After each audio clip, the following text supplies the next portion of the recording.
WDAF-HD2 Liberty, an Odyssey station. Welcome to Cody Gold on 610 Sports Radio. On today's show, Mecole gets activated right before the deadline. One AFC team that could go on a playoff run and nearing a resolution in the Bills-Bengals cancellation. Special guests include Danan Hughes at 11. Now, two guys who have already given up on their New Year's resolutions, Cody Tapp and Alec Gold. Yeah, I didn't have one. I also didn't have one. Yeah, I didn't set one up. You just cut. Yours to do a better job running the board because you already failed. Just completely. I thought you were so upset that we didn't have it. You said, "Cut the music, cut the music." That's what's gonna happen. I feel like. Just everything just went blank. We know what Nick's was. Nick is doing dry January. I guess that's part of it. But he also said he was really groggy.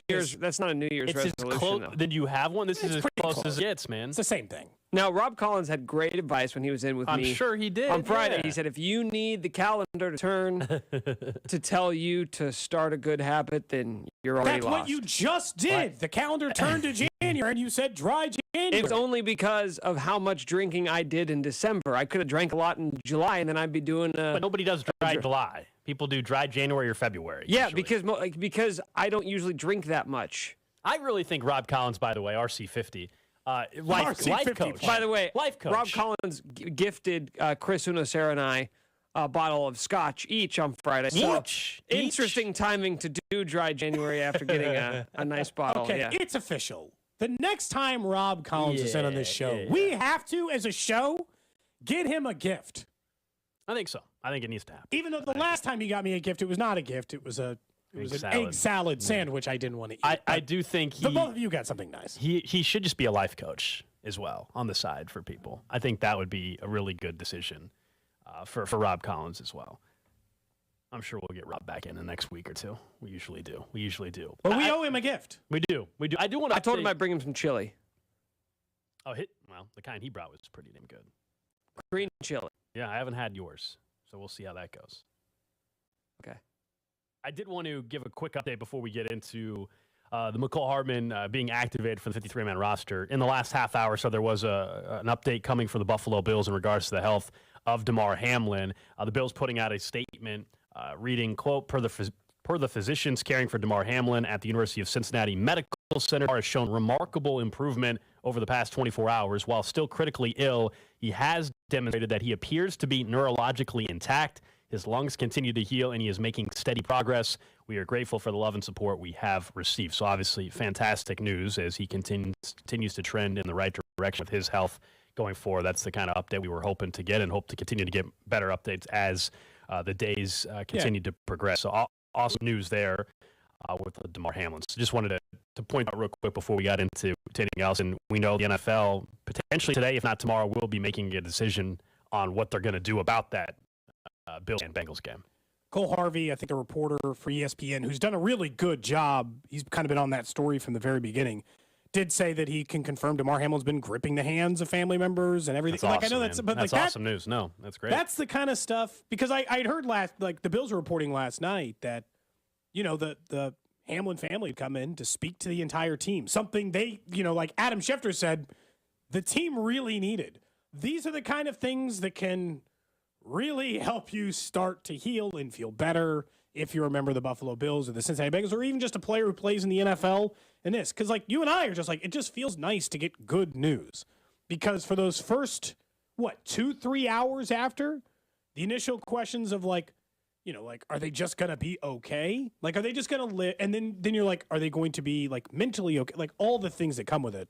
Seems like at least right now, all the news has been good over the last 48 hours, which is nice. Coming in about 25 minutes, we will get to the latest on what potentially the NFL is going to do. There's some momentum, at least to one idea of what the league is likely to do involving Cincinnati and Buffalo. What are the repercussions there on the football end for the Kansas City Chiefs? So we'll get to that in just a little bit. But you heard Nick during his intro mention kind of the deadline yesterday at 3 o'clock and what could happen prior to that deadline, what needed to happen for Mecole Hardman. And it did. He was activated to the 53-man roster. So he is eligible to play again. We'll hear from Andy in the 1 o'clock hour today. It doesn't mean he's going to play necessarily on Saturday. At this point, would you play him? I wouldn't. I just wait. Yeah, I just wait. Continue to if it was this close the last go around, I would wait.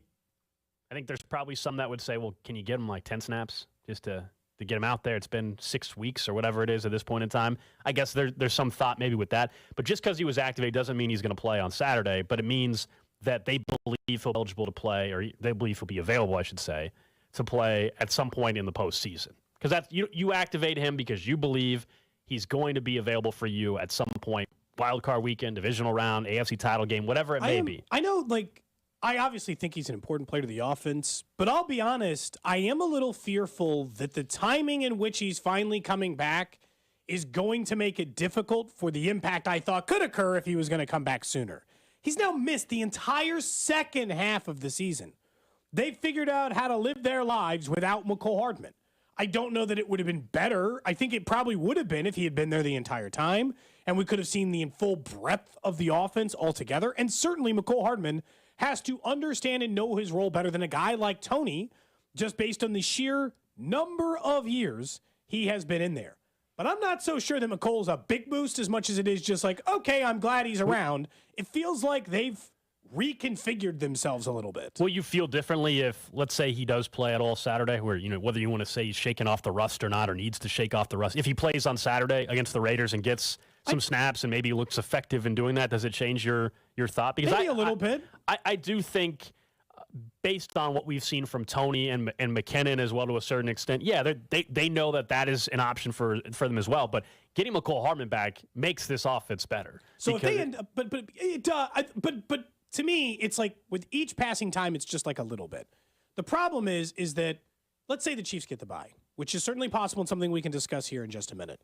The Chiefs won't play a game until what? The weekend of the 21st? I think that's right, yep. He last played on November 6th. It will be 2.5 months since the last time he played football. And then what? I'm just supposed to count on him in a divisional round game? That doesn't seem likely. It feels like it would be limited in his access to the field, how many snaps he would get, etc. Like, to me, the amount of Mecole Hardman's going to fix this thing. The thing that makes the big difference is the thing we talked about from the beginning. He is more explosive than most of the other players around him, right? Like, so there's a better chance Mecole Hardman can take a play 50 yards than some of the other guys on the field. But that's also just not how they're operating right now. They're not trying to take 50 yards at a time. They're taking 20-yard chunks that start 7 yards from the line of scrimmage over and over and over again. And so I don't know that their reinvention of themselves leaves the same room for Mecole that it used to. They're better. I'm not arguing that. But I think it might – I don't think I'm quite as high on that as I would have been even a month ago if he had started coming back. Yeah, what was your feeling on where he was at to begin with? Because that's my only thing. I thought he'd be back by now. Well, no, so, yeah, I thought he'd be back by now. I just mean if you're saying that you thought his role would be bigger. His role wasn't that big to begin with, though. Right? I mean, his last game, he did have 9 targets and 6 catches against Tennessee for, 79 yards. That was his best output of the entire season at that point. But prior to that, even in the 44-point performance against the Niners, it was 4 catches for 32. It was against Buffalo in the loss, 3 catches for 42. I mean, he's only gone over 50 yards twice this season. But it's about the same number of yards per game he had last year. He had a good role he was good at last year, especially late. What I'm saying is I don't think it takes much, though. So it's not like you're trying to all of a sudden, he's been out for 8 weeks, and you're trying to get him back to being a consistent 90-plus yard receiver per game.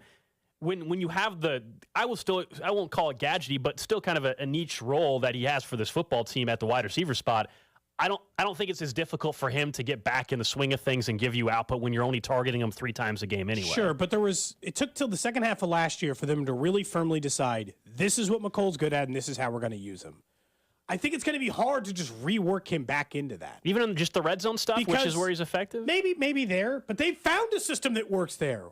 No, but if it's not broke, why fix it, right? But aren't you just adding to it? Just throwing it to Jerick McKinnon's working. But don't you always want to add to it? Like, it's not, you're not taking, I don't think they're looking at it as, hey, McColl's back, we're using Jerick McKinnon less. I don't think that's what it is at all. They're using somebody less if they're going to throw it to McColl. Sure, I think it's less snaps for Justin. Yeah, less for Justin Watson. Maybe it takes a few snaps from MVS. Maybe a few snaps from MVS. A little too late for you in our bet, but yeah. Yeah. No, I'm not about the bet.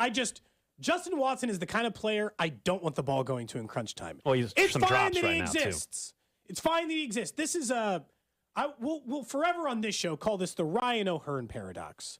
I am not against the player as they sit and what they're capable of doing, My issue is the way in which they are used. Justin Watson in games will sometimes get 60, 70% of the snaps. No, I don't want that. That's not how I want Justin Watson used. I want him used in 20% of the snaps. I don't want Ryan O'Hearn playing 120 games. My issue is not with him. My issue is that he should play 50 games. I get it. I think in fairness, the reason why the snaps were up for Justin Watson. It's because there were a lot of injuries for a while. Let's not forget, at the same time, at one point, you had Tony and Hardman out. Yeah, it's only been, and Juju missed a 2 weeks. So, I mean, that's why that's why you've seen more snaps for Justin Watson over the last month and a half, is because you've had multiple injuries. And to his credit, he actually, I understand the frustration with the drops. Considering the type of player that he is, he's actually been, I think, more than what people really thought he would be coming into this season. It's always just relative to the production. We've talked a lot about a player who's going to finish the season with 260 yards. That's a lot of but he plays. It's a little bit like where Demarcus Robinson was. Man, you play a lot for 260 yards. That's a lot of play. You've had a lot of snaps for 260 yards on offense. If you were a second-round pick, we'd be having a very different conversation. Sure. But you were a free agent wide receiver who was picked up just off the street, available. A special teams player. And he's done a good job filling in when asked to fill in. But when you talk about a guy, just from a snap perception, you're you don't get, you would like a player who plays the amount he plays to do more, if that makes sense. But it's fine, just as long as that's what I want. I want Mecole to take snaps from him. Yeah, because I think there was a stat, I don't know, in October we referenced where we said, hey, Mecole Hardman, and even at that point in time, Clyde Edwards-Helaire, and both guys, how effective they had been in the red zone. Well, Jerick McKinnon's replaced Clyde and more, of course, in the red zone.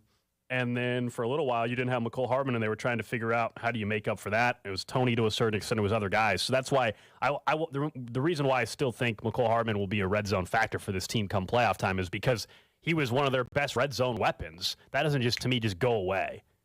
I don't think that just ends. He was effective for a reason in that role. And in fairness, Justin Watson hasn't been that for this team. He's got 2 touchdowns. Both of them were not red zone-y touchdowns, right? One was the 50-yard touchdown catch against J.C. Jackson against the Chargers, and that's what it is. But he's played 464 snaps for 260 yards. That's definitively just one of those, use him the right way, and I got no problem with his existence. We'll talk more about Mecole Hardman with Danan Hughes, former Chiefs wide receiver, is going to join us coming up at 11 o'clock. Get his perspective on how do you ease Mecole back in? Does he think his role's going to ever get back to what it was? We'll get into that with Danan in just a little while. We know this weekend is massive, though, for playoff implications, not just the one game that everybody's been focused in on because of the unknown and the tiebreakers and win percentage, whatever it's going to come down to. But the Chargers most likely are going to win this weekend. That would be over the Denver Broncos. They're going to end up as, an 11-win football team? After everything, man, an 11-win football team. Look, I've enjoyed as much as anybody making fun of the people who choose the Chargers to win the AFC West, who choose the Chargers to win the Super Bowl before the season, who, gush about a 4-4 team, which they were earlier in the year, or below 500, which they were earlier in the year. The Chargers are good, and we should probably be careful about making fun of them because I know that other people have said this and that have had to walk it back, but the Chargers are a dangerous football team who can absolutely win a couple of playoff games. They are by far and away the team most likely to be this year's Cincinnati Bengals on the AFC or NFC side. They have a uber-talented quarterback. They have a ton of talented offensive weapons. And now they're playing really good defense with a dominant defensive player.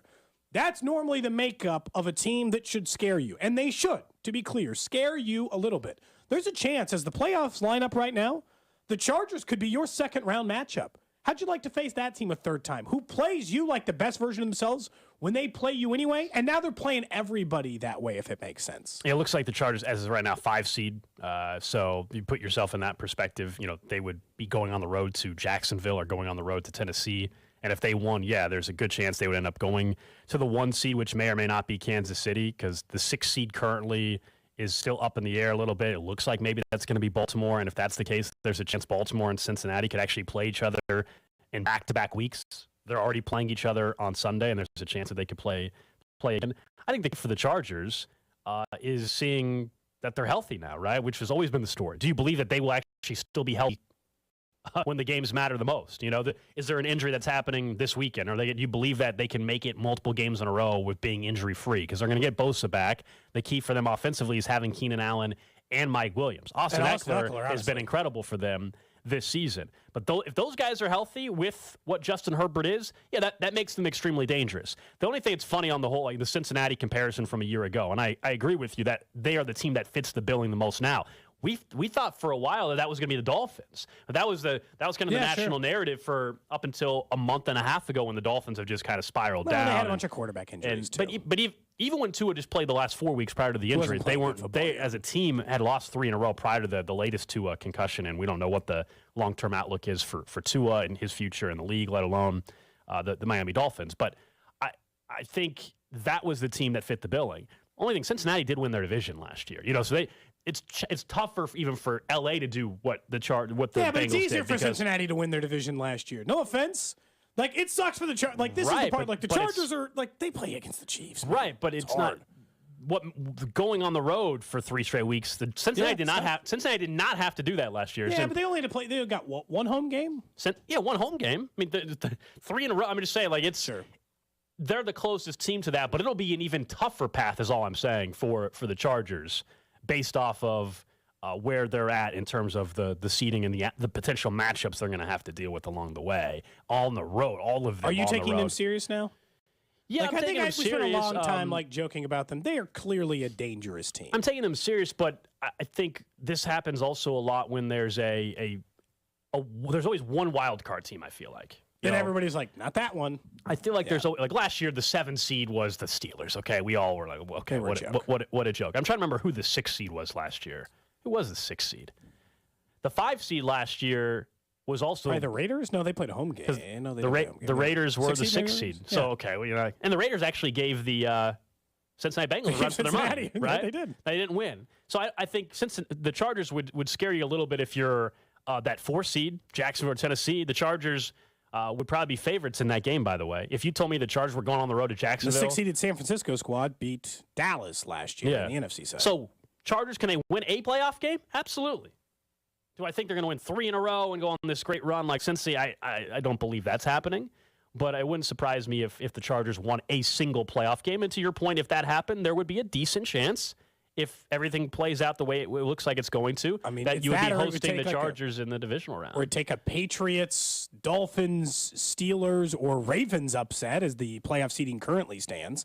And there's even more coming out about that. I know we're going to discuss it here coming up in 10 minutes. Adam Schefter is now on ESPN reporting still the options, and that they expect something to be announced before the kickoff of the Chiefs game on Saturday. It needs to happen that way. Honestly, I kind of want to know what the Chiefs, what everything they're playing for. We understand no matter what, no matter decision they make here, the Chiefs are going to have to play for that game. But a lot of this goes back to probably the conversation we had yesterday. It's easy, really easy, to talk yourself into any of the teams you would have to play 2, 3, 4, 5, 6, not wanting to play them.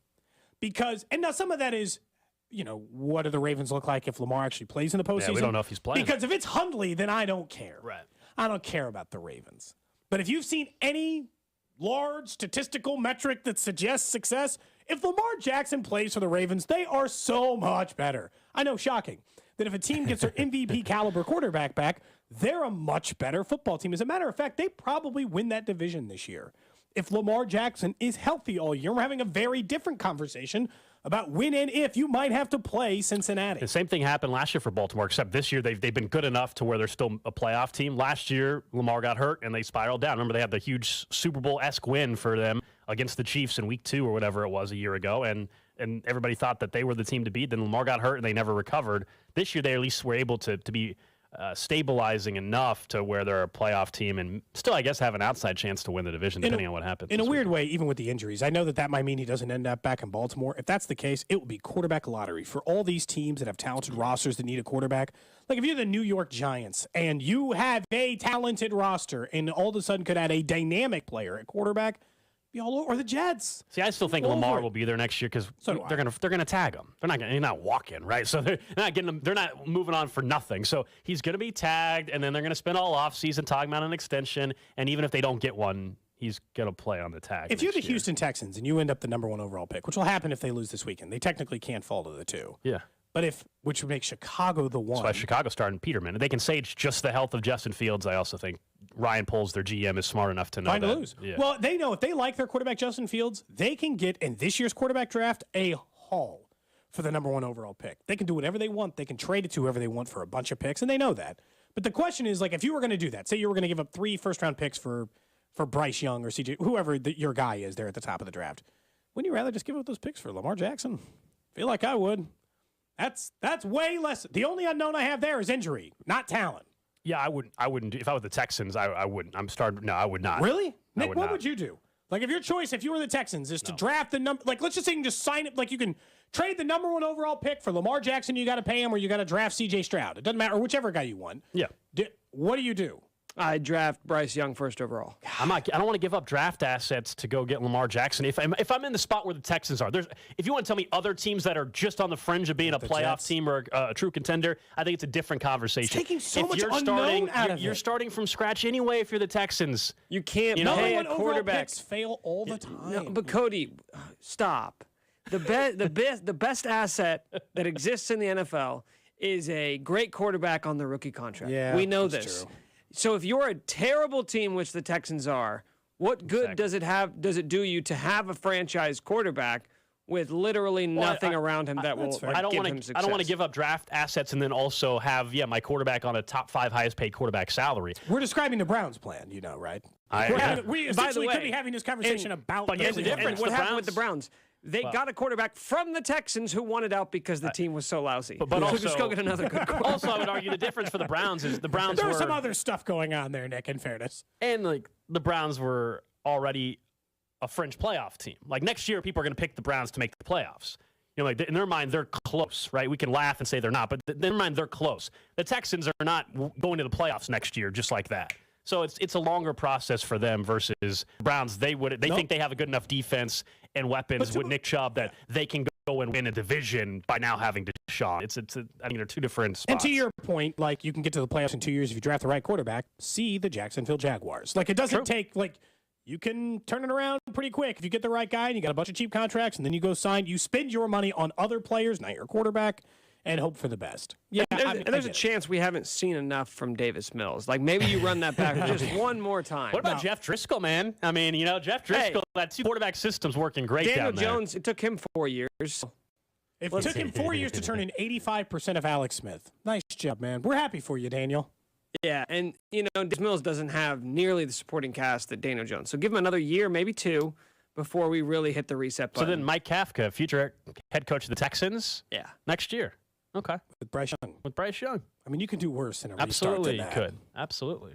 I still think the ownership sucks in Houston. That's a problem. But, you know. Hey, at least they got rid of the snake oil salesman, so They call it a did. win. He is out. I don't know what he's doing these days. Jack Easterby? Yeah. I don't know. Leading a cult, probably, at this point. Coming up next, there is at least momentum towards one solution involving Cincinnati and Buffalo. What it means for the Chiefs next.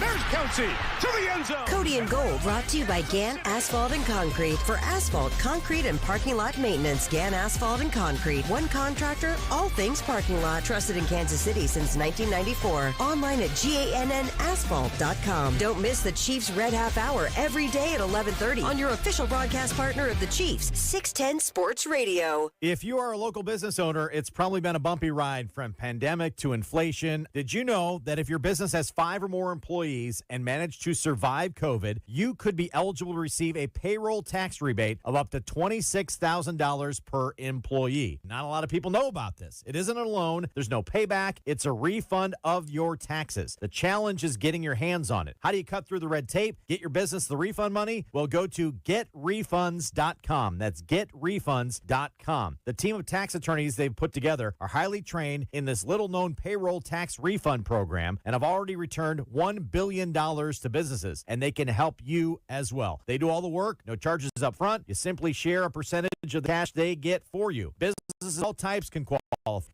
including those who took PPP, nonprofits, even those that had increases in sales. To find out if your business qualifies, just go to getrefunds.com, click on Qualify Me, and answer a few questions. That's getrefunds.com. Now is the perfect time to download FanDuel, America's #1 sportsbook app, because right now, new customers get a no-sweat first bet that's good for up to $1,000. That's free bets back if your first bet doesn't win. All you need to do is use my promo code. We are at a very exciting time in the sports calendar. We got the NBA going on. We've got the NFL. We're heading into the playoffs. You want to make sure that you're partnered with America's #1 sportsbook, and you can if you use my promo code. It's got all your favorite bets from the money line, point spreads, and player props. Plus, you can combine your bets for a chance at a big payout with the same game parlay. Use my promo code CDOT for your no-sweat first bet. That's promo code CDOT. Make every moment more with FanDuel this season, an official sportsbook partner of the NFL.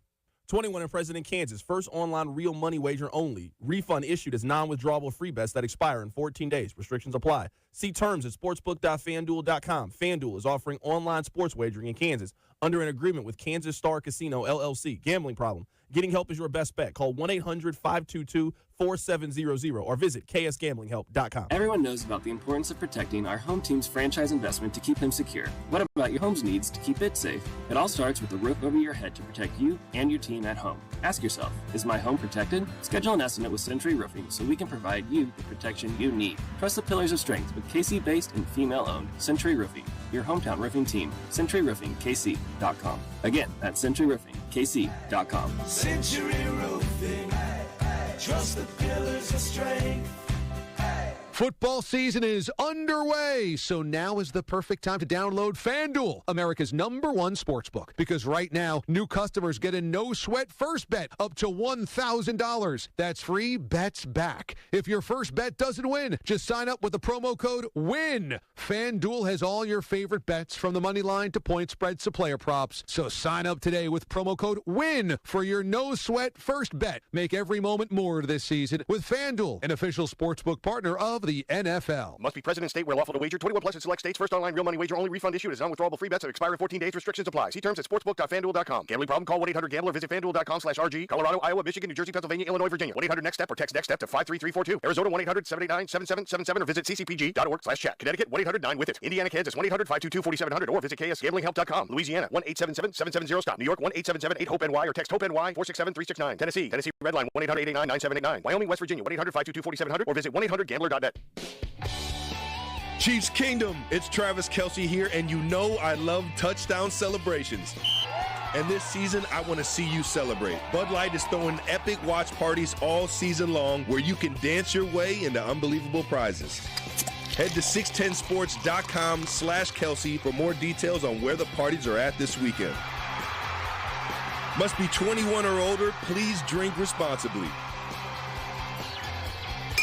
This is a special notice to all U.S. taxpayers. It's good news for all Americans who owe back taxes to the IRS or state and struggling to pay them back. The IRS is now making it easier to settle delinquent tax problems through a federal program called the Fresh Start Initiative, due to the financial hardship many are facing in this current economic downturn. Qualifying for this program will settle your delinquent tax problem, end all collections, and may even reduce your back taxes by up to 99%. For this free information and to see if you qualify, call the hotline at the Tax Hardship Center by dialing 800-411-6406. If you owe $10,000 or more in back taxes and cannot afford to pay them, there's no need to worry. You may now qualify to settle your delinquent tax problem and save thousands of dollars. To see if you qualify and to get this important free information, call 800-411-6406. 800-411-6406. That's 800-411-6406. Get in zone, AutoZone. Welcome to AutoZone. What are you working on today? Oh, want better visibility to get you through the winter? A new pair of premiums can help. Right now, you can earn a $10 bonus reward when you buy a pair of Rain-X Quantum Wiper Blades. See better and stay safe on the road all winter long. Get the parts you need when you need them at AutoZone or AutoZone.com. Get in the zone, AutoZone. Restrictions apply. Offer available to AutoZone Rewards members. Are you ready? Stock up and save big now, store-wide at the Lowe's Truckload event. For a limited time, save up to 50% on select tools and accessories from the brands you trust. And buy a DeWalt 12-inch dual bevel miter saw and get an adjustable stand for free. Plus, get deals on appliances, bath, and more. Head to your local Lowe's or visit Lowe's.com to shop the truckload event today. While supplies last, selection varies by location. Valid 12/29 through 1/11. Get locked into You Better You Bet, presented by BetMGM, with Nick Costos and Ken Barkley on the BetQL network. I still think it's Tampa, but I may be going down with the pirate ship on that one. But yeah, I mean, this might be a sinking pirate ship. I mean, who are you going to pick? The Niners? They don't have any players left. You're going to pick the Packers? Desperately need to trade for a wide receiver, and one just went to Arizona. Maybe the other one will go to Green Bay. You Better You Bet, 3 to 7 p.m. Eastern, from the BetQL network. Always live on the free Odyssey app. Anthony Plumbing, Heating, Cooling, and Electric. Technicians you can trust with your house keys. At Anthony, we get the job done right the first time. That's why you know us as the technicians you can trust with your house keys. Right now, receive 50% off a new furnace when you purchase a new AC. Schedule online today at anthonyphce.com.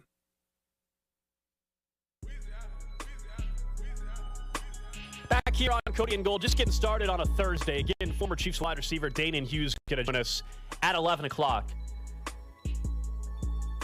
There was a report from Mike Florio that there was momentum towards the NFL making a decision on what they're going to do with this Chiefs potential tiebreakers, therefore the Cincinnati and Buffalo game. And that initially we were going to talk about anyway, which was that they were going to not make up the Buffalo and Cincinnati game, and they would just go off a win percentage. And we have our own reaction to that. But there's a new idea being floated out from Adam Schefter on NFL Live, I believe it was, and Pete Sweeney kind of highlighted some of it on his Twitter account. But listen to this. This is not saying it's going to happen. This is an idea. This is an option that is out there that's being discussed, that the NFL is considering allowing the number 1 seed to pick home field or a bye week. Another option, an AFC title game between two teams with differing number of games, so this would be that, is go neutral site, no decision made yet. What are we doing, Cody?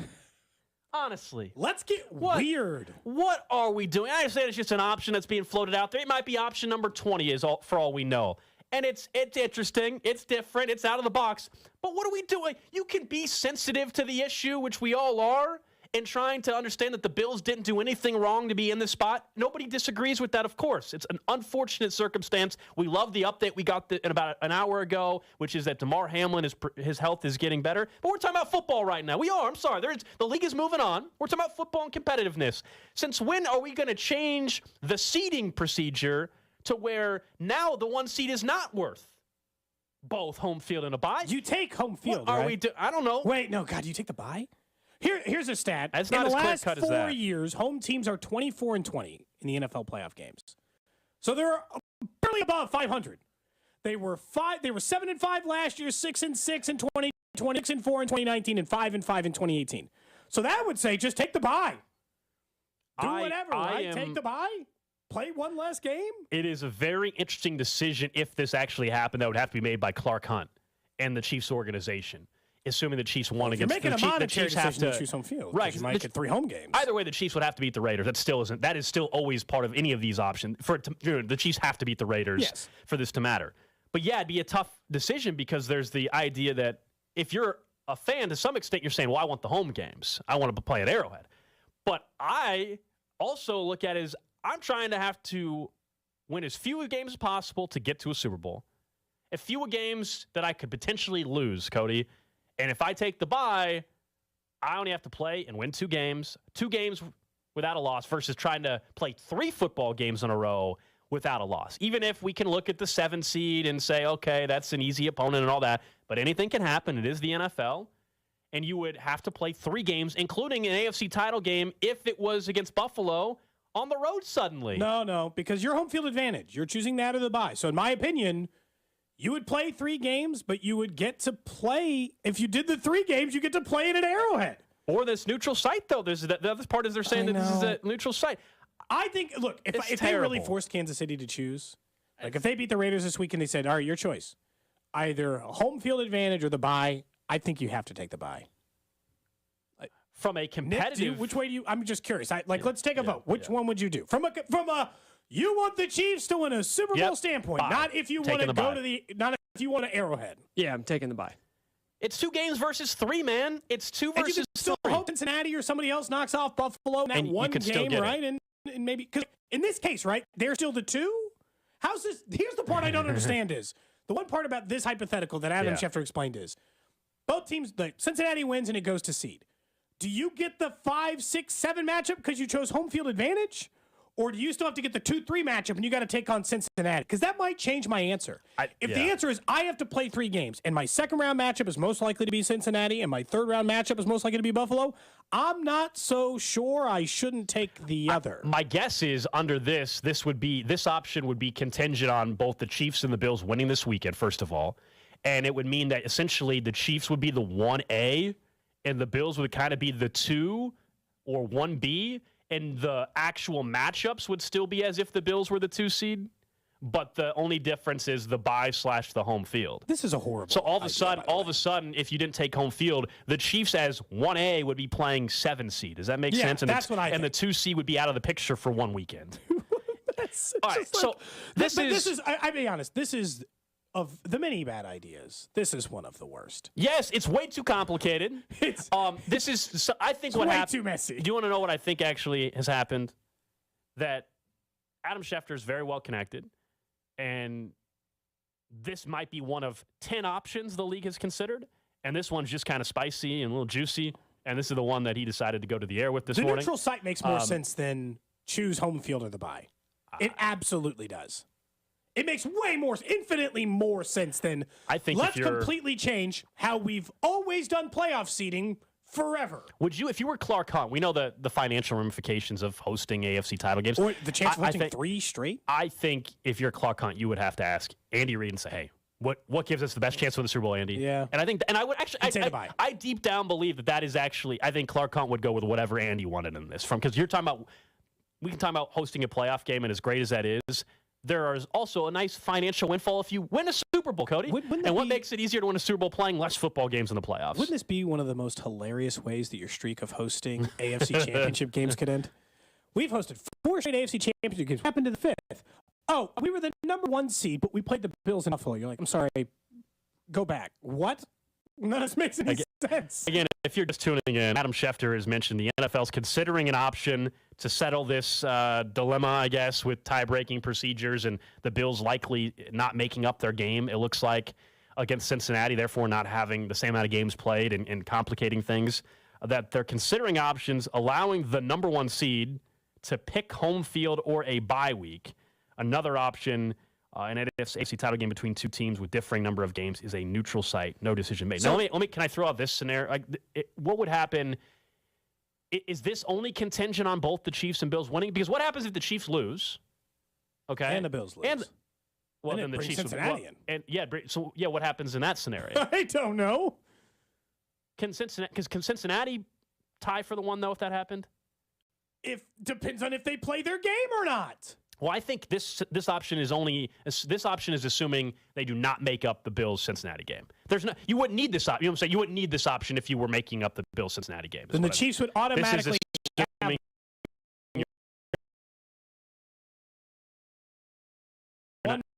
They should technically deserve a part of that conversation if they are to win and the Chiefs and the Bills are to lose. Then what? Give them 3 choices? This is why it's not going to happen. This idea is not. Let me just be very clear. I do not think in any way this will happen. I'll eat another egg salad sandwich if this idea actually comes to fruition. And we can wait for the one that shows up in the vending machine, not even like the grocery store quality one that Rob Collins got. I don't think it's going to happen, especially because in that same report, Adam Schefter did say that they're hoping to announce their decision before the kickoff of these games on Saturday. I think you would have to do so much explaining of the 1,000 possible scenarios that would have to occur in order for these things to even come into effect before this game. It's too complicated. You have to choose lowest common denominator, right? Choose the simple solution who affects the least amount of teams. That's really what you're looking for here. Yeah, so Schefter and Nick, maybe we can get I'll get you the link, maybe we can get the audio of exactly this full out there. And he believes the Bengals-Bills game. It seems like that continues to now be more where everybody's leaning every report that they're not going to make up the Bills-Bengals game, and that's why these scenarios And so the league is working towards either that crazy scenario of the one seed choosing between getting a bye or home field, with the two getting whatever's not picked, or working towards a potential neutral site game. That seems like that's becoming more likely, though. And I honestly don't know what we're doing here. I really don't. And you and I went back and forth yesterday, and you mentioned, hey, that, and I just don't know. I don't feel good taking something away from them that doesn't feel like they deserve to lose. Correct, but I also what are we doing though? If we're just talking competitiveness and football, and we're not talking about health anymore of a player in this circumstance, why are we going out of our way to F with the entire playoff system? Yeah. It makes it complicated. I don't think I'd go this far. Because we wouldn't be doing this if it happened in week 2. I can tell you that. We wouldn't have said in week 2 that just in case this happens, Cody, just in case there's some weird scenarios in week 18, we're going to go ahead and proactively, we're going to go ahead and take away the one seed's benefit of getting both the home field advantage and a bye. We're going to take away a home playoff game. Neutral site? Who's deciding the neutral site? That to me is not, that's a way better idea than the other one. It's the way better. I don't get it, man.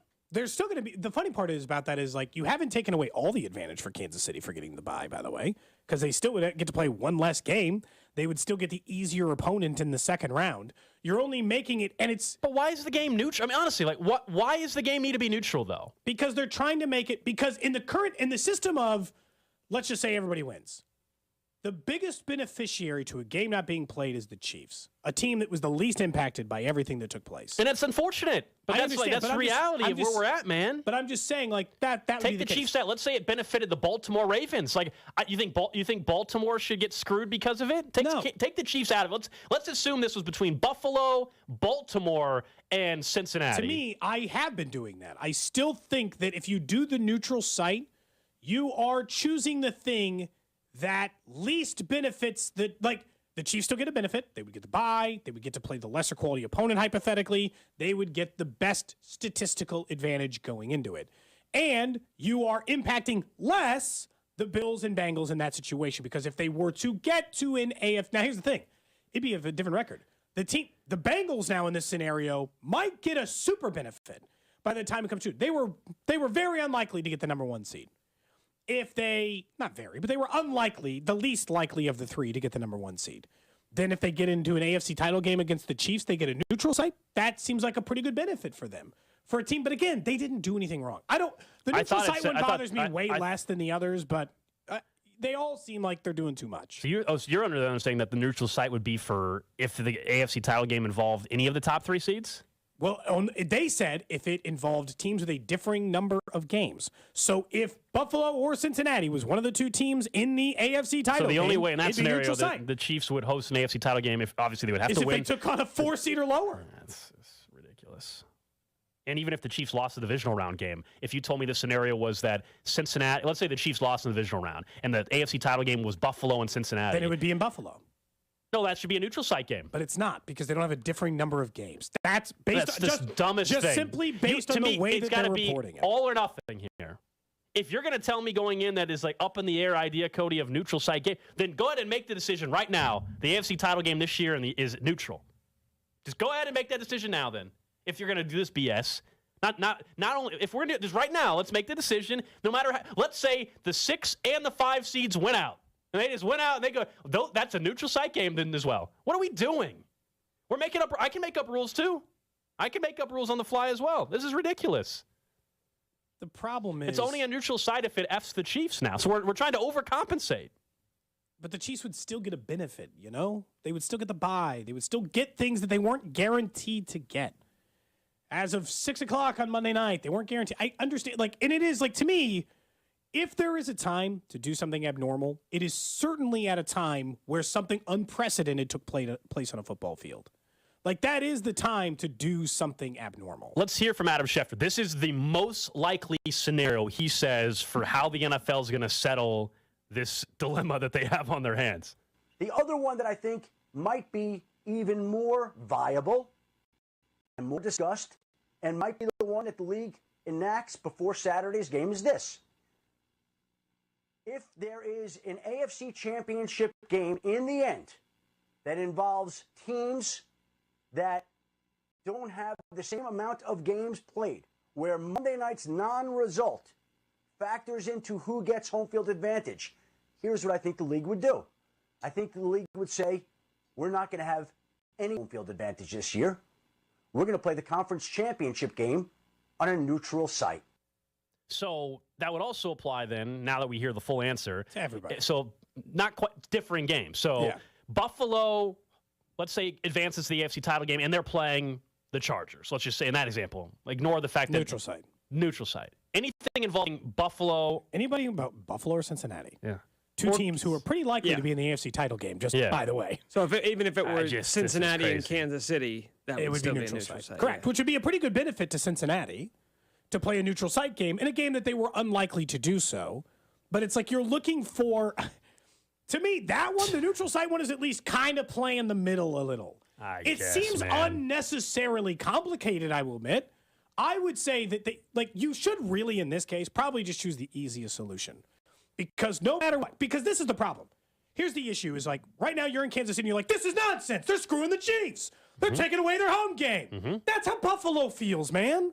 That's how Buffalo feels about this whole thing. Right, but the Chiefs are playing 17 games. I know, but it's not Buffalo's fault. They only played 17. Nobody's saying it's Buffalo's fault. So it's just I understand why the neutral site conversation comes up in an NFL office. Because you were looking for something that seems kind of fair. We said I think this still stands. There is no reasonable option that is perfectly fair for everyone. Correct. Because Buffalo, Cincinnati, they're never going to feel like it's fair that they didn't get to play that game, and Kansas City's in line for the 1 seed. What's so weird about all of this is they lose to the Raiders. We have wasted a lot of breath on this air. Well, or Buffalo loses the Patriots, right? Yeah. Then we've spent a lot of time talking about, and if they choose, here's the problem is, this is why I don't think this is going to happen is, if you choose this, you say it's a neutral site no matter what, and Buffalo loses, the Chiefs win. Buffalo loses to the Patriots on Sunday. The Chiefs win. Cincinnati loses to the Ravens, whatever. Doesn't matter. All those things happen, and the Chiefs were always going to be the 1 seed. Now they're going to play a neutral site game in a year where they were always going to be the 1 seed. That's when I could understand your frustration or fans' frustration. Be like, man, now it's a neutral site game, and it was never going to be. It was never going to be a neutral site game, and now we've turned it into that. I think if they're going to make this decision before Saturday's game, which Schefter said they want to do, right. I don't know how you could end up in that determination. Yeah, the one thing that I think is very clear, no matter all these scenarios that are thrown out, is that this game, we all agree now, is not getting made up. I don't think at the beginning of that clip, that didn't cut for you guys, he did say everybody seems to be in sort of unison that game just has bad mojo. You don't want to play it and then bring up memories of what happened on Monday, so it's probably just never going to be replayed. New suggestion, helpful from the text line. It's not a neutral site game. The Chiefs could have played home, but Carl Sheffers is the ref. What do you guys think? Yeah. Does that seem fair for everybody? Yeah, that balances it out a little bit. That's the worst possible outcome. No? I'd rather play every game on the road than have one game refereed by Carl Sheffers. Some people were worried that Carl Sheffers was going to officiate the Chiefs-Raiders game this weekend to make sure that this is not even a scenario the NFL has to worry about. I'd rather play on the road for every game and gift the other team 7 points than have one game, even in Arrowhead, refereed by Carl Sheffers. Let's get to Nick's notable notes. Gotta write something down. Nick's notable notes. All right, guys, lost in the shuffle of all the news coming out around the NFL and what they're to do here in Week 18 and the playoff schedule is the fact that the 2023 finalists for the NFL Hall of Fame were released yesterday. 3 first-time finalists in Dwight Freeney, Joe Thomas, and Darrelle Revis. We know the NFL isn't always keen on letting guys in the first time around. Yeah. I mean, there were some notable players last year, including Devin Hester, Andre Johnson. Jared Allen's been eligible for a couple of years. Same with DeMarcus Ware. Do we think any of these guys will get in at their first crack? Joe Thomas, I think, has a really good chance. This is his first go-around, right? I think so. I think he's probably if you're asking who's most likely on the first go, that would be my pick. If there's anybody that's the first ballot of this group that's semifinalists, I would lean towards Joe Thomas. Maybe it's tricky because he's an offensive lineman, and maybe you think that's going to make it a little bit longer. But that would be my pick if it was someone getting in immediately. That seems like the most likely one out of the entire list I saw. So I don't know. Revis was a 5-time first-team All-Pro. And NFL, the Hall of Fame committee cares about that. All-Pros that matters way, way, way more for your legacy than Pro Bowls do. That's why it's so important that guys put such an emphasis on getting those All-Pro, because that's how you get into the Hall of Fame. And he's got 5 of them. It's pretty good. But the problem is he doesn't have the longevity, and that's what we talk about so often when it comes to Hall of Fame. We can look at a guy who has a great 3, 4, 5-year run, but then you say by age 30, his best football was behind him, where a lot of times that's where guys sort of earn their Hall of Fame nomination by playing well over a sustained period of time. But, I mean, it's hard, though, because, like, to me, then why does Terrell Davis get to be in?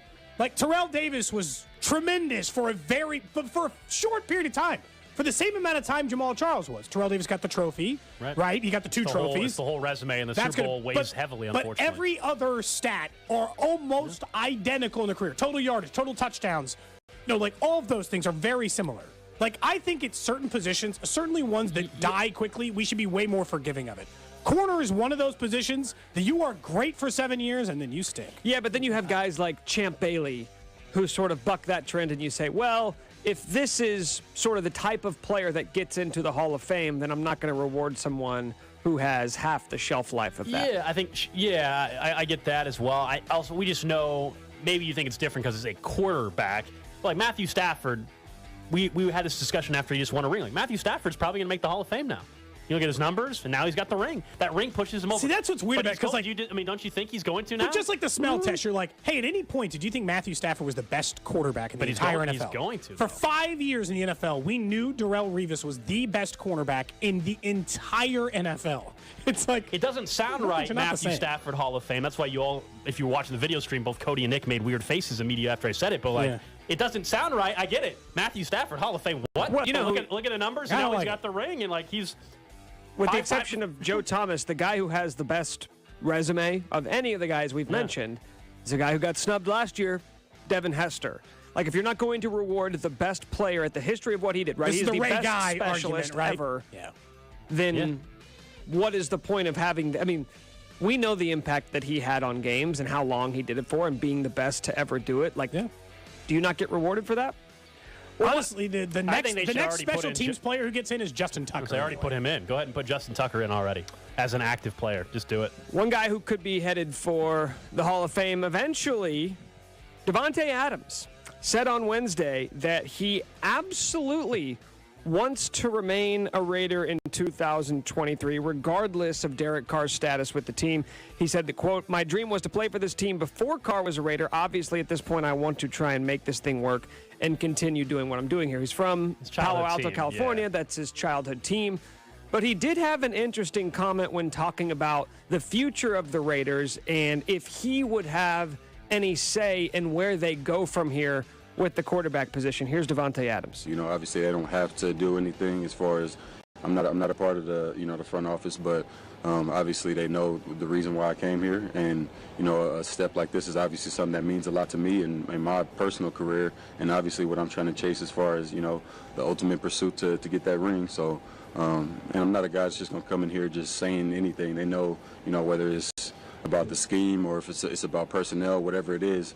There's a rhyme to the reason, so I'm definitely going to have something behind whatever it is that I'm thinking and I'm saying. So it sounds like Davante Adams wants to be a Raider, but also you guys better check me when you decide what you're doing at that position this offseason. Please don't choose Daniel Jones if you think I'm sticking around. If you guys draft Will Levis, I'm gone. It's like honestly, that's a perfectly reasonable threat if you're Davante Adams. Yeah, they quickly would find out if whoever they draft or sign has a bad season next year. Then Davante Adams, his answer might be a little bit different after next football season. Suddenly, he may not actually want to play for the childhood team as much as he once did. I'll be honest with you, the farther away we get from it, the more I wouldn't be shocked to see Derek Carr wind up in Vegas again next year, even if they do draft a quarterback in the first round. Yeah. I think someone's going to pay him $100 million to go be their quarterback in New York. I don't think I think the Raiders will handle it somewhat similar to how the Niners handled Jimmy Garoppolo, which we all thought there was going to be a deal made. But if they don't get the right deal, that cap space is not worth potentially having a veteran quarterback on your roster, especially if you bring in a guy like Will Levis or C.J. Stroud. I don't think the teams that are quarterback strapped, right? If we're looking at the Panthers, the Falcons, Washington, the Jets, I'm not sure any of those are going to give up the type of haul that the Raiders would want in return for a trade, which is exactly what happened. Though. He's either he's getting cut or you're saying he's staying. Nobody's trading. You're right. No, I agree with you. Nobody's trading for Derek Carr. That's the thing. I'm not sure that they're going to cut him outright just to save the cap space. You think they'll just eat the money and keep? You think they're going to have a $43 million backup quarterback next year? Well, the cap space, if they release him, would only be about $3 million.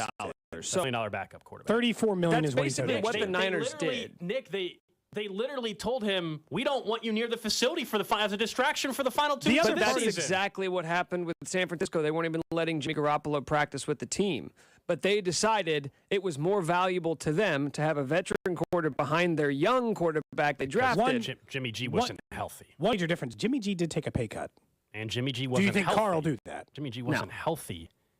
No, they couldn't even try to shop Jimmy G. Yeah, because he wasn't healthy all offseason. Derek Carr would It's be. interesting. Would someone trade for Derek Carr at 3 years? No, I don't think so. $120 million or whatever the hell's left on his contract? Why? Yeah, I wouldn't. I'm just asking if somebody would. Like, would you give up a seventh to pay him $120 million? I guess is the argument. And that's the weird thing. The Raiders also wouldn't only take a seventh, so therefore, nothing's... If you, hypothetically, if you did have to do a trade, the Raiders are going to ask for a lot.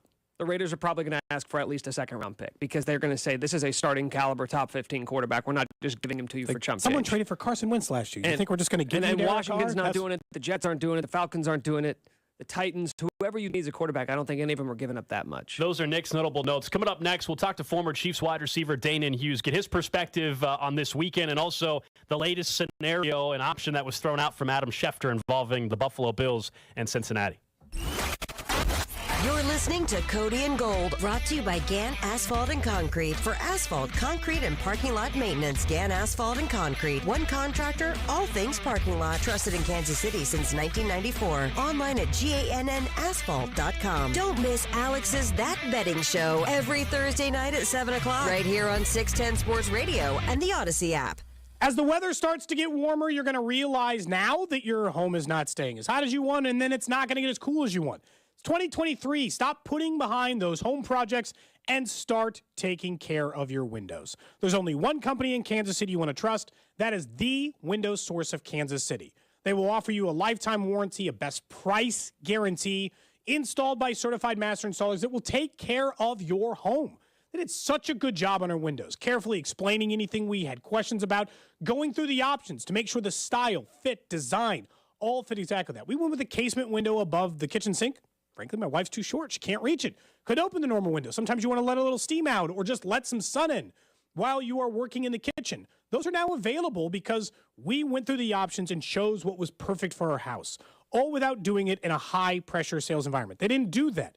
No hard pitch, no hard sale, no standing on the windows to show you how strong they are. That's what the lifetime warranty is for. They're going to make sure you make the right choice for your house to make sure it is as efficient as it can be for the rest of your life. Make the decision to call The Window Source today. 913-333-6706. Or if you're in Lawrence or Topeka, call Gary, 785-320-2045. Or head over to windowsourceofkc.com. Inside the Huddle with Cody and Gold, each day from noon till 1 on 610 Sports Radio. Inside the Huddle is brought to you by Blue KC. Live healthy with Blue KC on the official radio partner of the Kansas City Chiefs, 610 Sports Radio. Football season is underway, so now is the perfect time to download FanDuel, America's #1 sportsbook. Because right now, new customers get a no-sweat first bet up to $1,000. That's free bets back. If your first bet doesn't win, just sign up with the promo code WIN. FanDuel has all your favorite bets from the money line to point spreads to player props. So sign up today with promo code WIN for your no-sweat first bet. Make every moment more this season with FanDuel, an official sportsbook partner of the NFL. Must be present in state where lawful to wager. 21 plus in select states. First online real money wager only. Refund issued as non-withdrawable free bets that expire in 14 days. Restrictions apply. See terms at sportsbook.fanduel.com. Gambling problem? Call 1-800-GAMBLER. Visit fanduel.com/RG. Colorado, Iowa, Michigan, New Jersey, Pennsylvania, Illinois, Virginia. 1-800-NEXT-STEP or text NEXT-STEP to 53342. Arizona 1-800-789-7777. 1-877-777 or visit ccpg.org/chat. Connecticut, 1-800-9-WITH-IT. Indiana, Kansas, 1-800-522-4700 or visit ksgamblinghelp.com. Louisiana, 1-877-770-STOP. New York, 1-877-8-HOPE-NY or text HOPE-NY 467-369. Tennessee, Redline, 1-800-889-9789. Wyoming, West Virginia, 1-800-522-4700 or visit 1-800-GAMBLER.net. Matt Coker here from West Coast Men's Health.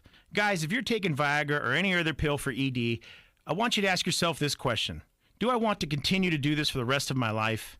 If you're like most men, the answer is no. Here at West Coast Men's Health, we can restore blood flow naturally without pumping your body full of chemicals like you've been doing. Guys, you need to come in today and fix this problem now. Why are you putting this off? Viagra's not going to magically start working next week, and you don't want to use shots or go under the knife. Call us today and speak with our clinic manager. Ask him any question you like, how it works, the science behind it, and even the cost. Change your life today like the thousands of men who already have.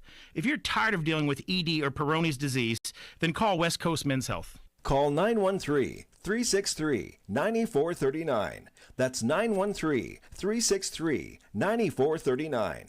913-363-9439. Online at westcoastmenshealth.com. HSA cards welcome. Hey, it's Josh Klingler. You had a solid retirement dream. Sell your home in a few years, bank the equity, downsize, and travel. But inflation and recession has you wondering if all your hard-earned equity will still be there.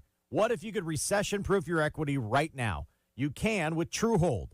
TrueHold will buy your home for its best current value before a recession can erode it. You get to bank all the cash now and live in your home for as long as you want. And TrueHold covers all property taxes, insurance, repairs, and maintenance. And since TrueHold pays your home's current value in cash now, it's yours to do whatever you'd like. Don't wait for inflation, recession, and interest rates to erode your home's value. Visit TrueHold.com and discover how much TrueHold will buy your home for today, based on its best current value, not what's coming.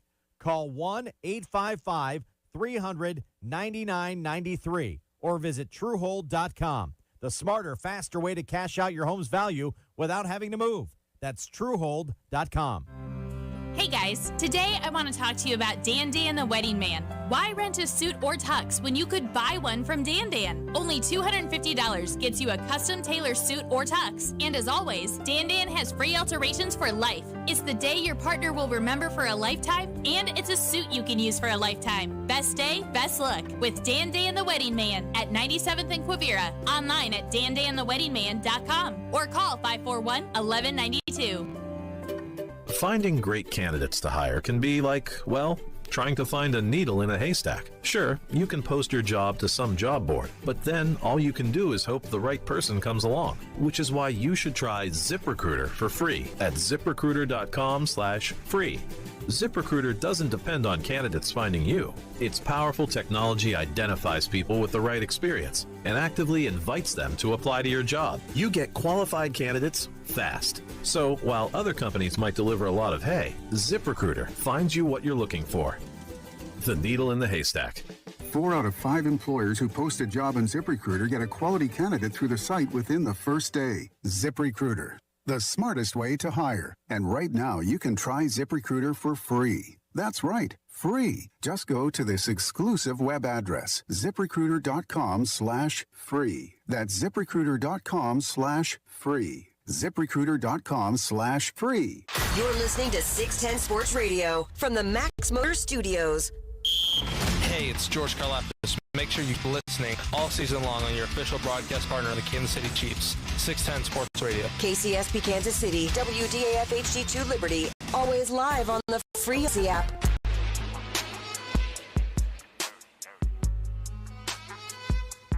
All right, 11 o'clock hour here on Cody and Gold. I do have my mic on, I promise. The button was on. I don't know what was going on there. I've heard that from Cody a time or two. No, Cody said it was red. The sun's on it. I can't really tell. Okay. Yeah. But I already made fun Inconclusive. of it. Nick knew it was red because he was scrambling looking at the board, like trying to figure out, because he saw the mic It's was red. on. I was like, it's red, man. I don't know what was going on. The mic was on. Anyway, 11 o'clock hour, Cody and Gold. Alex Gold, Cody Tapp, Nick Schwartz with you. Reminder, in the 1 o'clock hour today, we'll head back out to Arrowhead, and you'll hear from Chiefs head coach Andy Reid. I want to welcome in Danan Hughes, former Chiefs wide receiver, of course, part of the Chiefs radio network. You'll hear him on the call this Saturday in Las Vegas, along with Mitch Holthus, Josh Klingler, and Dan Israel, and also for Players Only with Sean Barber right here on 610 Sports Radio. Danan, I don't know if you caught what we were discussing in the last segment or so, where the latest option and proposal has been thrown out there from Adam Schefter that he's hearing from the NFL, and it's one that I think is absolutely ridiculous, quite honestly, and it is that the NFL is considering allowing the number 1 seed to pick home field or a bye week. Wow. That's a weird dynamic, uncharted territory for sure. I don't know how I feel about that. That's way outside the box. I get that they have to be creative based on the circumstances, but that seems weird. I think guys, because then you put it on the players, you put it on the team to basically put aside the fan base or the 12th man or that factor. And, like, why would you put that on the team? Like, if you wanted to internally say from the NFL's perspective, we're going to internally flip a coin and we will mandate who gets what, then you get all the brunt of the issues and you protect the team. But I feel it's tough to, from a player standpoint, you value bye weeks. I mean, you always value bye weeks. But at the same time, you know, they love playing in front of the Chiefs' kingdom. And having that 12th man be a factor, which we've seen truly come to fruition in a lot of games, regular season and postseason. So, yeah, that'd be a tough dynamic to swallow. Hopefully they don't go that route. But to be quite honest, I don't know what route is fair for everybody. I don't know if there is something that's fair for everybody and whether we should be worried about what could be fair for everyone. I don't think that there is a fair answer, Danan, which is tough. I think what you're looking for is to me, it's what's the most fair with the least amount of complications is kind of what I would be seeking. The other thing that Schefter reported is the possibility of the AFC title game would be neutral site if it was between two teams having played a differing number of games. So essentially, if Buffalo or Cincinnati were in the AFC title game, that game would be neutral site. Does that seem any more or less fair or a better idea to you? So let me ask you this question, and this is you know, what if not a situation, but a situation happened in week 12? The game, there was lightning, what have circumstances came about, hurricane, tornado, that was California, and the game got canceled in the first quarter. Let me put Danan on hold. Sorry there, Dan. Your connection's dropping a little bit. We'll try to get reconnected to Danan. I understand his point. Well, that's what I agree with him. I kind of made that, like, if this was week 5, would the NFL have said, oh, we need to make the title game neutral site just in case? No. They wouldn't have done that proactively in week 2. It is simply because we know now the ramifications. It did happen, yeah. Like to say, like, what if this happened in week 4? It's kind of hard because it didn't. It happened in week 17, and we know it happened. But in week 4, you would not be sitting here saying, like, neutral site game. Yeah, for sure, man, for sure. Like if it was in week 4, we would not be saying, oh yeah, you got to go neutral site. No, we would never even have crossed our mind. I think that's kind of maybe the direction Danan was headed in. Let's try to reconnect with Danan.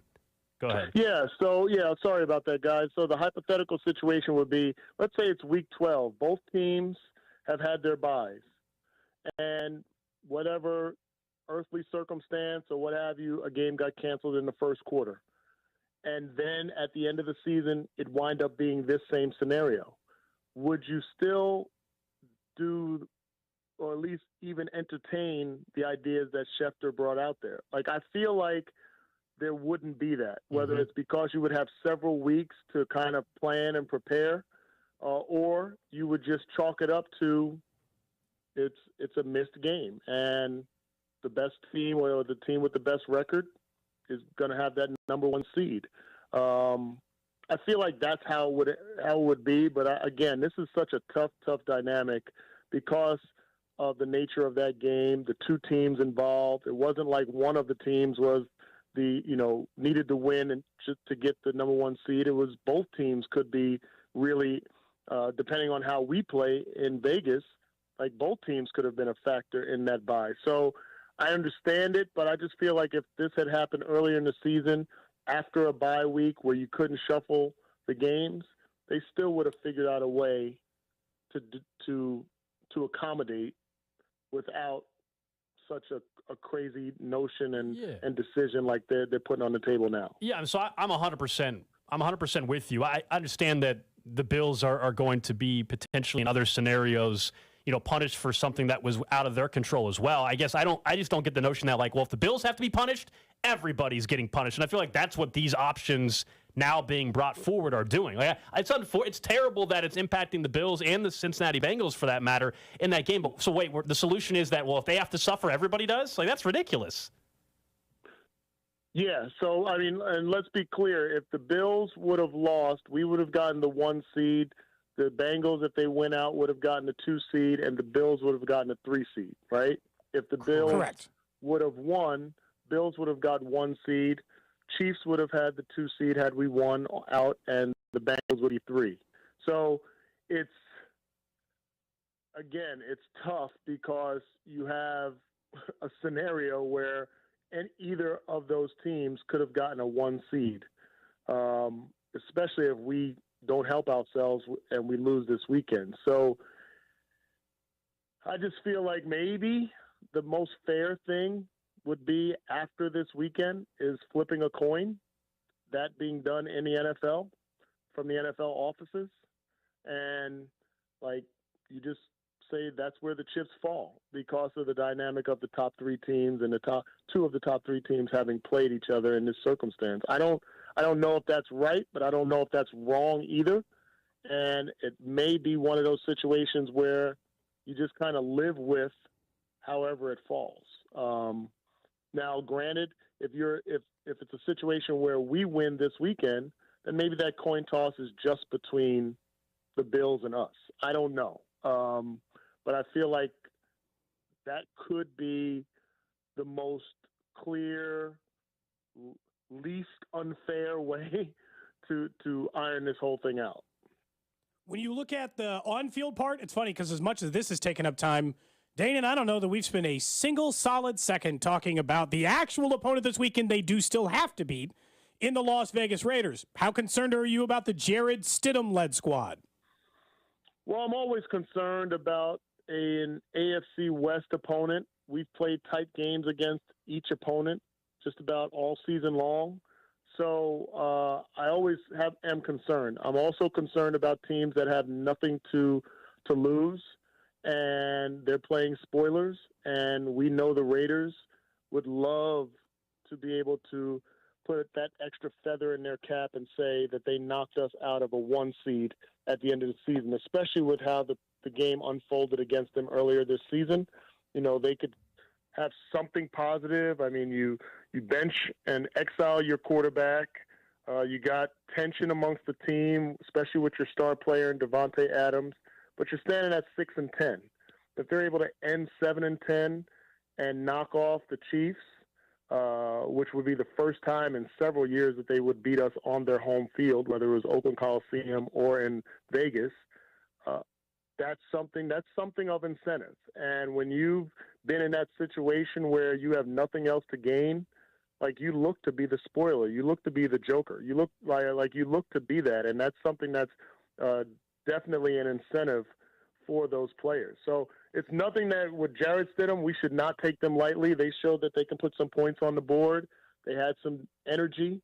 And when they're healthy, let's remember, they still got some weapons. If Darren Waller's healthy and Davante Adams and Renfro and Jacobs in the backfield, they are formidable. So, yeah, I think they've had some ups and downs and this season, but they weren't too far off from being a team that could have snuck into the playoffs. We're talking to former Chiefs wide receiver Danan Hughes here on Cody and Gold. We heard Patrick Mahomes yesterday discuss they're going to be the first team back on a football field since the incident that took place on Monday night and the scary scene involving Damar Hamlin, and that he kind of admitted it's going to maybe a little bit of a weird feeling stepping on the field. I know you didn't have this exact scenario play out in your playing career, but what do you think that's like for these guys that are going to try to get back out there, will have to get back out there on Saturday afternoon? So it's going to be tough, but it's going to be tough individually for each guy differently. And I say that because everybody handles issues differently. We've seen Brett Favre come back and play and have a career game the day or so after his dad died. We've had situations where family members or friends or former teammates have passed away and you have to go out and play. None of that obviously happened on the field, but it's still a weight that you carry as a player. But what you know about professional athletes for the most part is that we know how to compartmentalize everything. We can be going through divorces, have issues with kids, extended family members, deaths in the family, sicknesses, etc. But in between those lines, for 60 minutes, we can compartmentalize that game and the task at hand.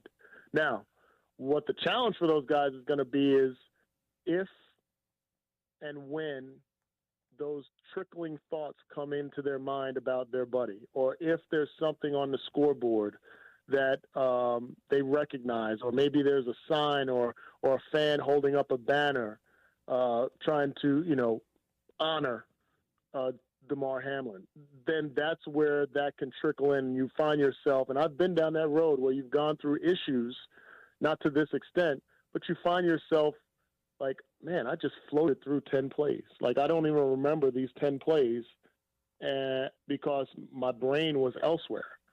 So that's going to be the toughest part. But I feel like once, and here's the thing about athletes, guys, once the time comes, whether it's in practice today, practice tomorrow, pregame warm-up, where the light clicks on and somebody or several guys say, let's go out here and fight, guys. Like, we all we got. Like, I love you guys. This is what we do. Let's honor our fallen brother by our effort. He'd want us to be out here. And once that triggers in everybody's head, then you're able to kind of go and flow. But it's got to be that specific point. And I've been down that road where, sitting in the locker room crying or shook up about something. And then somebody trigger that other mechanism in my brain to say, okay, like, this is what I got to go do. And then you go do it. Former Chiefs wide receiver Danan Hughes will be on the call this Saturday out in Las Vegas. You can also hear him tonight on Players Only. Just keep an eye on Kling in Vegas, please. I don't know what you guys are going to be doing. I heard you're not staying on the Strip, but still, I don't know what's going to happen. Yeah, I'll definitely keep an eye on him. And for you guys, I appreciate you promoting Players Only. Tonight, we're actually going to have a special guest in studio. So hopefully everybody will tune in at 6 o'clock. We'll have a special guest for the entire hour, and we'll be chopping it up about this situation as well as the Chiefs in this upcoming game. So it'll be a fun day, a fun evening. Yeah, we'll be listening 6 to 7 right here on 610 Sports Radio. Thanks again. That's Danan Hughes. He joins us every week here on Cody and Gold. And then, of course, after Players Only, that betting show tonight. No Thursday Night Football, though. No Thursday Night Football tonight. Is that good or bad? Just weird. Just different. It's the first one I've had without Thursday Night Football. Normally we start the show talking about Thursday Night Football. We don't have that tonight. So just some random college basketball game you can start talking about instead? I'll start with the Chiefs game. Let's kind of flip things around. Start with the Chiefs game. Benny Heiss will join me tonight as well on the show. Anytime there's that much weirdness around a game, I'm like, I'm not betting it. I don't think so. By the way, Mike Florio is reporting again, saying he is expecting an announcement this afternoon on Bills and Bengals. He expects it to be declared a no contest. He's actually reported that the announcement will be no contest, which is why we're starting to see these what I call wild options, including taking away bye weeks and giving them home field and playing neutral sites all being floated out because the NFL clearly has made the decision that they're not remaking, they're not playing this game. That Cincinnati Buffalo game. And so now they're looking for the solutions that possibly make things more equitable. Yeah, for all parties involved. Craziness. Some of them are crazy. Some of them are, in my opinion, not as crazy. They're reasonable. They're just complicated. Yeah. I mean, it's. I just fundamentally don't know why, if something already is going to potentially hurt two teams, the solution is to then hurt four, to hurt three. No, it's to hurt the other two teams less and help the third team less. What are we doing? I think the NFL doesn't like the optics that these two teams calling a no contest definitively helps a third team that is fully not involved. It's craziness. Let's do it every year then, too. The NFL, I'm sure, would gladly have the AFC title game every year as a neutral site. They'd love to play it in Mexico City every year, too, and have it sponsored. What city are we firmly settled into? Indianapolis about halfway, New Orleans. So if they played Minnesota. I want to go to Vegas. So if they played a neutral site game, I think Minnesota's an option. Indy's an option. Well, Indy would be Atlanta. pretty close to Cincinnati if that ends up being a team that plays in the championship. That's the thing. Would they decide the neutral site ahead of time, or would we not know until the week ahead? That's why you do Vegas. You do Vegas. Everyone's got to get on a plane. Be incredible. Vegas can absolutely handle it. All of a sudden, Gold's coming around on the idea of a neutral site game. That's it. That's the deal. If it's got to be neutral site. We could make jokes about the Las Vegas Raiders organization hosting an AFC title game, but their own team isn't even in it. Who doesn't like all of those things? Las Vegas would actually be a very, I think, realistic option. And although the only thing is Allegiant Stadium, because it is Vegas, they might actually already have something else going on that weekend. They probably already know their team's not, they've known for a while they're not hosting AFC title games with that franchise, so they probably already booked a concert that day or something. Maybe they can't do it. Maybe it's you just cancel the Jonas Brothers Atlanta, or whatever. I don't know what's planned that Atlanta. day. Atlanta's probably a possibility. I mean, it's the same thing with any arena that has teams that are firmly out of it. They might all have concerts planned. I know. I think more often than not. There's only one indoor place that I think you can't have it. It's Detroit. You say, why?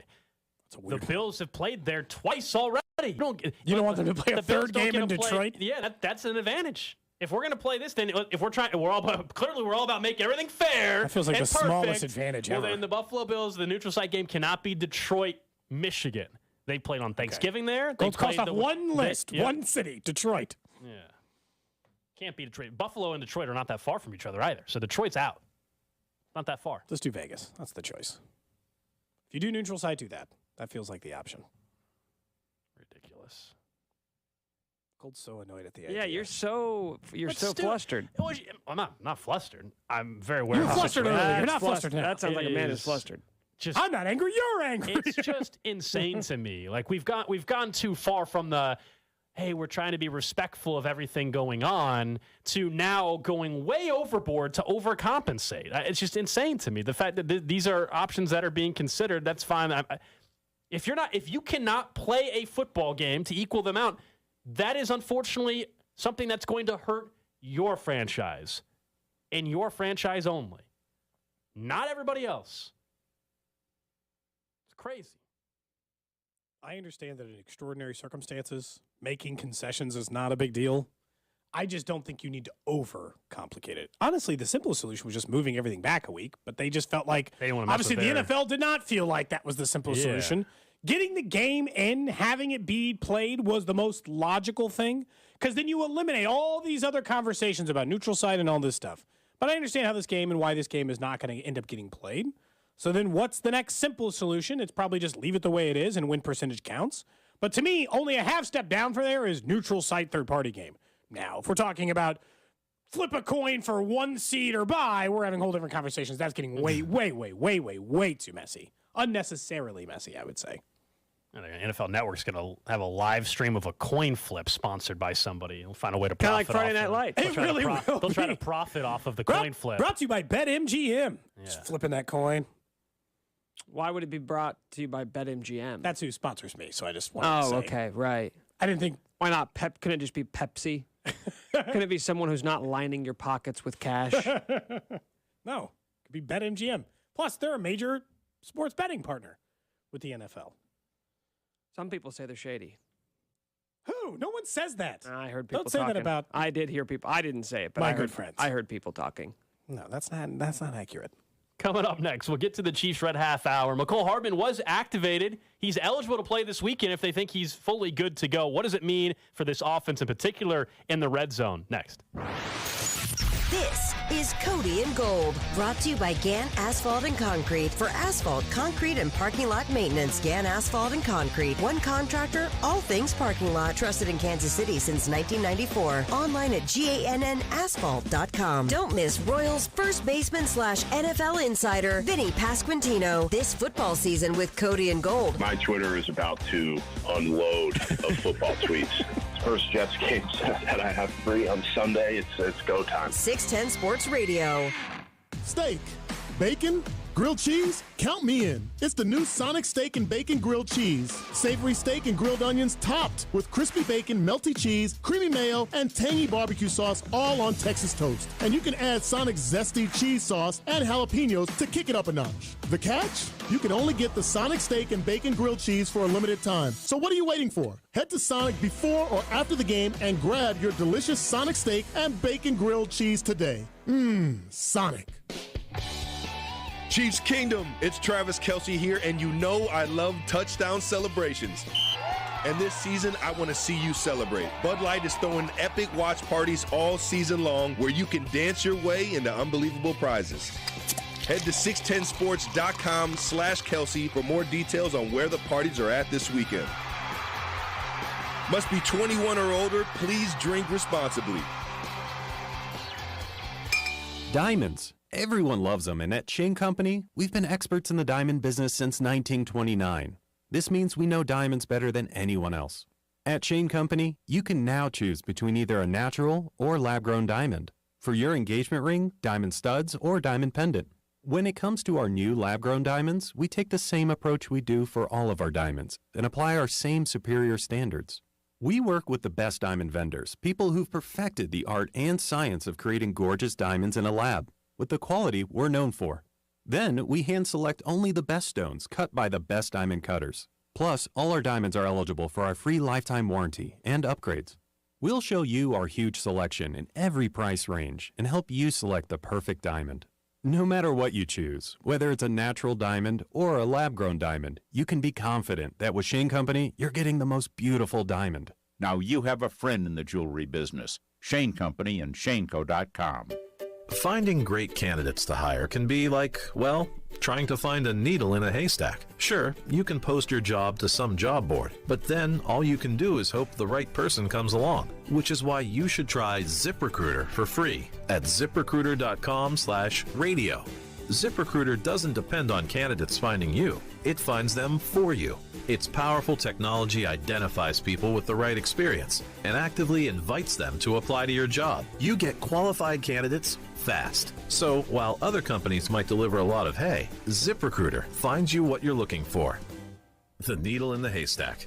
See why 4 out of 5 employers who post a job on ZipRecruiter get a quality candidate within the first day. ZipRecruiter, the smartest way to hire. And right now, you can try ZipRecruiter for free. That's right, free at ZipRecruiter.com/radio. That's ZipRecruiter.com/radio. ZipRecruiter.com/radio.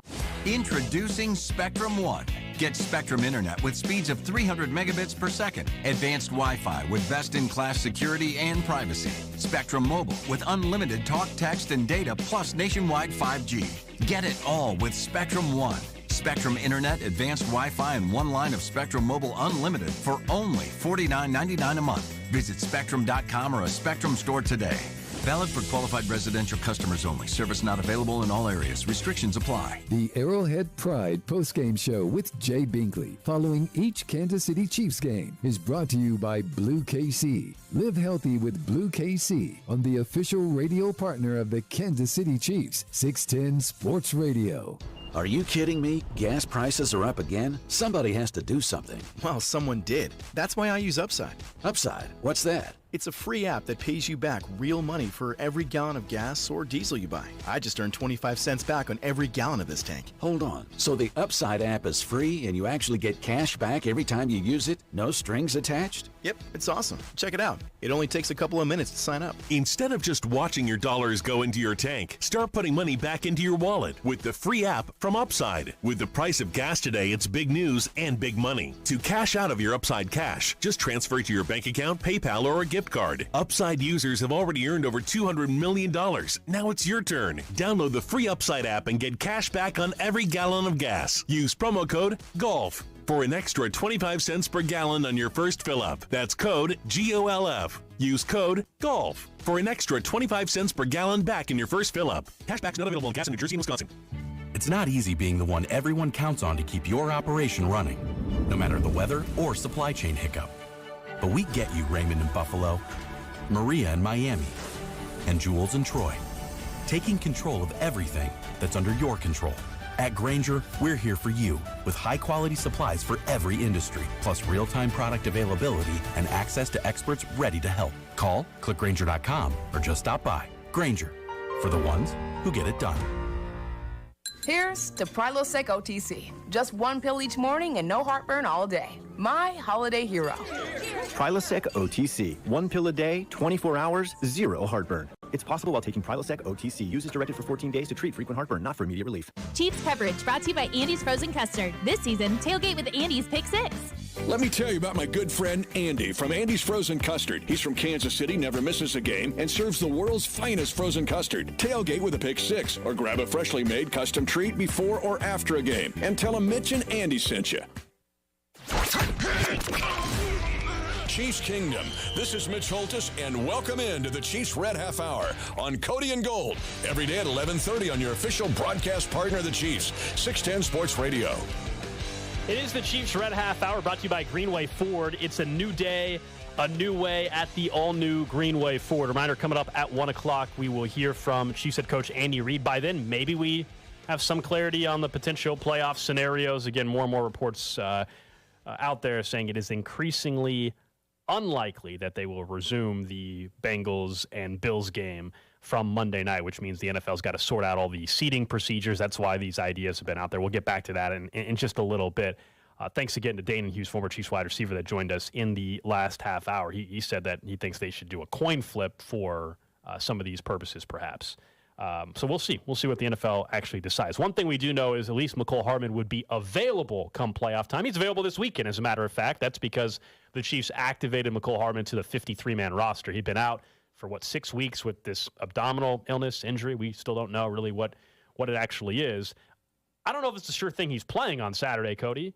I kind of prefer he didn't in a weird way. He's activated, which is a great sign, which means the Chiefs believe he'll be able to help them in the playoffs, that he's going to play wild card weekend, divisional weekend, whatever it may be. He's going to be available to him at some point, yeah. Right, and so that's why you activate him from the 53-man roster. I can understand the argument that you want him to get 10 snaps, 15 snaps this weekend just to kind of get some of the rust off a little bit. I'll just remind people of how much we were talking about Mecole Hardman prior to the injury and how important he was and how important in the red zone. 3 weeks into the injury, I think people realized his importance in the red zone. Now, Jerick McKinnon's been performing so well that it's funny to me now we're trying to downplay, I feel like, his importance. I think Mecole Hardman helps his team immensely in the red zone, and that's why it's important that he was activated yesterday. I think he does help this team. I think he's important to the offense, but only when he's important to the offense, if that makes sense. My problem is he's missed so much time, and there's going to be so little run-up to what? Max? If the Chiefs end up as the bye, 3 games? Maybe he gets on the field against us. But he's been a limited participant each of the last 2 days. And we know that Andy Reid's typical line in the sand is full participant by the day before. So what? He's got today, right? Just today. He had a setback a week ago. Are you sure you want to rush him onto the field? Yeah. My indication, my thought would be don't play him this week and try to get him in. My problem is, can you just roll Mecole Hardman? He's been in this offense for a while. I understand that. Is he the kind of guy who can just come off the street and reassume his old role? And that I'm not as confident about. Maybe it's because he's never developed into this number one wide receiver, and those are the guys, right? The guys who already started. So Travis Kelce missed 8 games, and we were talking about coming back for the divisional round of the playoffs and be like, well, Travis Kelce's just going to be Travis Kelce the second he steps back out on that field. Because I know, even though Travis Kelce never misses time, I know that he would still be himself, right? I wouldn't have to worry about how they're going to use him in the offense. The whole offense works around him. They have found other ways their offense works without Mecole Hardman. In some cases, giving some of his jobs or his roles to other members of the offense. How easy is it this late in the season, considering the fact he's missed half of the games, to just roll Mecole Hardman back in? I'm not so sure he's going to have as big of an impact as I would have thought if he came back a month ago. Yeah, that part's probably fair. I just don't think, given the fact he's been in this offense for multiple years and was having an impactful year in the red zone prior to the injury, that it's going to be a situation where they can't find a way to work him back in. And we're talking about Andy Reid. We're talking about the play designs that involve Mecole Hardman. We thought some of them went to Kadarius Toney. They're, to me, not just going to be like, hey, we're good with Toney. Thanks, Mecole, for everything, but we're just not going to use you the rest of the year, man. If that was the case, don't even activate him. I think Mecole Hardman will have an impact in the red zone at some point during the postseason. I don't know if he's even playing this weekend, as we said. I think there's a real possibility he doesn't. I do believe you don't want to have somebody have their first game back in the divisional round weekend. Like I would like him to get a couple of snaps perhaps this weekend. Like I wonder. I mean, I'd be fine. I actually, as much as I don't want him to play, like if he got 8 snaps and 2 targets, just to prove he could do it still, if that makes sense.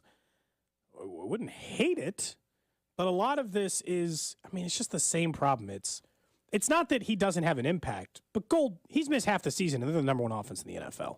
I'm not saying they didn't miss him in some regards, but they were still one of the best red zone offenses in the NFL. They were still really what it is, very simply put, you're like, hey, he really was impactful in the red zone. How did they cover that gap? They just gave it to Jerick McKinnon a bunch. I'm not saying not having more options is not a good thing in the red zone. I think typically that would be. But still, I think you've got to consider the fact that it might not look like the same Mecole Hardman.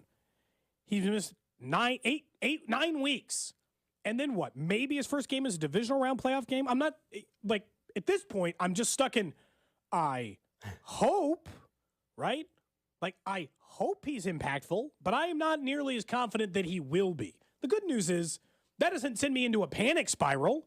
I just told you all the options they have available to them on offense. They have found a way to score absent Mecole Hardman. Doesn't mean it can't be better if a fully healthy Mecole Hardman just shows up and he's back through the door, but they activate him because they still see a role. That's the one thing I will say about Andy and you can't really do that to Mecole if he's healthy enough.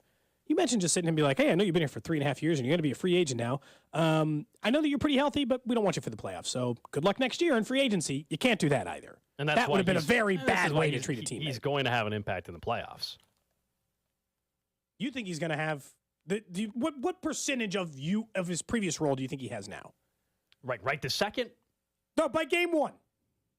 Right? By playoffs. If we're really by talking about by the playoffs, I think if he is in the divisional round football game in the postseason, that he's still going to be at 75 or 80% of where he was. Of his previous role? Yeah. And you think it all just comes off of Justin Watson and Kadarius Toney and a little off of Jerick McKinnon's back? Because that's where it's been during this time. Yeah, again, Jerick McKinnon, as much as he's been in the red zone, he's not lining up at wide receiver where Mecole Hardman was. He's he's getting the red zone touchdowns right now. He's had touchdowns in plenty of games here down the stretch, but I don't think it's not a direct 1-for-1. If there's a 1-for-1, it's actually the routes Justin Watson's been running are Mecole Hardman routes. They are, for the most part. And I told you, his snap to production percentage, not good enough.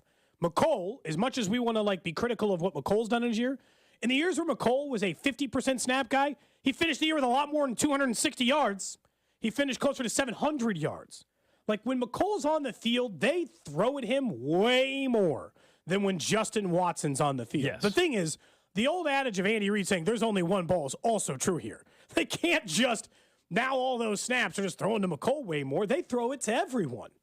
To me, it adds a layer of athleticism that I don't think that they possess, that Justin Watson doesn't possess.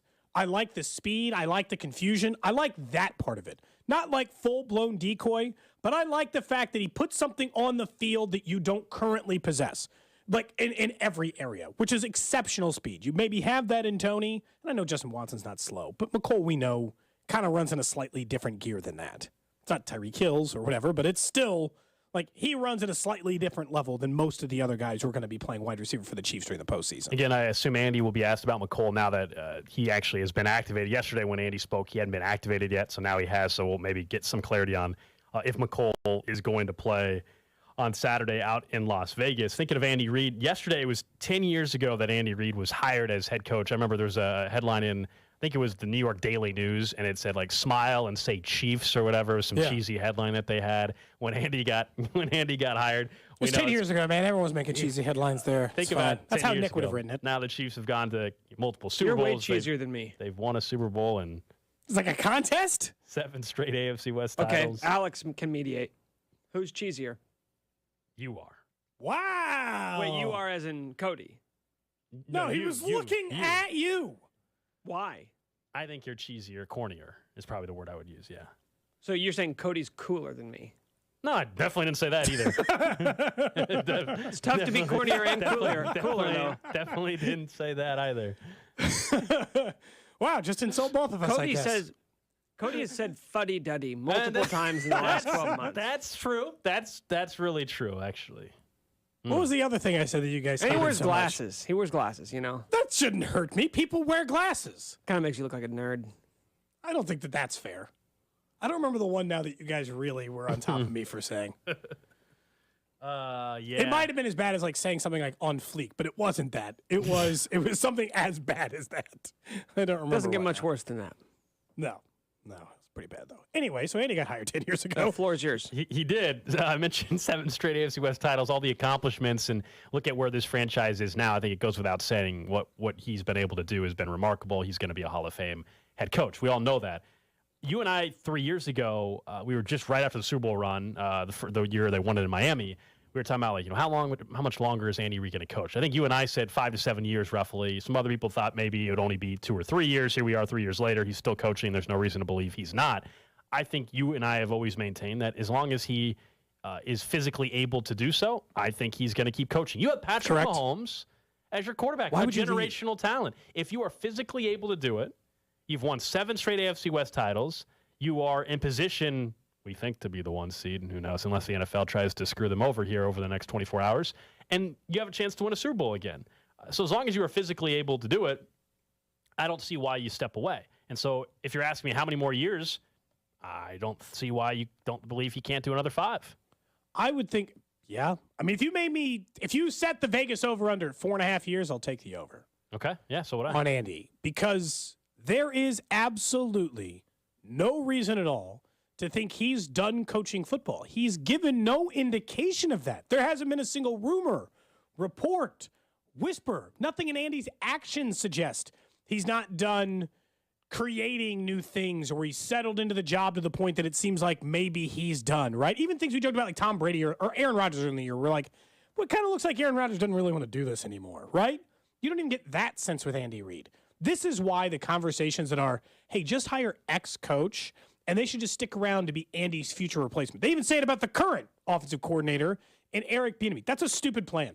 If you're an offensive coordinator right now, if you're Eric Bieniemy, if you are Matt Nagy, the plan of I'll just sit around and wait till Andy retires and then I'll become the head coach, well, I hope you're ready to wait a little while. Also, that doesn't happen in the NFL. That is very strictly and clearly a college basketball thing. That is the only sport in which people actually do that, where they just sit around and wait to be the next head coach. But in cases where, like, let's say Bill Self. Bill Self's not hanging it up right now. Like, you better wait until closer to retirement. If you're going to do that, slide in the last 4 or 5 years of Krzyzewski's run, right? Last 3 years of Krzyzewski's run. Andy still seems like he is years away from doing that. I mean, I know we could have this conversation, just talk about what a complete 180 that this organization took the second Andy Reid showed up in the building, because that's absolutely true. I think we all know that's true. No doubt. Now, it'd be interesting, like, if you were saying, hey, Andy wasn't coaching after this season, if that actually was something in this hypothetical, Eric Bieniemy would be the guy, right? Not Matt Nagy. The reason why you're saying, well, what are you talking about? How would it not be Matt Nagy? He's been a head coach before. We've all seen and heard Clark Hunt praise Eric Bieniemy and mention how he's talked to other owners, how he should be hired. If Andy Reid retired tomorrow, and you didn't hire and Bieniemy, you didn't hire Eric Bieniemy, then he's never going to get hired. That would be the worst look imaginable. Like 5 or 6 years from now, you could have a different conversation. Maybe. Like if he's still the offensive coordinator for some reason 6 years from now, which I don't think he will be, but if he's still the offensive coordinator 6 years from now because nobody ever plucked him away, then okay, maybe we're having a different conversation. But I've kind of gone back a little bit. I think there's a chance Bieniemy gets a job this year. I think that the Brian Dable, Dan Campbell semi-success stories help Bieniemy, because those are we're the leader of men. We're the rah-rah guy, right? Which is Eric Bieniemy's current. That's his current outside view. I think he's a really good innovator. I think he cares about the offense. I think he thinks really deeply about it. But he is viewed more in that vein. He is a motivator of men.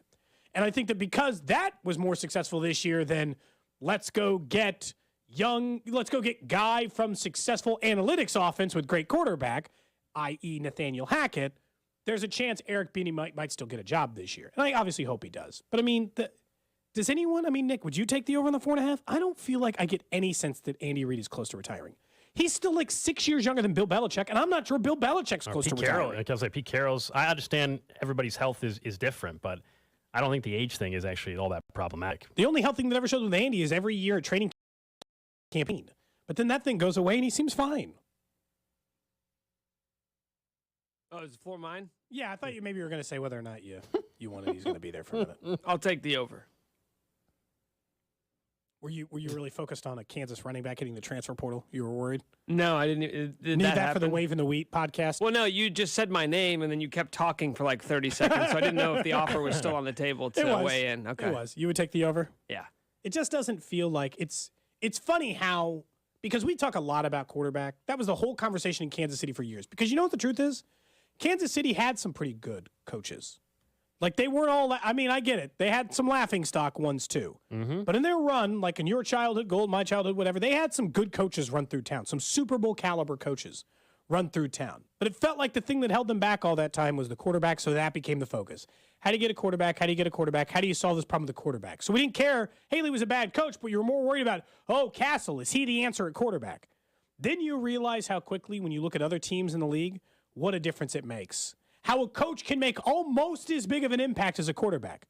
And really, Mike Tomlin may be the answer on that, because look at what Mike Tomlin does. He can get absolutely zero quarterback play at all and get his team inside with a chance of a playoff spot every year.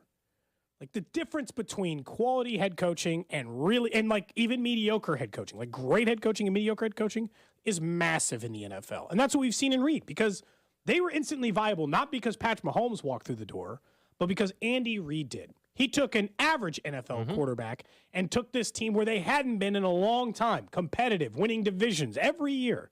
Took the special quarterback to put him over the top, as we know, but they weren't even competitive before Andy showed up. Yeah, like we know he will not be the head coach for the entire tenure of Patrick Mahomes as quarterback, but man, if you're a Chiefs fan, you're hoping it is as much of that career as possible, because we've all seen the results, and he is going to be a Hall of Fame head coach and is as good as anybody that's ever coached in the NFL. Look at this year as a prime example of it too, Cody. No Tyreek Hill. What's the offense going to look like? And they're the best offense in football. They're better than a year ago.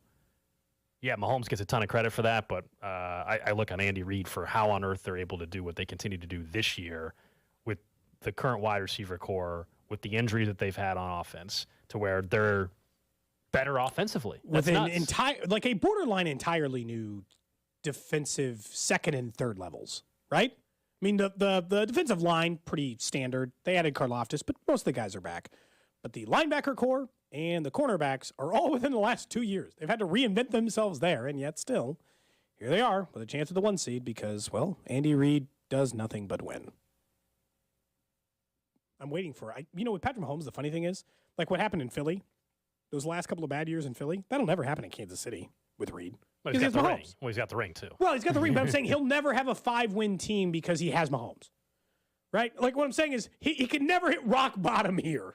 Rock bottom, what would your assumption be like, oh, my God, what happened to the Chiefs this year? They were the 5th seed? The 6th seed in the NFL playoffs? It certainly, in my mind, wouldn't be that they missed it. Yeah, it would take injuries. I mean, that's the scenario. Yeah. But I'm just saying, with Patrick Mahomes and Andy Reid both on the football field for an entire schedule, what would be a disaster season for the Chiefs? The 5th seed, right? You would ask yourself, when would you start asking yourself, what the hell happened this year? What's wrong with you? About there, right? About a 10-win team, 11-win team? I mean, it's one of those, it's the Brady-Belichick Patriots run, which is however many consecutive years the Patriots made the playoffs with Brady, which was every year, correct? Yes. So that would be like not making the playoffs. Yeah. That's rock bottom. Losing the division. that's rock bottom. Yeah, exactly. But I don't foresee that. That's why rock bottom is different than that. It's rock insane. Bottom is you're a 6th seed, and I'm like, oh man, you lost the AFC West. This conversation we're having, meanwhile, their opponent is the Raiders, who are going to start Jarrett Stidham for a second straight week, who looked really good actually last week against the 49ers. Knowing what Derek Carr, even though it's not all his fault this year by any means, but knowing what he looked like, do you wish they were playing Derek Carr or Jarrett Stidham this weekend? Because Stidham just did it against the 49ers defense. Stidham. It's still Stidham, right? I think so as well. Are there people arguing the other side that they'd rather Derek Carr be starting in this game? It's Stidham. What is his record? 3-14 against the Chiefs? Yeah, that's pretty bad. So I'll take that. You'll take that guy? Because I know Derek Carr might play okay, but they will not win. I think last week was a perfect storm for Stidham. Yes, he was going up against one of the best defenses in football, but there's more tape on him now. Whatever they were trying to do with that wide receiver core, with him as quarterback, adjustments are made. It's the same thing we talk about all the time when a quarterback can come in, or even in baseball, players come in and they have success right away. There's not a lot of film or focus on that player in particular. Now you've got a whole nother week. You got to see what the Niners did wrong, what the Raiders did well in that performance in overtime where the 49ers barely survived Las Vegas. He has, against the Chiefs in his career, he has played almost a full season. He has played in 17 games and started 14 of them. So he's played, so some other ones he had to come in late or whatever. But he has played in 17 games against Kansas City. Career passing yardage of 4,120 yards, 26 touchdowns, 17 interceptions. It's not exactly a banger career, but I would take that. If you told me that that's what Stidham would do over the next 14 games, I'd be pretty surprised. So I feel like I'm still going to say Stidham. I just feel like I want the worst quarterback who knows the offense less. Although maybe he knows it better because he was with McDaniels in New England, right? I mean, so there's an argument to say he knows it better, weirdly enough. If he performs well, even in a losing effort on Saturday against the Chiefs, in a way, that's not the worst thing to happen if you're a Chiefs fan. The Chiefs win, but Stidham performs decently. Because then maybe they convince themselves to go a year with Stidham? Yes. It's the Raiders after all. Anything's on the table. Well, they're not picking high enough in the draft, right? Well, they are, actually. The Raiders, if they lose, there's a chance they get the 6th pick or 7th pick. So they could pick high enough to actually take a quarterback. Right now they're 8th, I think. 8th or 9th, but they could move up to 7 or 6 or 7. McDaniels is not a good coach. He's just not. He's not a good NFL head coach. Who are you arguing with? You know what I mean? I think that's like you know what it is? I used to say Zach Wilson's not a good quarterback. I used to actually, but weirdly enough, I used to have this argument. Even Gold, before he got hired, he's like, I'm not sure he's not a bad, we don't know that. There was no evidence. There was not enough time, that. And I was like, no, he stinks. You should all know that right now he stinks. He's not a good head coach. He's not going to be a good head coach. But yeah, now you're right, Nick. I'm really just arguing against nobody. Nobody's taking the other side of that right now. I actually think he's doing a great job, man. I think he's doing a great job. He's doing a worse job than Rich Bisaccia last year. He's been doing a great job. He's got that team playing hard. Yeah, just been a great coach for the Raiders. Hard? Yeah, they're playing hard. Playing hard to that 6th overall pick in the NFL draft. Man. They love him. He's innovative. Oh, he's doing a great job. The weirdest. Him and Matt Patricia, the OC over there, and in New England also doing just a great job. They should probably do the same thing that clearly the Broncos organization did, which was send a group text to the team and be like, hey, everybody. Everyone's got to get on Twitter and say something nice about Russ, okay? So just if you guys don't mind, get out there and send out a tweet and be like, what a guy, hard worker, love that he has an office. Doesn't matter, just say something nice. Anything you can think of that you think is nice about him, you make sure you say it on Twitter today. They should do the same thing with Josh McDaniels. Isn't that what that felt like with Russ? It was like 5 or 6 players all at once finally decided to come to his defense after saying nothing in defense of Russell Wilson for 16 games this year. They all just decided the same weekend to come to bat for him? That seems like it doesn't make sense. I can't believe Nick would rather face Derek Carr. He's clearly the better quarterback. He has won 3 games against the Chiefs in his lifetime. How many's Jared Stidham won against the Chiefs? 0. He's the car we haven't driven off the lot yet. And you know what? I like the specs, I liked what I saw last weekend. That one game? Yeah, made some high-level throws. Anytime you don't really, you didn't really watch the game, just say, he made some high-level throws, man. Made a lot of high-level throws. He kind of looks like a dude. Good presence out there. But they lost, and he threw multiple interceptions. He showed some moxie and some poise. Did you watch any part of that game? Just the last 2 seconds. The very, very end. The last drive. Overtime? I was like, did you watch just any of that game at all? I watched a little more than that because it was maybe the best game of the afternoon slate that day. I had Red Zone on, and so they bounced around. But I don't know, man. Jared Stidham has 1 career start. He's played in 12 career games. That's the only career start we've ever seen from Jared Stidham. I went to the game, so I immediately came home and passed out on the couch, and then woke up to the Niners missing a field goal. And you're like, oh, this game's close. What happened? Actually, no, I saw the Devontae Adams catch. That was great. He's still good. He is. So the Chiefs should definitely account for him. That seems like a strong plan for Spags. They got to move Snead around with him again like they did with if Snead plays. DK Metcalf? I don't know if Snead's playing. He was a limited participant yesterday. I don't know if he's playing. Today's Thursday. McDuffie didn't play in the first matchup, correct? He would have been out. Yes. Correct. Yep. But McDuffie is not the guy you would normally say, let's stick him on Devontae Adams. That's why Snead and McDuffie are a good combination together. Who got burnt? Was it Fenton who got burnt by him? Yes. Not even burnt. It was a blown. That's usually a good guess. Was it Fenton? Probably. I still think they should have. I still think Fenton should have been kept on the roster for depth purposes. I still maintain that. I still think there was no reason to trade him. But yes. Hey, you can't have it both ways. You either love him or hate him, man. I mean, that was my take at the time. It hasn't changed.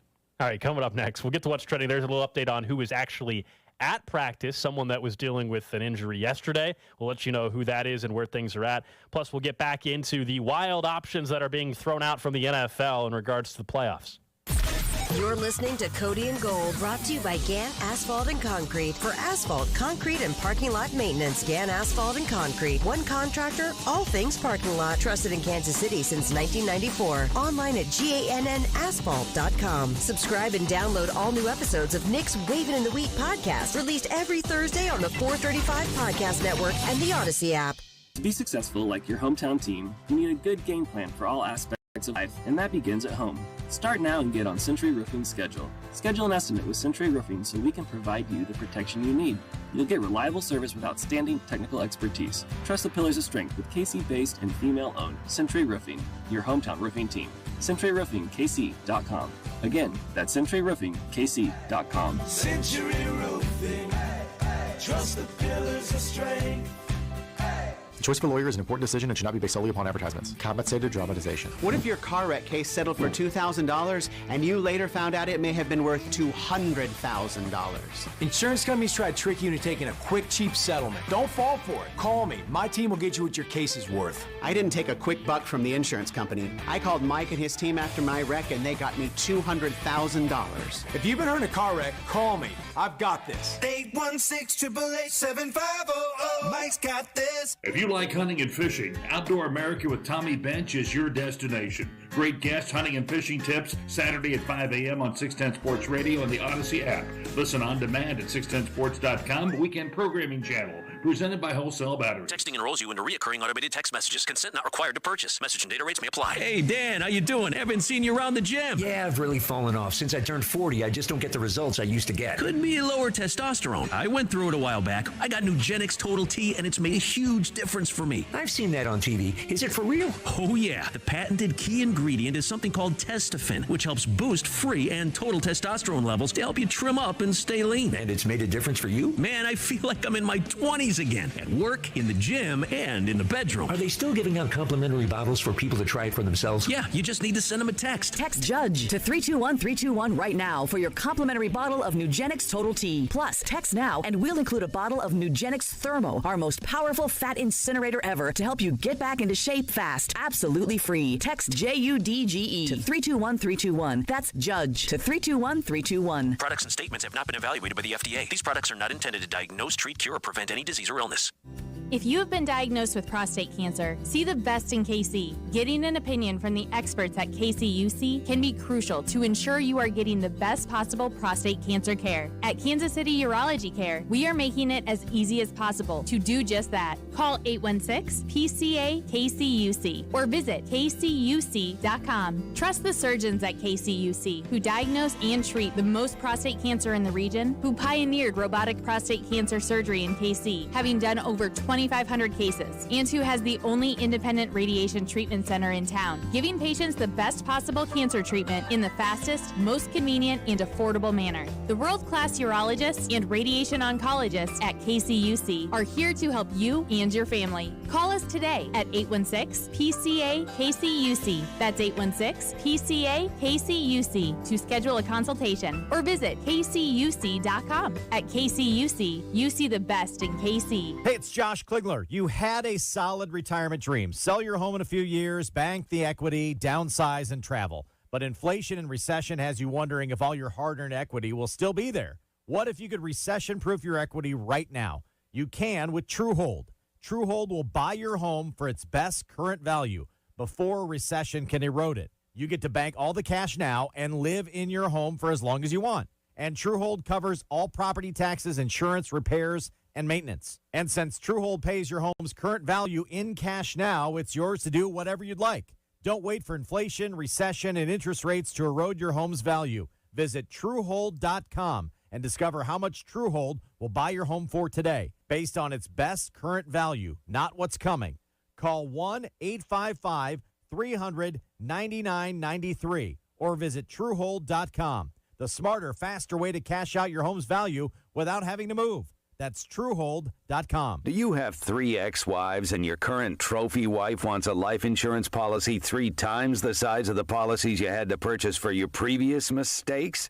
If so, you need to call Big Lou at Term Provider, 800-700-6898. Big Lou is intimately familiar with your problems, and if you're 50 or 60 years old and in reasonably good health, a $1 million policy should only cost about $100 to $200 per month. Big Lou may have a solution for your previous policies as well. You may even save enough money to lighten the load on your new $1 million policy. Remember, call Big Lou. He's like you, except he's only on number 2. Call Term Provider at 800-700-6898. That's 800-700-6898. For $1 million in term life insurance that you can live with. Call Big Lou at 800-700-6898. 800-700-6898. You're listening to 610 Sports Radio from the Max Motors Studios. Chiefs Kingdom, this is Mitch Holtis. Catch me every Monday at 4 with C-Dot on The Drive. Hamburgers? Maybe. Chiefs football? Definitely. On your official broadcast partner of the Chiefs, 610 Sports Radio. KCSP Kansas City, WDAF HD2 Liberty, always live on the free Odyssey app. What's trending? All right, let's check in on the hot topics trending. Number 1 on What's Trending, we're going to hear from Andy Reid coming up at 1 o'clock and find out more on the injury front. But Harrison Butker was seen at practice today, which is a good sign considering Andy had mentioned there were some back spasms there for Harrison Butker. So maybe a good sign that he was able to come back after practicing yesterday. Otherwise, they've got to look at a practice squad spot for a kicker, perhaps. Maybe, but at least at this point, if he's back on the practice field, they don't have to do it yet. But it's, to me, you know, earlier in the year when we were talking about Harrison Butker missing time, we were having longer conversations about, like, could they lose the game on the back of the kicker? I already feel that way now. So, to me, I'd still want Butker, but I got you. I would prefer Butker, but I'm worried about the kicking game either way. So it's not like I go into the game with significantly less confidence than I had going into it. Next up on What's Trending, the NFL is still working through options for the remainder of the regular season. Seems like right now it's crazy throw out ideas hour. Yeah, no kidding. Over at Pro Football Talk and ESPN.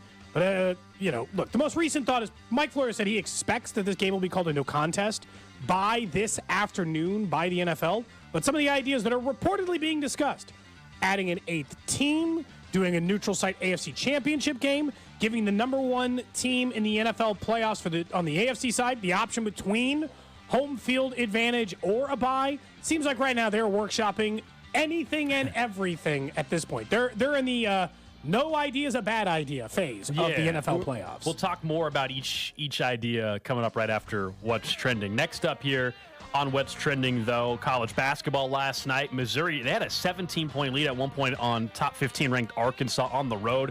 Arkansas able to come back in the second half. Missouri falling 74-68. Would have been a really, really nice win. Would have been 3 straight over ranked teams. That's why I don't think Missouri should get knocked out of the top 25. They've played really well 3 consecutive games against top opponents. As long as they win this weekend, then I agree with you. I think they have an easier opponent. Then they get back Alabama in a couple weeks. So then all of those, they take on Vanderbilt. Yeah, should take at home. That's Jerry Stackhouse. That's one of those where you got to take care of business. Yeah, you're correct. TCOB, taking care of business. And you said I was corny. Yeah. Mm-hmm. Bet you Cody didn't know that Jerry Stackhouse was the coach there. I did not. Next up on What's Trending, Adam Schefter says on the Pat McAfee show that the Ravens are still confident they will have Lamar Jackson back for the postseason run. Obviously much needed. They got no chance in that 3-6 matchup or 4-5, whatever they end up in, if Lamar Jackson doesn't play. But it's the same thing I was just talking about with Mecole Hardman. He's a tremendously talented player. That's a lot of time to miss and then just step into NFL playoff football, right? It is. I think for Lamar, unfortunately, he's kind of gone through this scenario before. Last year they didn't make the playoffs, but he missed a chunk of the season due to an injury as well. This is why this offseason for his long-term future is going to be interesting. I think he's going to get tagged by the Baltimore Ravens, and then they'll see if they can't agree on a long-term deal. I think a lot of it's going to depend, too, on if he comes back for the postseason. Let's say Lamar wins a playoff game or two. Then the price goes up, even with the injury that he suffered. And he didn't tear an ACL. Joe Flacco price. He's got a PCL injury. It's not an ACL injury. But the price definitely changes. Lastly, on What's Trending, don't forget, next Friday, that's Friday the 13th, our playoff beer release party, the Playoff Pilsner at Cinder Block Brewing, 6 o'clock on Friday the 13th. Playoff Pilsner going to be available there. Dusty's going to be doing his show. Last year, if you made it out, it was packed. It was packed to the brim. It was a huge night, and it was a ton of fun. Nick's not showing up already, so more reason to show up maybe. That's not the way to you don't word it like that. No? You're not showing up, right? I am not going to be in attendance. Oh. Every other personality. I think everybody else. I think Bob and Josh will be there. I think B-Dub. Comparison is the thief of joy, guys. Have you ever heard of that? Stop comparing yourself to others. Everybody but Nick will be there. Unfortunately. That's fine. Be easier for Nick to refrain. Refrain from what? Drinking, because you're doing dry January. It's not about removing yourself from temptation. It's about being able to stand tall in the face of temptation. Yes. Yeah, take it head on. I'm not just going to hold myself up, in my bedroom for the next month. Just had prior obligations. It happens. A family man. That's something you know nothing about, deadbeat. What do you mean? Wow. I know nothing about being a family man? Last I checked, you have shown up to pick up your daughter from school after drinking. Did that not happen? It did. That's true. Did you or did you not talk about the importance of being able to consume alcohol while hosting a children's party? That doesn't make me a deadbeat. Let me just ask you real quick, Nick. At your nephew's birthday party on the 13th, will alcohol be present? Will there be alcohol? Will it be present? Will it be consumed by your sister, your brother-in-law? If you were not doing dry January, you? I don't try to worry about things that are outside of my control. All I know is the promo that is running on this station says, and Nick's buying drinks for everyone. I even say it in the promo. So why would you say that? Are you going to Venmo me money so we can have money for everybody? Wait, why would you say that? I mean, you can play the promo. It clearly says, and Nick will buy drinks. No, okay, but I understand that you said it, but you saying it does not make it fact. Promos are very legal, factual, and that, verbally binding. Yeah, I think so. Oh, okay. So you're going to back out. Not only are you not showing up, you're saying. Okay, then I'm going to cut a promo that says Alex is giving me 25% of his salary the rest of the year. But that doesn't benefit the listeners. It just runs. That doesn't benefit the listeners. No, Nick's going to actually share 10% of that 25% with the listeners. Okay. He's going to generously give it to the people. Yeah, because the 816 on the text line, 913-586-7610, said Nick said he was going to buy drinks. Better leave his card. I agree. That's what's trending. Nick's not happy about that. It's been running for weeks. I had not noticed it. I didn't either. Just take a listen, man. Not a great time for Nick to buy drinks. He just had to, he just went on vacation. That's not a time you want to spend. Well, I think he's got an allotment of alcohol money. No, but I mean, I wouldn't want to spend. It's not. He's got an allotment of alcohol money. He's not buying himself alcohol. So however much money you normally would spend in January on alcohol for yourself, you're going to spend it on other people at the playoff beer party. I think that's very nice of you. What's that, like 2,000-3,000? Yeah. Something like that. Right in that number. You had mentioned during What's Trending kind of where we're at on the NFL's decision-making process. Mike Florio is reporting that he expects today to be an announcement that the Cincinnati and Buffalo game will not be resumed. That's what he's expecting to hear. It'll be ruled a no contest. So if you're going to do that, and that's the direction the league is going, then that means you got to figure out the seeding because you're going to go into not the same amount of games. We all know that. For a while, in the COVID year, they were talking about win percentage. Correct. And so win percentage, we know if the Chiefs were to handle business on Saturday against the Raiders, the Chiefs would have a higher win percentage, which means they would be the 1 seed. The NFL, though, is considering options because they don't believe that that is clearly fair. So one of the options being discussed is that they would go and have the Chiefs decide, do they want the bye or do you want home field advantage? Not both anymore. Suddenly we're just changing everything. But only on the AFC side. Only on the AFC side. I just don't get it, man. We can try to be aware and understanding of the Buffalo Bills and the circumstance that they found themselves in on Monday night. And the great news is, again, there continues to be more positive news on the health of Damar Hamlin. that he is awake and he's holding the hands of family members, according to reports, which is all amazing news. Amazing news. It's been a lot of good positive But news on the today, football end, we're just now going to completely throw everything out. We're going to completely change what it means to be a number one seed, that you don't get the number one seed advantages, even if you played in 17 games and you finished with now what will be a higher win percentage. This is why they needed to make up the game, okay? This is why they needed to find a way for Buffalo and Cincinnati to play that game, to finish that game, because now you get in this scenario where you got to go win percentage. And the NFL's like, well, we can't have Kansas City just be the one seed. That's not fair. I honestly think that that's what the NFL is looking at it as, because before the weekend's games have started, I understand that before the Cincinnati and Buffalo game, the Chiefs were the one seed because neither team had played. But before the weekend games had started, Bills were the 1, Chiefs were the 2, Bengals were the 3. And I think that in their mind, a team is, because I don't think you can really argue, a team is clearly benefiting from this, and it's the Chiefs. Yeah. They don't have to guess the results of a game that would have clearly impacted them one way or the other.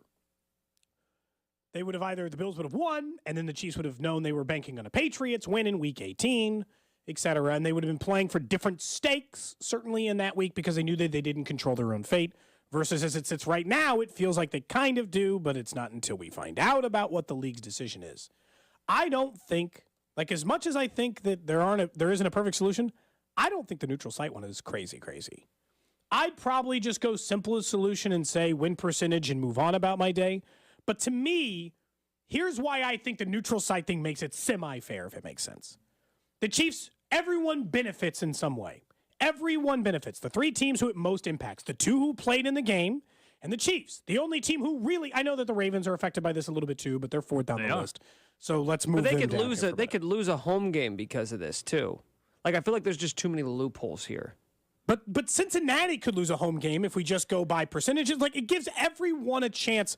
So for Cincinnati, that's just not, why if do this we need game to do got that? to be played, could have won the 2 seed, could have played the second game at home. Maybe now they get a neutral site game. Why would if that's the case, then the Ravens have much less incentive for this weekend's game. They do. And I'm not, and that's one of the few downsides. Look, I'm not going to give you a solution that has no holes you can poke in it. All of the solutions, every single answer, including the one that's the simplest, which is just win percentage, means maybe Buffalo got robbed of the 1 seed a little bit. And I understand that we can't presume a win, nor can we presume a loss in this situation. Right. But it does feel like you're taking something away from the team who had something unfortunate and unforeseen and unprecedented happen in an NFL game. That's why I don't think the neutral site thing is crazy. Look, all the other ideas that have been tossed out, they seem insane to me. Way too much work. The deciding of you get to pick either or, home field or a bye week. That's a terrible idea. I would like to think that was just a idea, and Adam Schefter threw it out there because it was kind of interesting, and it was an idea the NFL's considering. I would be almost stunned if that's the route they went. That's just ridiculous. I would choose the bye, by the way. I honestly think most of these ideas are just we've reached a point where we're trying to overcompensate, and the game needed to be played again. And once that decision, it looks like, was made to not, then that was unfortunately going to be the consequence for Buffalo and for Cincinnati. Because all reports are saying that game's not going to be played, right? We're all assuming that game's never going to be resumed. I know we can't assume results, as you said, wins and losses, but we do have to acknowledge that Buffalo, one of their toughest games of the season, just doesn't exist anymore. And so as much as we want to talk about, hey, it's not, is it fair that the Chiefs benefit by Buffalo not having the opportunity to play a game, and now if Kansas City gets the win percentage tiebreaker and all that, is that fair or not? You know what's also not fair, though, is that one team had to play all their tough games on the schedule, and one, arguably the toughest game that you could possibly play on your schedule, doesn't count. It is, not quote-unquote fair to Buffalo, but why go from having it impact 1 or 2 teams directly, like in a bad way, to now we're going to screw over 3 or 4 teams? So that, because everybody's pissed, it's fair? It's weird. To me, I don't look at it understand screwing everyone as far as, because to me, in the situation I just said in the neutral side, Chiefs are still getting a benefit. They're the 1 seed. They're the 1 seed, they get all the home games. They're the home field, they get 2 home games. But suddenly the 1 seed is not what the 1 seed has been since they changed the policy. Why are we changing on the fly the number? It's one thing to change whether or not tie-breaking scenarios should happen. But why are we now changing literally what the number 1 seed means? On the NFC side, are we going to do the same thing? Are we going to make Philadelphia pick as well? To keep it's being fair. We're trying to be fair. That's what I've been told. We're trying to be fair across the board. But we know that this only impacts a handful of AFC teams. But there are ramifications. The one seed on the NFC side means more, is what you want you to tell me. The one seed on the NFC side this year will mean more than the one seed on the AFC side. Is that fair? I don't think that's fair either. Here's the thing, though. I think you're blinded a little bit by the Chiefs stuff. You think they're getting screwed if somehow they have to concede something here. I'm telling you, why should they shouldn't have to do anything? They should just get the benefit. Take the Chiefs out of it. Go ahead and say it's the Miami Dolphins. And if you want me to take the Chiefs out of it, go ahead and say it's the Miami Dolphins that are in the exact same spot as the Kansas City Chiefs. Do you think that Miami, who had nothing to do with what occurred on Monday night, that Miami should be punished as well because it's just not fair to Buffalo? I don't view it as a punishment. How is it not? The Chiefs are in no way in this scenario, Cody. Unless we go to the extreme ones, the ones that are crazy, fine. One neutral site game, that's not really a punishment. Like, it's a wash. They're the one seed. Hold on, though. We can't now, after pumping our chest out there for the last 4 years and saying hosting 4 straight title games, and, man, there's nothing like air. And I understand the Chiefs lost at home to Cincinnati last year, but now we're going to try to act like it's not a big deal to host a home playoff game with a chance to go to the Super Bowl? I mean, come on. I didn't say it's not. I said it's a wash. It's a wash because they get a bye. They get to play one less game. They get to be at home. They don't have to play Cincinnati and Buffalo in back-to-back games. There's plenty of benefit in this for the Chiefs. Tons in getting the one seed and just having to play a neutral site. Well, they get should. 5 They're things the that one work seed. out great for them. They're going to finish with a higher winning percentage because they're going to play in 17 games if they beat the Raiders, and the Bills are not going to play in 17 games. But I don't like the what you're pointing out. The one negative is like, well, the Chiefs are getting screwed because this one thing might happen. And I'm telling you, there are like 4 things that benefit them in this scenario. This is just a no contest with nothing else happening. Right? I mean, there are major, like, in the case that you're doing, the Chiefs get 0. Everything's great. They get the one seed if they win. They get all the home field games. They get to play them all at home. They get every benefit. That's the repercussion. And that's Cincinnati the repercussion, and Buffalo Cody. and the Ravens don't. So you screw over 3 teams. You screw over. Nope. You're saying screwed over. 3 teams get screwed over. Nope. And yes, the Ravens get screwed over because all they did was play their whole slate of games, and they don't get to be above Cincinnati. The Bills get screwed over because they were the 1 seed before the weekend started. No, because they did have an option, Cody. They could have replayed the damn game. They chose not to. That wasn't their choice. This isn't the NFL about chose not to this play. is not being insensitive to Damar Hamlin. We've talked about it for 4 days in a row here. We all understand where everybody's at, and we love the great news we're getting on the health end for Damar Hamlin today. We're talking about football today. The Bills decided to fly back home. Nobody's faulting for them that, but there's got to be repercussions that you have to be accepting with because health is more important. We said, hey, who cares about the results? Got to worry about the health of this young man. We were all on the same page.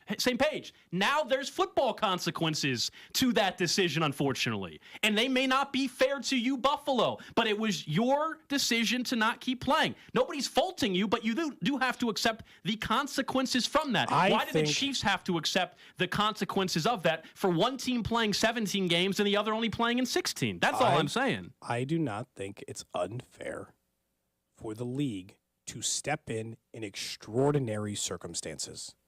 Playing games on Wednesday nights in the middle of COVID, man. We changed all the rules. Things shifted. They were talking about win percentage that year. There are all kinds of stuff. That's not the normal way either. Yeah, that was happening in week 5, Cody, so it's not week 18. I understand, but I don't think it's weird to make a concession for a team that went through an extraordinary circumstance. We already called it unprecedented. We did. Okay, so we're doing unprecedented things. An NFL game is never just stopped in the middle because a player had to be resuscitated for CPR. That's correct. Unprecedented. So now we're looking at, I don't think it's just like, well, sorry, now you're just stuck with the consequences of that. I think that you can make exceptions for teams. I think you can make exceptions for players because it's like, well, then what happens the next time? This never happens. This is a one-time circumstance in which I think that there can be gray. I don't think it has to be black or white. You left the game, so tough.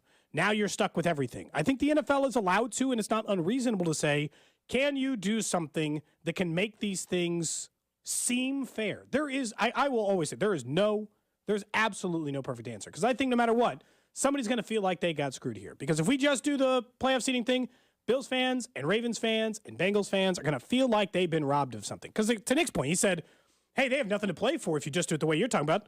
If they do it the way they're talking about now, Ravens have nothing to play for, Nick. They would have nothing to play for. Right, they could not take the division. My alternative is you need to play this game. You need to play this game, or that is the call best it a no solution. contest.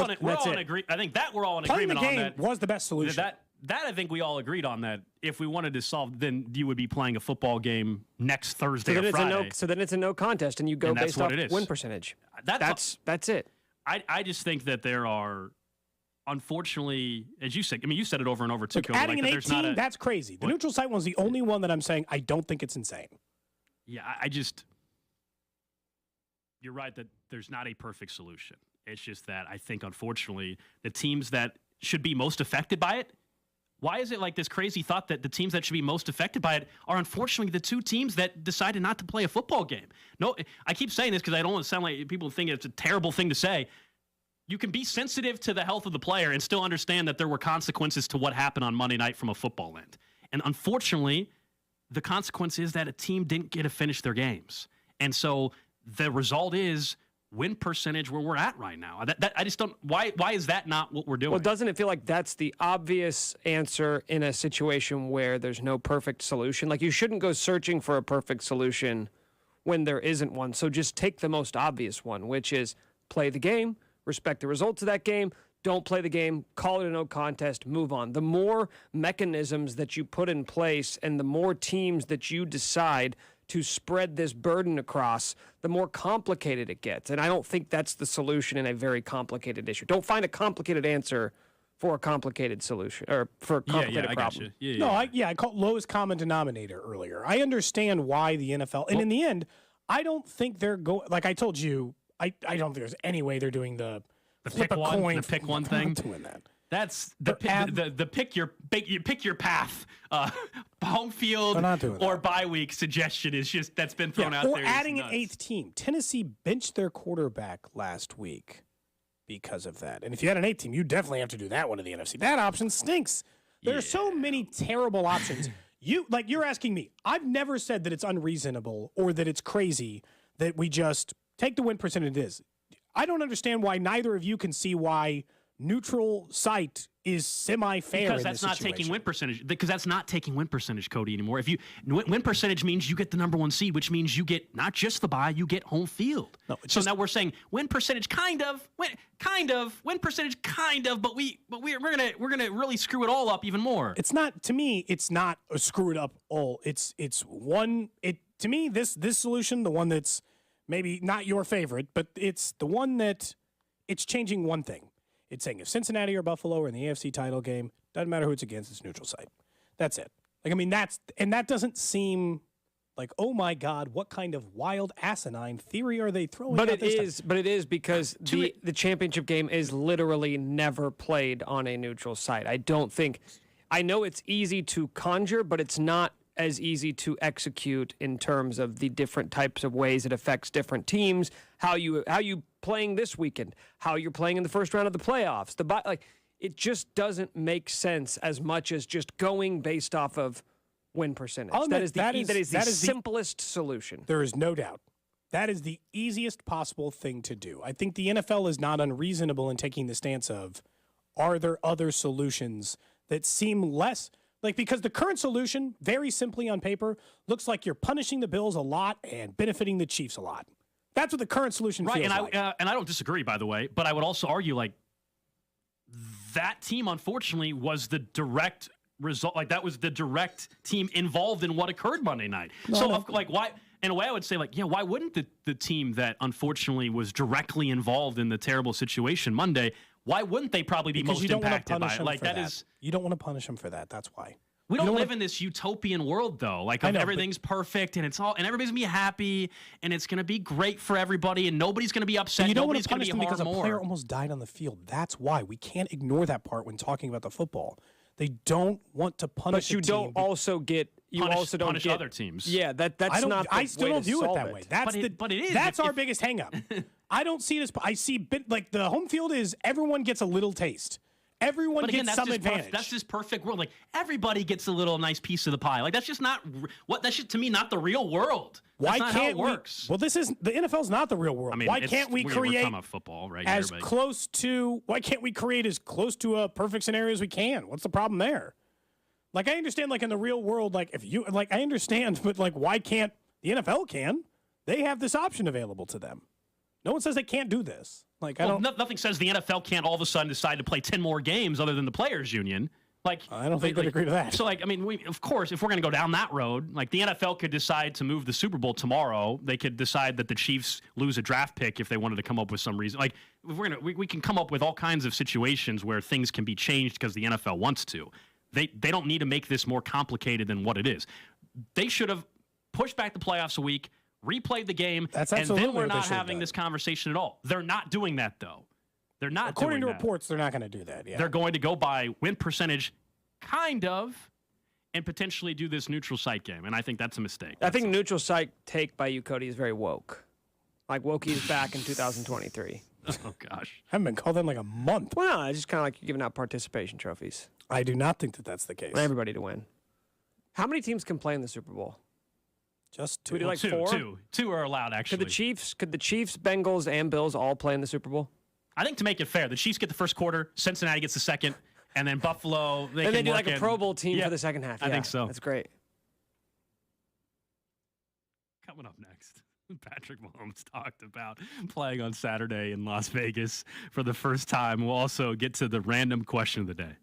There's Kelsey to the end zone. Cody and Gold brought to you by Gann Asphalt and Concrete. For asphalt, concrete, and parking lot maintenance, Gann Asphalt and Concrete. One contractor, all things parking lot. Trusted in Kansas City since 1994. Online at GANNasphalt.com. Don't miss the Chiefs Red Half Hour every day at 11:30 on your official broadcast partner of the Chiefs, 610 Sports Radio. Football fans can turn a loss into a win with the king of sportsbooks. Just place a single first touchdown score prop bet on any Monday or Thursday pro football game, and if your bet loses, you'll receive up to $25 back in free bets. This offer is available all season long. Wager confidently and take your game to the next level with BetMGM. Just log into your account or download the BetMGM app today and sign up today. Wager on any player to score that first touchdown in any Monday or Thursday pro football game. And again, if your bet misses, you'll get up to $25 back in free bets. Visit BetMGM.com for terms and conditions. 21 years of age or older to wager. Kansas only. New and existing customers offer. All promotions are subject to qualification and eligibility requirements. Rewards issued as non-withdrawable free bets or site credit. Free bets expire 7 days from issuance. Please gamble responsibly. Gambling problem? Call 1-800-522-4700 in partnership with Kansas Crossing Casino and Hotel. You make plans for dinner, plans to get that new job, or plans to spend more time with the family. Having the right plan can make a world of difference, especially when it comes to your health. That's why Blue KC offers health plans with coverage you need right here in the city we all call home. With a Blue KC health plan, you can enjoy $0 copays at Spira Care centers, access to a broad provider network, and much more. Enroll in a Blue KC health plan today. Call 888-892-8108 to get started. That's 888-892-8108. Chiefs Kingdom, it's Travis Kelce here, and man, that was a big game this weekend. Let's keep the celebration going and grab some ice-cold Bud Lights from your local Hy-Vee or Quick Trip. Must be 21 or older. Please drink responsibly. Texting enrolls you into recurring automated text messages. Consent not required to purchase. Message and data rates may apply. Hey, Dan, how you doing? Haven't seen you around the gym. Yeah, I've really fallen off. Since I turned 40, I just don't get the results I used to get. Could be lower testosterone. I went through it a while back. I got Nugenix Total T, and it's made a huge difference for me. I've seen that on TV. Is it for real? Oh, yeah. The patented key ingredient is something called Testofen, which helps boost free and total testosterone levels to help you trim up and stay lean. And it's made a difference for you? Man, I feel like I'm in my 20s again. At work, in the gym, and in the bedroom. Are they still giving out complimentary bottles for people to try it for themselves? Yeah, you just need to send them a text. Text JUDGE to 321-321 right now for your complimentary bottle of Nugenix Total T. Plus, text now and we'll include a bottle of Nugenix Thermo, our most powerful fat incinerator ever, to help you get back into shape fast. Absolutely free. Text JUDGE to 321-321. That's JUDGE to 321-321. Products and statements have not been evaluated by the FDA. These products are not intended to diagnose, treat, cure, or prevent any disease or illness. Finding great candidates to hire can be like, well, trying to find a needle in a haystack. Sure, you can post your job to some job board, but then all you can do is hope the right person comes along, which is why you should try ZipRecruiter for free at ZipRecruiter.com/radio. ZipRecruiter doesn't depend on candidates finding you. It finds them for you. Its powerful technology identifies people with the right experience and actively invites them to apply to your job. You get qualified candidates fast. So while other companies might deliver a lot of hay, ZipRecruiter finds you what you're looking for. The needle in the haystack. See why 4 out of 5 employers who post a job on ZipRecruiter get a quality candidate within the first day. ZipRecruiter, the smartest way to hire. And right now, you can try ZipRecruiter for free. That's right, free at ZipRecruiter.com/radio. That's ZipRecruiter.com/radio. ZipRecruiter.com/radio. Did you know every guy on the planet will experience decline in their sexual health as they age? It's a fact. But what does that actually mean? Let's talk about sexual decline. I know it's not the easiest thing to talk about, even though it's experienced by almost every man at some point or another. Find out your own risk for sexual decline and see where you stack up to other men by taking this free 2-minute quiz. Go to sexualhealthquiz.com now to get your personal urologist-designed report and to find out your true sexual age, but hustle up. This is only free for a strictly limited time. That's sexualhealthquiz.com. The Venture X card from Capital One gives you premium travel benefits, perfect for seeing Taylor Swift The Eras Tour. Presented by Capital One. Ooh, I do love her. Earn 5 times miles on flights and 10 times miles on hotels through Capital One Travel. Enjoy your stay in Suite 13. Whoa, 13? That's Taylor's lucky number. The Venture X card from Capital One. What's in your wallet? Terms apply. See CapitalOne.com for details. Are you ready? Stock up and save big now, store-wide at the Lowe's Truckload event. For a limited time, save up to 50% on select tools and accessories from the brands you trust. And buy a DeWalt 12-inch dual-bevel miter saw and get an adjustable stand for free. Plus, get deals on appliances, bath, and more. Head to your local Lowe's or visit Lowe's.com to shop the Truckload event today. While supplies last, selection varies by location. Valid 12/29 through 1/11. Get in zone, AutoZone. Welcome to AutoZone. What are you working on today? Changing your oil. You know, an oil change is a great way to get more MPGs. Right now, you can enter for a daily chance to win a $200 AutoZone gift card when you buy 5 quarts of Mobil 1 Full Synthetic and an STP Extended Life oil filter for only $38.99. Get the parts you need when you need them at AutoZone or AutoZone.com. Get in zone, AutoZone. No purchase required. Progressive presents Adjusting to the Suburbs. I never thought I'd care about gardening until I bought a house in the suburbs. But now I find myself in conversations about liquid fertilizer, and I wonder, am I the fertilizer guy now? No way. Everyone knows the ratio between phosphorus and nitrogen, right? Yeah, I'm still totally cool. Anyway, when you save with Progressive by bundling your home and auto, that's the easy part of adjusting to the suburbs. Progressive Casualty Insurance Company coverage provided and serviced by affiliates and third-party insurers. This report is brought to you by KC Customs. We put the customs in KC. KC-Customs.com. Guys, is your STD stressing you out, keeping you awake? Stock truck depression is real. Go see the pros at KC Customs. They have the truck accessories to cure your STD. Don't delay. Get to KC Customs at 8670 Green Hills Road today.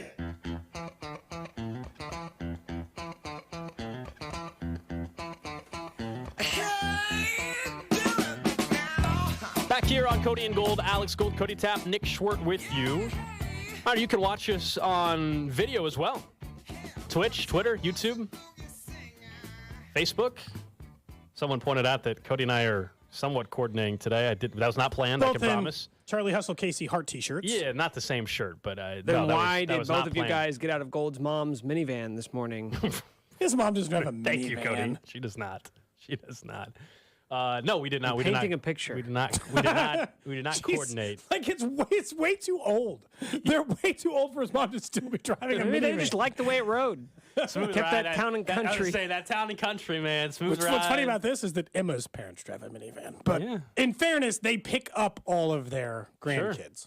Yeah. From school. No, we're rocking the. I'm assuming that's from Charlie Hustle as well. That hoodie you're wearing. Yes. Or is it not? Okay. Yes, it is from Charlie Hustle. Just saying. Pretty standard Hart t-shirt. Yeah. Pretty standard Casey Hart t-shirt. Nick, What are you wearing there, Nick? Where's your Hart t-shirt? Do you not love Kansas City? I love Kansas City. Okay, just checking. Instead, he's still repping Lawrence. See? Is it a heart? Do you love Kansas City? Is it a heart with LFK on it? I think nationally people would recognize Lawrence as a suburb of Kansas City, even though we don't think of it that way here. You go to bigger cities, you go 30 miles away, you're still in the city. Mm-hmm. So technically I am repping. So you think the LFK doesn't say LFK. He's like University of Kansas when it they run doesn't those even ads. say Lawrence on it. It just says Kansas. It says University of Kansas. Okay. All right. You guys can interact with the show On Twitter, at Alex Gold, at Cody B. Tapp, at 610 Sports KC, at Nick_Short. And then, of course, on the text line, 913-586-7610. We'll head out to Arrowhead in 25 minutes. Going to hear from Andy Reid. Get a little update on maybe what he's thinking about hearing on. I'm sure he's going to just tell us everything when it comes to the options that the NFL is considering. They probably just don't have a clear answer either at this point. But we'll hear from Andy coming up at 1 o'clock. We did hear from Patrick Mahomes yesterday, though, Cody, and he was talking about the situation the Chiefs find themselves in, which, yeah, it's a road divisional game. Last game of the regular season, major implications, the Chiefs needing to win this game, no matter what the NFL decides with all the tiebreakers and everything. But they will be the first team that's back on the field since the scary moment on Monday night involving Damar Hamlin. I think that matters. And listen to Mahomes talk about it a little bit from a perspective of how weird this game on Saturday for a stretch of time is going to feel. We're going to be the first game back, and so it's hard to say. I mean, there's a job that you have to do. You put all this work in for months to try to go out there and play your best football. But when you get on that field, I'm sure it'll be a little bit of a weird feeling because it was such a scary incident that was terrifying that I think everybody saw. And so we will see when we get out there, but I know our guys will just get out there and hopefully when we get to play in the game again, it can be fun and everybody can enjoy it like we have our whole lives. So, I mean, I think that there is something to this notion that the game itself will have a slightly different vibe, especially at the beginning, because let's be honest, the very first thing said by some of these broadcasters will be, this is the first NFL game played since that moment. It is a standalone game. There are only 2 on Saturday. This one, potential 1-seed ramifications on the line. And the very first thing that will be discussed is what happened on the field on Monday night. I think it's going to add a slightly different element to any game. We talk about like how little things can really impact a game sometimes, Gold. This is one of those things to me that could have some small impact on the game because I think it is on everyone's mind still. I wonder if it's one of those where once you're a series or 2 in, you kind of just you go back to what you've always done, competing, playing the game. And so I think it's probably something that as the game goes on, you for that brief, that 3-hour period, you're able to forget about a little bit and just go back to doing something that you've done every single day. But I'm sure that first time, the first hit, the first whatever, right? It'd probably be a little weird, or just everybody's reaction will be a little bit different if someone does happen. Because look, there will be an injury in the game on Saturday, right? Yeah. We don't know what we hope it's not severe. Anything, maybe it's just a series. But the first time someone's down for an injury, like I think people will be probably more nervous than they ever have been because of what we saw on Monday night. It'll take some time for that feeling to go away. But other than that, like I think you get through Sunday's action as well, and you're watching halfway through Sunday football.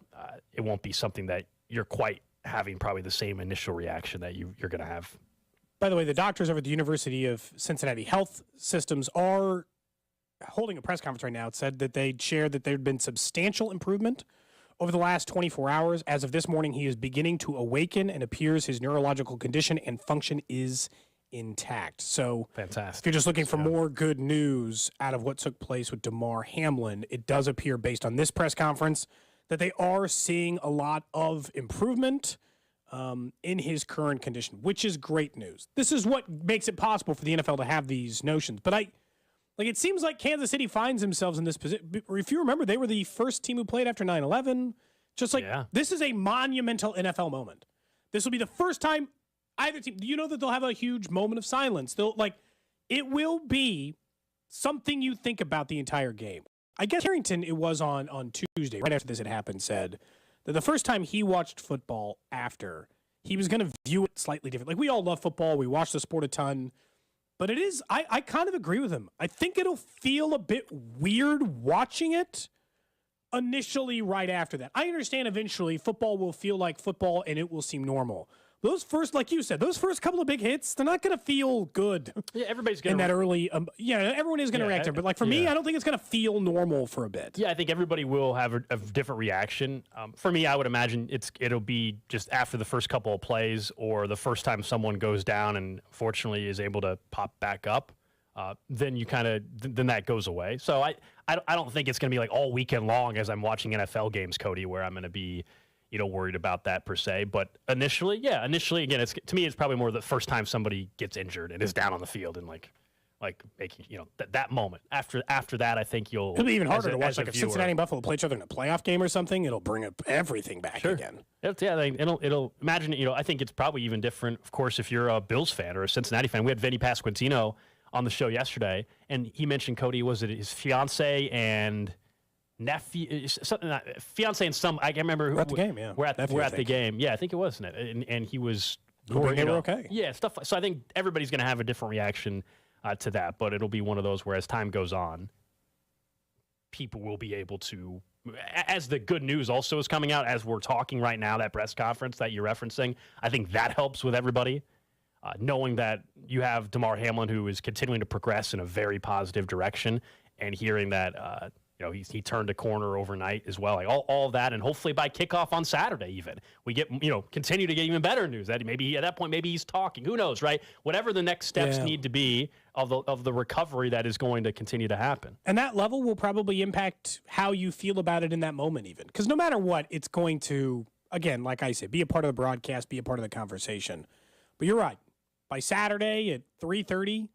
He's speaking to family members, or he is fully awoke, he's fully awakened. Like you can feel better and better about it, because again, when it continues to progress this way, it's nice because obviously all of our initial thought is he going to live, right? And then when it seems like probably, right, then you start going through are they going to be okay? Like, are they going to have neurological function? Are they going to be, like all the things that come with that kind of traumatic incident? You're like, is it going to be there? I think it will be on the Chiefs player's mind. You heard MVS yesterday. You heard the way he talked. You've seen the way he's been tweeting. There are players that this is going to impact on Saturday. The fact that they're the first team stepping on a field since that happened, there's not a single highlight, play, anything you can see outside of that moment. Maybe Danan's right, and their ability to compartmentalize, football players are very good at that, their ability to compartmentalize will somehow assist them in this, and you hope that it does. Yeah, just more from one of the doctors there at University of Cincinnati Hospital saying, quote, "It's been a long and difficult road the last 3 days. He has been very sick," referencing Damar Hamlin, and has made a fairly remarkable recovery and improvement. Fantastic to hear. It's good to be young and healthy. And certainly on his side there. There's no question about that. All right, let's get to the random question of the day. Random question. For you, Gold, for you, Nick, and over on the text line, 913-586-7610. Of course, the random question of the day brought to you by the window source of Kansas City. Today's question comes via a poll where apparently Gen Z and millennials have decided that they don't just have to do wedding rings and instead are open to alternate things for wedding rings, such as tattoos, which 15% of the people said that they would get. That feels pretty permanent, although I guess you're doing this. Ring focal pieces of metal, emerald, sapphires, right? Not just like a diamond ring. All kinds of different jewelry. You can wear an engagement necklace. It doesn't matter. My question for you today is, if you weren't going to do a traditional wedding ring, what would your choice be to wear every day or have on your body every day to replace that item? Well, it wouldn't be. You're not going tattoo because you don't have one now. It wouldn't be a tattoo. Well, I just think this is great news for Nick. That perhaps now he's at least got another option. He is pre-engaged, as we know. Yes, I think this is an even better option. He's going to be, despite conflicting reports out of Germany, he did not propose, and so now he still reports. He has a chance to do that. There was only one report. No, there were multiple reports. Plenty of people were saying congrats. We were confused. We didn't know what was going on. Because you told them to say congrats. I don't remember. You guys are children. I don't remember that whole scenario. Either way, now, Nick, the diamond ring, that princess cut diamond, whatever she wants, maybe not something you have to get. Maybe she's like, you know what, Nick? Just give me a tattoo instead. I'm sure that's her thought process. I'm thinking watch. What? What could it be? Like I get her a watch or she gets me a watch? Like I'd wear a watch, right? This is the watch I wear every day. What do I propose with? A watch. Well, I don't know. If she wants a ring, I'm asking what you would wear. Oh. So she could still have a ring. Two people don't have to have the same thing. Right. Nick's just going to probably end up with one of those like tungsten type or whatever. You with an anklet? Toe ring? Anklet? Dude, no. Stop. Anklet? Well, you better answer something or I'm going to make stuff up. You never wear your wedding ring. I don't. I'm really bad at it. You know what? I have a note. You're right. He doesn't. I wear it. Hold on. Why is I wear that? it. I wear it at special occasions. Interesting. I wear it for like How come you don't wear the wedding ring? I never have. I lost one and then I felt bad about losing it. So then This explains the hotel cookie visit. No, it doesn't. The hotel cookie visit. My wife does not. She's not annoyed that I don't wear my wedding ring. She doesn't care. Does she wear hers? Not all the time. So there you go. We're just open relationship. We can get tattoos if we want, if that's what we want to signify it with. But she does not always wear hers. I almost never wear mine. I wear mine for like going to a wedding together or that. Didn't you say you were going to get a tattoo that said "Trust no bitch" on your I did stomach? not say that. I think you had mentioned it. I never mentioned that. So what is your item of choice? No wedding ring. What are you wearing every day, Nick? You getting a tattoo? No. Can I just do a watch? That seems like a pretty so now you're just stealing my idea. Okay. Well, yeah, it was a good idea. What Not kind of stealing watch? it. You just want what kind of watch? Do you have one in mind? Yeah, really expensive Rolex. Yeah. This is like an engagement ring. Or In your not- case, yeah, like a just- $10,000 Yeah, Rolex. no, more than that. Like double. Double? Yeah, give me like a $20,000 Rolex. So you're getting her a $20,000 ring? No. No. Oh no. You know, I think it's actually sexist. Oh boy. That the man always buys, a big diamond ring, and then he only gets a tungsten or like a gold Text line says ring in an return. engagement sword would be nice. Just like, imagine you got to wield it like, we're going to a wedding, honey, so I want to bring my engagement sword so people know that so someone knows that I'm, committed to a different relationship. Just like unsheathing it anytime someone gives me a bad look. They're like, or they come to be like, hey, can I get you a drink? You're like, I'm sorry. Would you wear a chastity belt? What would that Like have to diamond do? encrusted. I mean, that doesn't make sense. Like only your wife has the key. Is that the hypothetical here? what about out. like an ear pierce? Oh man. An ear piercing? Yeah. You're the only one on the show who had your ears pierced. Yeah, it's not that hard. So maybe you should do that one. Well, no, this would be different because it would signify your love for your significant other. Most people seem to think it's 100%. Well, because you're already established as not being willing to wear a wedding ring, so I'm trying to I didn't figure say out what unwilling. would You know what? you, I'll wear it what tomorrow. would How about you that? be willing to do? I gotta polish it up. I'll wear it tomorrow. You sure it's gonna fit? You sure it's gonna fit it? on those Vienna sausage fingers ears? What the hell's that supposed to mean? Oh man, we're just going all in now. I'll wear it tomorrow. I'll polish it up because it gets like tarnished because it doesn't get worn. But I'll polish it up and I'll wear it tomorrow. Would you wear like a crown? That would be such a ridiculous thing to wear. Every day wearing a crown would feel so absurd. I don't know if this Bink that's texting in or just someone else with wise advice and experience. They said put the money that would be spent on the ring in escrow for the eventual divorce lawyers. Wow, that must be Bink. I figured Is that divorce Bink texting lawyers in? would cost more than an I don't know if that's engagement Bink. I ring. don't know if that's Bink texting in. We'll have to check. Yeah, but it's the like number. a down payment. Okay. Versus the person who Just said get an him on engagement retainer. Chili's Yeah. gift card. By the way, of all the like normal restaurant-y chains, which one's your favorite? Applebee's, Chili's, I haven't whatever. been to either in so long though. I haven't been. I don't go to those. Chili's. I think Chili's is the Dude, answer. the chili queso at Chili's. Really? I haven't been to a Chili's. Next or level. Applebee's I in hadn't forever. been to one in like 10 years, but I went back and I was like, still good. Yeah, Still dude. works. Because Get the chili con queso, man. The skillet queso. I swear, I hadn't gone in like 10 years, and I had Ruby for her dance recital, and we needed to go eat in between, and I was like, this Chili's is close. We'll just go there. And she was blown away. I'd She's probably like, choose what's my this answer. place? I'll choose Olive Garden out of the bunch of those. Olive Garden? Out of that. It's Chili's all day. All day, man. It's a second random question. I might go to Chili's tonight. Really? After by this yourself, conversation, by yourself? you're just going to go sit at a Chili's by yourself. Yeah. I dare you.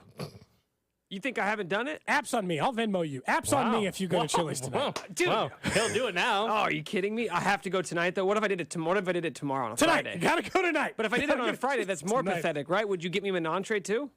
See, text line, now text line's pinching like 54th Street. Like that's like a local. That's not a we're talking. Cody's talking. That's really national, close to me. Yeah, I was Cody's talking like national. But National 54th chains. Street's How did this come up? I thought we were talking about wedding rings. I don't know. Someone said an engagement Chili's gift card. Oh, yeah. You know how we get sidetracked on this show. And sometimes. every year on your anniversary, you go to Chili's together? Yeah, so Someone then I should says, create a tradition. This entire question is the most Gen Z thing to do. Complicated something as simple as a wedding band. And look where we are. Expensive. They're expensive. Have you talked Not, about not, that? Have not you Mid's talked wedding about rings. the, Mine's the- like $100. Have you talked about? Are you going to talk about this with your girlfriend tonight, though? Tonight? I don't know that it will come up tonight. No, you're not going to be like, hey, this. If you get a diamond crown, she or- could have a crown as well. I don't care. I don't Or know tiara. anything about rings, and I don't think she's like super obsessed with them, so she'll figure it out. Just get a CZ then. Yeah, Who she cares? won't. Either way. Get a what? cubic zirconium. Get a fake diamond. She doesn't care. No, if I'm getting a diamond, I want a blood diamond.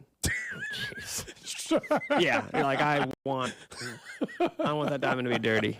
Oh my god. Oh, like I'm the bad guy, even though everybody listens probably bought one. It's just You could have gotten fair trade or something, but you're like, nope, straight to blood plenty of diamond. places that their diamonds don't come from yeah. Yes, there are. Well, Gold's dad does work at a jewelry shop, so he would know. Oh man. How many blood diamonds do they Sounds have? like marketing. Marketing. Oh man. No blood diamonds here. There actually isn't a commercial for one of the places and locally that does claim that they're not coming from certain parts of the country or world. Sorry. Yeah. Anyway. Okay. Thanks for the question. It went a couple of places. You went there. That's on you, man. Whatever happens during the random question of the day, That's on me? Yeah, you've got to shoulder that. That's fair. That's more than fair. What about across the NFL? Because I saw a story today that I genuinely cannot believe is real, even though it comes from a very reputable reporter. Are the Miami Dolphins deciding to be one of the worst run organizations? Because according to reports, Mike McDaniel's job is at risk if the Dolphins lose to the Jets and miss the playoffs this Sunday. I'm sorry, what? McDaniel's not the reason why this whole thing fell apart. They had quarterback injury issues. He made Tua look as good as he's ever looked in his NFL career. They had one of the highest flying offenses in the NFL when everybody was healthy and churning. Then his quarterback started having concussion issues. He deserves to be fired for that? What's weird is I believe it because the Dolphins are an incredibly dysfunctional organization, and this is what dysfunctional organizations do. They find one scapegoat after a single year as a head coach, and they move on. By the way, Mike McDaniel would be hired in less than 48 hours? Yeah, he would have no problem getting a job. Look, their quarterback injury situation certainly has contributed to a lot of this. I mean, Mike McDaniel was being discussed as a Coach of the Year candidate for the first 8 weeks? Yeah. 9 weeks of the season. I think, obviously, reality kind of hit them pretty hard just in terms of how difficult it is to be the team that starts to have some expectations. And then Tua, before even this latest concussion, they weren't playing as well. They had lost 3 or 4 in a row prior to Tua's injury. So it's not just I don't think you put it all on that, but firing Mike McDaniels would be nuts unless you're Stephen Ross, you're the owner. We already know in the offseason you wanted Peyton and Brady, and if you knew for sure you could get You're just going to go back down that well? He's desperate enough. He's trying to buy a Super Bowl, huh? He just thinks he can just do it in 1 year? Yeah, I think that would be a bad long-term move. Mike McDaniel came in and made Tua Tagovailoa look like an MVP candidate for 2 months. And we're just going to ignore that if you're the Miami Dolphins ownership. I think that, honestly, I think that's why they're saying this. I think if they miss the postseason, I actually do think there's a play. He colluded. He threatened his own coach to lose. He got fined millions of dollars by the NFL when he said things like, well, if you lose, I'll give you a bonus. Claimed he was joking. I don't think that he was. So, yeah, I think ownership that's that dysfunctional would fire their good, capable, young head coach who's showing great progress and their young quarterback and just go 46-year-old Tom Brady, Sean Payton, and try to one-off a win. I do. Not with every team, but that team's bad enough, I do. Like, I absolutely feel that way. The only way you fire McDaniels is if you know you're getting that scenario to line up. And the Dolphins, let's not kid ourselves, they still have a chance to make the playoffs, right? They're not eliminated. Well, no, they can't. It's the Dolphins, Patriots, and Steelers. And Steelers are the 3 teams that have a chance. Unless they go to 8 teams, and then they're pretty much... Yeah. The Jets would actually still be alive in that scenario. This is, again, why they can't go to 8 teams. We don't want to go back into that. That idea is insane. But I just wonder whether or not, sometimes I wonder how bad teams stay bad for so long, and then I watch them make decisions like this. Or even, honestly, not even make it, just contemplate it. Let that be floated into the world, Gold. Let it be thought that Mike McDaniel might lose his job. Who the hell is going to be loyal to your organization? Why wouldn't the first opportunity that McDaniel could get why would he reset? You know what? Like, why would you be, if I were anybody, player, coach, general manager, because his job is also reportedly at risk, why am I loyal to you? You're willing to fire me because we had one mediocre season in the very first year we took over this franchise? Look, I'm sorry we didn't get to the Super Bowl in year 1 with Tua, who only played 2/3 of the game because he had 3 concussions in the season. Like, we can't control those things. You probably shouldn't be punishing your first-year head coach because a few things went awry. Real quick, then we're going to take a break and go out to Arrowhead from Andy Reid, just seeing some more of the information and quotes coming out of this University of Cincinnati press conference and the doctors that have helped save the life of Damar Hamlin. This quote and this sequence is pretty remarkable. So Hamlin is still not able to speak, but he's able to communicate in writing. And he, at one point, I guess, wrote to the doctors who won the game when he woke up. And the doctors answered, yes, you won in the game of life, which is just a pretty remarkable conversation and sequence there. And quote, that's just incredible to see come out. And that's pretty amazing. That's pretty amazing. All right, coming up next. Football guy, man. First thing wakes up, won the game. Coming up next, we are going to head out to Arrowhead and hear from Andy Reid, get his thoughts on the potential options that are out there for the Chiefs, playoff scenarios, as well as Mecole Hardman, who was activated to the 53-man roster, but will he play on Saturday? Next. You're listening to Cody and Gold, brought to you by Gann Asphalt and Concrete. For asphalt, concrete, and parking lot maintenance, Gann Asphalt and Concrete. One contractor, all things parking lot. Trusted in Kansas City since 1994. Online at GANNasphalt.com. Don't miss Alex's That Betting Show every Thursday night at 7 o'clock. Right here on 610 Sports Radio and the Odyssey app. You make plans for dinner, plans to get that new job, or plans to spend more time with the family. Having the right plan can make a world of difference, especially when it comes to your health. That's why Blue KC offers health plans with coverage you need right here in the city we all call home. With a Blue KC health plan, you can enjoy $0 copays at Spira Care centers, access to a broad provider network, and much more. Enroll in a Blue KC health plan today. Call 888-892-8108 to get started. That's 888-892-8108. We asked Google Fiber customers what they think about their internet speed. If someone walked up to me and said, "How fast is Google Fiber?" I would say fast enough that I don't notice it. Google Fiber has simplified our lives, and the speed has been exceptional. Google Fiber isn't just fast, it's crazy fast. Into fast internet? Sign up for Google Fiber today at fiber.google.com. Actual Google Fiber customer compensated for testimonial. Customer experience may vary. When a cold comes on strong, knock it out with Vicks DayQuil Severe for max strength daytime relief. Just one dose of Vicks DayQuil Severe starts to relieve 9 of your worst cold and flu symptoms to help take you from 9 to none. Power through your day with Vicks DayQuil Severe, the daytime non-drowsy, coughing, aching, fever, sore throat, 9 to none medicine. Use as directed. The Angie's List you know and trust is now Angie, and we're so much more than just a list. We still connect you with top local pros and show you ratings and reviews, but now we also let you compare upfront prices on hundreds of projects and book a service instantly. We can even handle the rest of your project from start to finish. So remember, Angie's List is now Angie, and we're here to get your job done right. Get started at Angie.com. That's ANGI, or download the app today. This is for all you guys on Viagra. ED pills are no longer needed. The brutal side effects like 4-hour headaches, blurred vision, and that flush feeling can all be put behind you with our treatment. Here at West Coast Men's Health, we have a better approach to ED. Acoustic wave therapy creates blood flow circulation by safely removing the plaque in your arteries and restoring function naturally. Guys, let me be clear. Pills will never fix your problem. Our equipment is the latest technology, and our medical staff is the best in the industry. And right now, we're offering a free treatment just for coming in. That's right. You can try this treatment at no cost. If you suffer from ED or Peyronie's disease, give West Coast Men's Health a call today. It's not just about better health. It's about a better life. Call now, 913-363-9439. That's 913-363-9439. Online at westcoastmenshealth.com. At Anthony, we get the job done right the first time. That's why you know us as the technicians you can trust with your house keys. Right now, receive 50% off a new furnace when you purchase a new AC. Schedule online today at anthonyphce.com.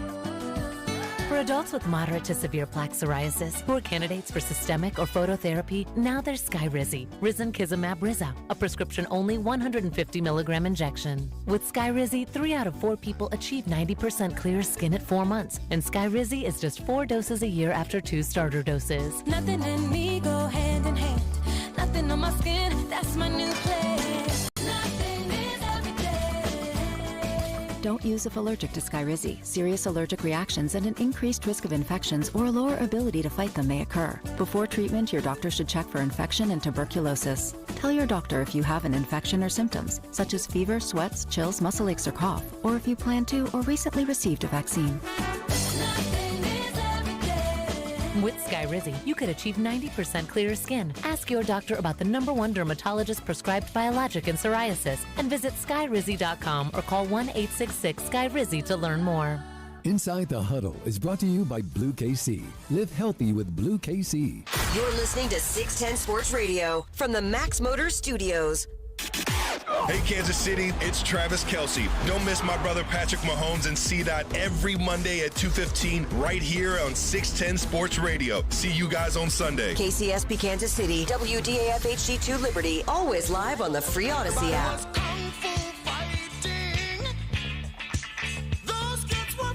1 o'clock hour here on Cody and Gold, hanging out on a Thursday. Expected to head out to Arrowhead in just a couple of minutes. We'll hear from Chiefs head coach Andy Reid right here on 610 Sports Radio. Of course, at this point in time in the NFL, multiple reports suggesting that they are going to not resume the Buffalo Bills and Cincinnati Bengals game, and therefore they have to come up with how they will proceed on the tiebreakers and seeding, and all these options have been thrown out. So we'll continue to keep an eye on if there's any new news in that regard. We're also still keeping an eye on what has been obviously a very uplifting press conference going on at University of Cincinnati, and the doctors talking about their care of Damar Hamlin and the encouraging signs that they continue to see for Hamlin, who is awake and is communicating, not verbally yet, but is communicating. And the quote that we shared right before we went to break, the fact that he is there enough already to ask who won the game is obviously incredible. Football guys, man. Awesome to hear the news coming out of there. The fact he's communicating, he said he's got movement in his legs and feet too. I mean, it's movement, communicating, says lungs are healing. Awesome. I mean, all this is fantastic news. Fantastic news. I mean, especially because they confirmed, right? They had to both use the AED and use a round of CPR to revive him on the field. The fact that after just a couple of days even, he's in as good of shape as he is really, really fantastic news. Obviously, you keep hoping that it continues. It starts to feel more and more like there's a chance he can maybe live a normal life after this, which is great. That's what everybody was hoping for when this all occurred, is like, can you be able to get back to that point? And the doctors are talking as if they believe that is very, very possible. And they also praised the Buffalo Bills and Cincinnati Bengals training staff, medical staff on the field, because I think we've always heard that people had said, other than being at a hospital when something like this were to occur, a football field, a soccer field around in a professional setting is the next best place to be because of all the team doctors, the plans that are already in place. And in this case, like save the guy's life because he was on, the injury occurred on, because he was on a football field, the medical professionals there were able to save his life. Any other setting, who knows? And keep his competency and do all those things. Who knows what outcome we're talking about today for that. So the medical staff, of course, incredible what we've all witnessed there. I mean, that's what's great. Witnessed it on live national television. Medical staff quickly doing what they were trained to do and save a man's life. It's easy to say, too, to be trained to do. Like, well, that's what you're supposed to do. I'm like, it's a lot easier to say to train to do it and then actually have to do it. We have an AED machine. We do. Right here in the... one of those life packs over there. Yep. Yeah, here in the lobby area. I mean, they could train me to do it, but then to actually have to do it in the moment is a very different thing, Like, it just requires so much more than some of us or any of us are capable of. So, really, I mean, it's when you see all the quotes coming out of this press conference, it reminds you just what they did in order to save the man's life, which is fantastic. Coming up in about 20 minutes, we'll get to, or 15 minutes, excuse me, we'll get to the snitch line here on the show, 913-586-7610. It's a snitch line Thursday on Cody and Gold, something you want to get out there, perhaps something that you've witnessed around town, something you've done. It's post-holiday, so somebody had something happen over the holidays. Come on now. You did something. You witnessed something. Something on New Year's Eve? That's ripe for stuff. Maybe Nick has something to admit. Who knows? Maybe you sent out a tweet on New Year's Eve. I was in bed by maybe 11:30. Did you do anything you regret in Germany that you want to cop to? Well, he's got a chance to do it in about 15 He minutes. said no so quick there. No. I think that, Said you're drinking at noon, I thought. Have you done anything? Did you do anything to anyone on New Year's Eve you didn't want done to them? No. Okay. Barely even went anywhere on New Year's Eve. Look, maybe you sent, like I said, maybe you sent out a tweet on New Year's Eve making fun of a 20-year-old human being. Yeah. That then prompted a legendary figure to block you. Maybe something like that happened. It seems like that's a very specific situation, Alex. Well, that did happen, yeah. Yeah, that did happen. That was you, man. Well, I didn't do anything to... I told Nick, book Bill Snyder on this show. I'll tell him he should unblock me, and I'll tell him that if he does, I'll delete that tweet. You said I had 24 hours. I got exactly almost like 1 hour left to delete that. Otherwise, I guess nothing happens. Delete it and everything will be good.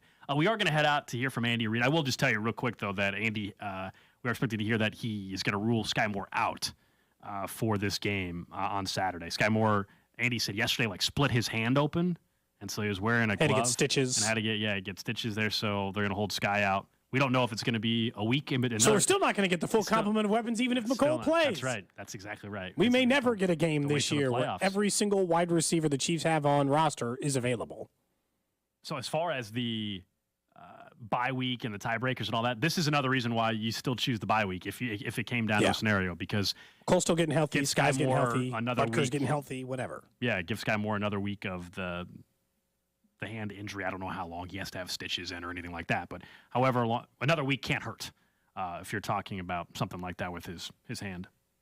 I really do wonder, especially in the case you're talking about here, this is why, if the NFL did decide that, and reportedly one of the things they were considering at this juncture was that they would think about they would consider doing you either choose the bye or you choose home field advantage. But you're right. The only choice in that scenario would be the bye. It just sucks, as Danan Hughes points out, and we'll hear coming up here in about 20 minutes, you're essentially making it seem like the fans have to say, I choose winning over fans, and you're like, but the fans should like winning. It starts to feel bizarre, doesn't it? Yeah, fortunately, I think that option's not going to hopefully be presented to them, but if you're Clark Hunt in that scenario, you would ask Andy Reid, hey, what do you think's best? And I think it's pretty simple. You take the bye week. 2 wins to get to a Super Bowl versus 3. I think that is what you do, despite admitting wanting that to you're play not gonna, home games. Yeah, because the worst case scenario is you have to play one game on the road in Buffalo. That might have happened anyway, right? I mean, that could have happened. Just as likely it could have happened if that game had actually been played and those things had actually occurred. But I mean, the taking a week off, giving Andy all the conversations we've had about an extra week of preparation against an opponent, all of that makes it. And then Buffalo would still have to get through 2 rounds to get to you, you know? They'd still have to beat a team in the first round, which would be likely at that point, but they'd still have to do it. Then they'd have to get to the divisional round, which at this point would line up to be Cincinnati, a very difficult opponent for anybody, before they even got to you, you know? You take your chances. Maybe you wouldn't get to host your 5th straight AFC title game, despite the fact you would have finished with the best winning percentage at the end of the year, but it is absolutely the right call. The good news is, over the last hour, the cuckoo banana theories have really calmed down, which means the NFL is probably getting close to announcing something at this point, because the let's throw more possible playoff ideas out in the world to see what everyone thinks, those are starting to slow down. Yeah, I just always will choose the path that, quote unquote, seems easier, which is less games. Like, if anybody says in any scenario, like, hey, do I have to win 10 games to get to the championship or win 8? I'm always going to take the path that means 8. What if it was 10 games to beat the Jets or 8 games to beat, the Bills and the Bengals? Then you take the 10 against the Jets. We've seen other number one, we've seen seeds lose. I mean, the Chiefs weren't the number 1 seed last year, right? That was Tennessee. The Chiefs were the 2, and they hosted a AFC title game. So we know upsets can happen in the postseason. So I'll take my chances of playing less games, right? Less games to get there, less games to potentially lose. Sometimes it depends on the opponent.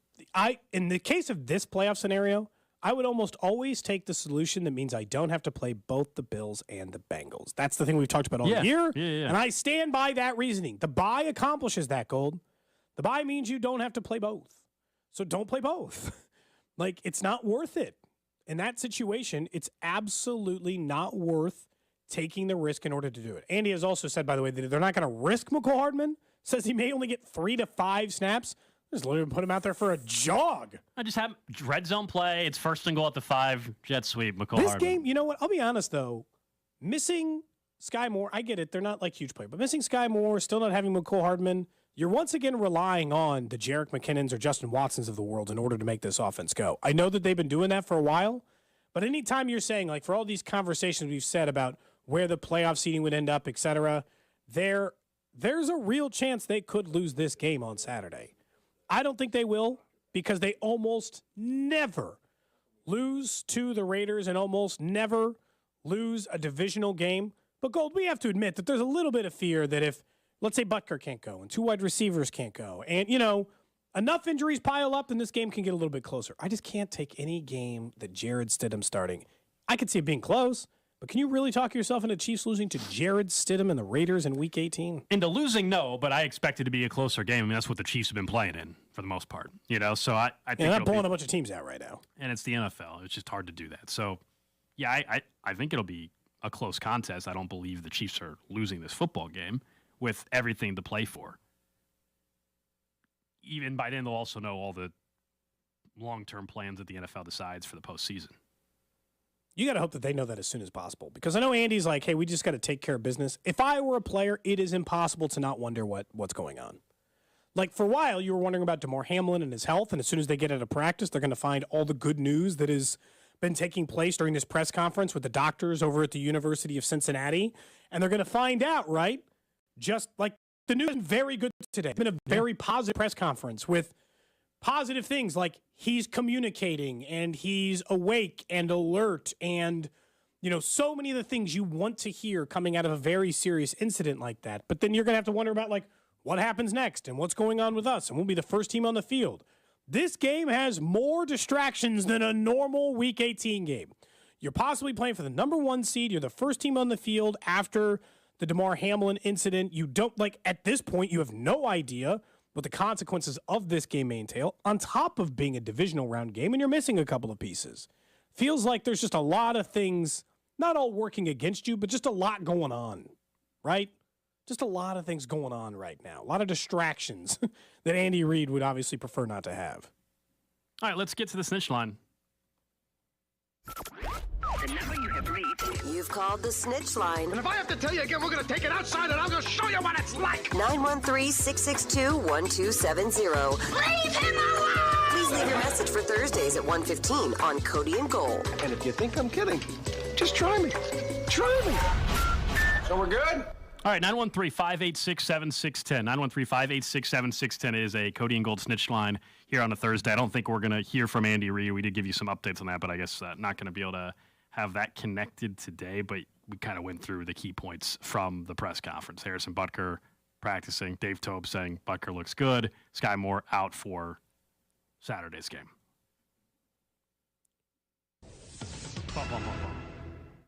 I thought maybe you were going to start in with a snitch on yourself. Have you been doing anything lately? Feels like you go home. Have I done you watch football. Lately? You didn't say anything you shouldn't to a family member. What all have you done? Yeah, nothing Lately. really. Last, like, week? Playing FIFA a lot. Playing a lot of FIFA. A lot of FIFA. Did you tell some 13-year-old kid that you're going to hump his mom or something? No, I don't have a headset. Can we get you a headset and then make that's with you on the show that makes you have to say, like, we get to write sentences you have to say to not everybody teenagers on that you FIFA? play against has a headset though, so they may not even they be can hearing hear one. though. Well, they might be like you, right? Where they've got hear it through the blaring TV. through the TV. They're still going to hear So you. what do you want me to say? The next person I play Tell them about on my mom, like- on Madden or like Nick FIFA. said. I don't want to get blocked. I don't want to get banned from Xbox. You're Are they going to ban you for that? dude, Have you are heard the you way people talk kidding on there? me? I don't know. Some idiot might do something. You know. What has been said to you on there? Have you ever thought about banning anybody? Or just talking about how trash you are as a player? Yeah, I mean, someone would say something, I told you, and talk crap, and I don't have anything to respond back to. And then after I beat them, then I will go and I'll message them something. No, that's I've done weak. I've done that. You got to talk in the I moment. don't have a mic.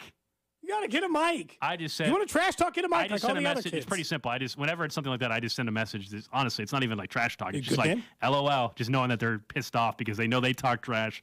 I didn't say anything, and then I ended up beating them. I don't know. I need to play, I think, Vinny Pasquantino in FIFA. Sounds like he's just as bad as I am at it. He can't play defense either. So you guys could have some 10 I don't know to if he 10 has, I don't know if he has Xbox or not, or is a play. I bet she's a PlayStation guy, but I don't have that. I have no idea. Someone from the snitch line 913. We can find out 913-586-7610. From the 913, been telling my girlfriend I'm working late when actually I'm hearing all the Halo campaigns are playing. Oh, there you go. Playing all the Halo campaigns in order. So you're just playing video games. Where at though? Oh, you must not live with your girlfriend. Yeah, Okay. that's got to be it. Like, Nick, if you said, hey, Lindsay, let's get together at 9, you're like, I got to work a little bit late. But really, from 8 to 9, you could have been hanging out, but you were playing Halo. Secrets are no good in relationships, right, Cody? I think that's probably accurate. You keeping anything from Emma? Why are you trying to get me What's the last? to admit to something today? I'm not. But like, what's the last secret you kept from your wife? Besides, like, gifts or something? Like, good secrets? Yes. What's the last big lie you told? I don't know. I don't tell a lot of big lies. I'm trying to think. Just talk for a second while I think. Okay. Trying to come up with an answer for you. Do you lie about anything on Germany trip? Did she lie to you about anything on the Germany trip? No, we are fully transparent with one another. It's the keys to a healthy relationship. Remember that one. Yeah. This feels like something Rob Tell the Collins truth. would have told us. Rob You Collins, do. life coach. You know, I learned Someone it. says they'll Venmo me money for a new headset. Oh, there you go. It only costs like $40 Is that what they run? for a cheap one. Yeah. I don't need a nice one. I don't need some expensive headset to play. From the 816, snitching on a kid who got out of his car while in line to get into the Chiefs game to pee on the side of the electric building. Boy, just like couldn't wait? I mean, sometimes you can't. Sometimes you gotta go, man. Get a bottle. You can't be taking that outside. A bottle? I don't know what you're working with, but that ain't going to cut it for me unless it's Gatorade. So uncomfortable. You just have a water bottle just chilling that you urinate in your car all the time? No, I don't pee in my car. I go to the bathroom before I leave the house. Yeah, but you know what my mom but taught me? sometimes that My doesn't mom happen. taught me to go to the bathroom before you leave the house. Sometimes you're not in that situation. What do you mean? You're always in the situation of No. getting ready to leave your They house. might have been- That is they 100% the might have case been- every time. They might have been already hanging out with some other people. Someone else was driving. They were the passenger in the car. That person wasn't willing to stop to let them go to the restroom until they were waiting in line. And they had to walk outside the car and go. From the take care of 816, business. I lied to my wife that I don't hear the baby cry at night, so she gets up with the baby instead. Bro, she knows There's you're no lying. way that's She going to work knows for you're very long. lying. Yeah, there's no way she just thinks that you happen to be the deepest sleeper on earth and never hear the baby crying. I mean, sometimes you can sleep through a baby crying. But if this you guy's doing but, it all the time. You can't do it all the time. They're just going to think you're not helping. Did you ever do that though? Was there ever a night where you're No, like, but I've waited. I've waited being like, I'm going to have to do this in like 60 seconds, but I'm going to wait these 60 seconds. I'm going to find out if somebody else is going to do this instead. Because if not, then fine, I'll get up or whatever. Or you do, like, you know what he should do instead? Do the, like, it's like the last version of the same thing. When she starts to get up, do the, like, somebody's already carrying the trash bag, like, oh, do you want me to get the baby? She's kind of like, oh, let me reach for it. Yeah. It's too late. She's obviously going to get up and take care of the baby. So do the like, oh, do you want me to get the baby? They're already standing up out of bed. Make the offer. That's a much better solution than the other way around.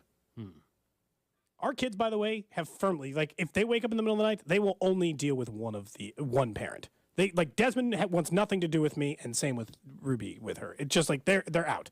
They wake up in the middle of the night and they need something taken care of. It is only one person who can help them. Someone says they accidentally elbowed their girlfriend in the head at the Chiefs game on Sunday while cheering. She's a Broncos fan. He then blamed the person on the other side of her. Trying to get that guy. You're going to try to get that guy in big trouble. What play? I bet you that happened on the Snead play. Yeah, which play did you Had to elbow been her? that. 'cause That you would were be so the one excited? where everybody jumps up, right?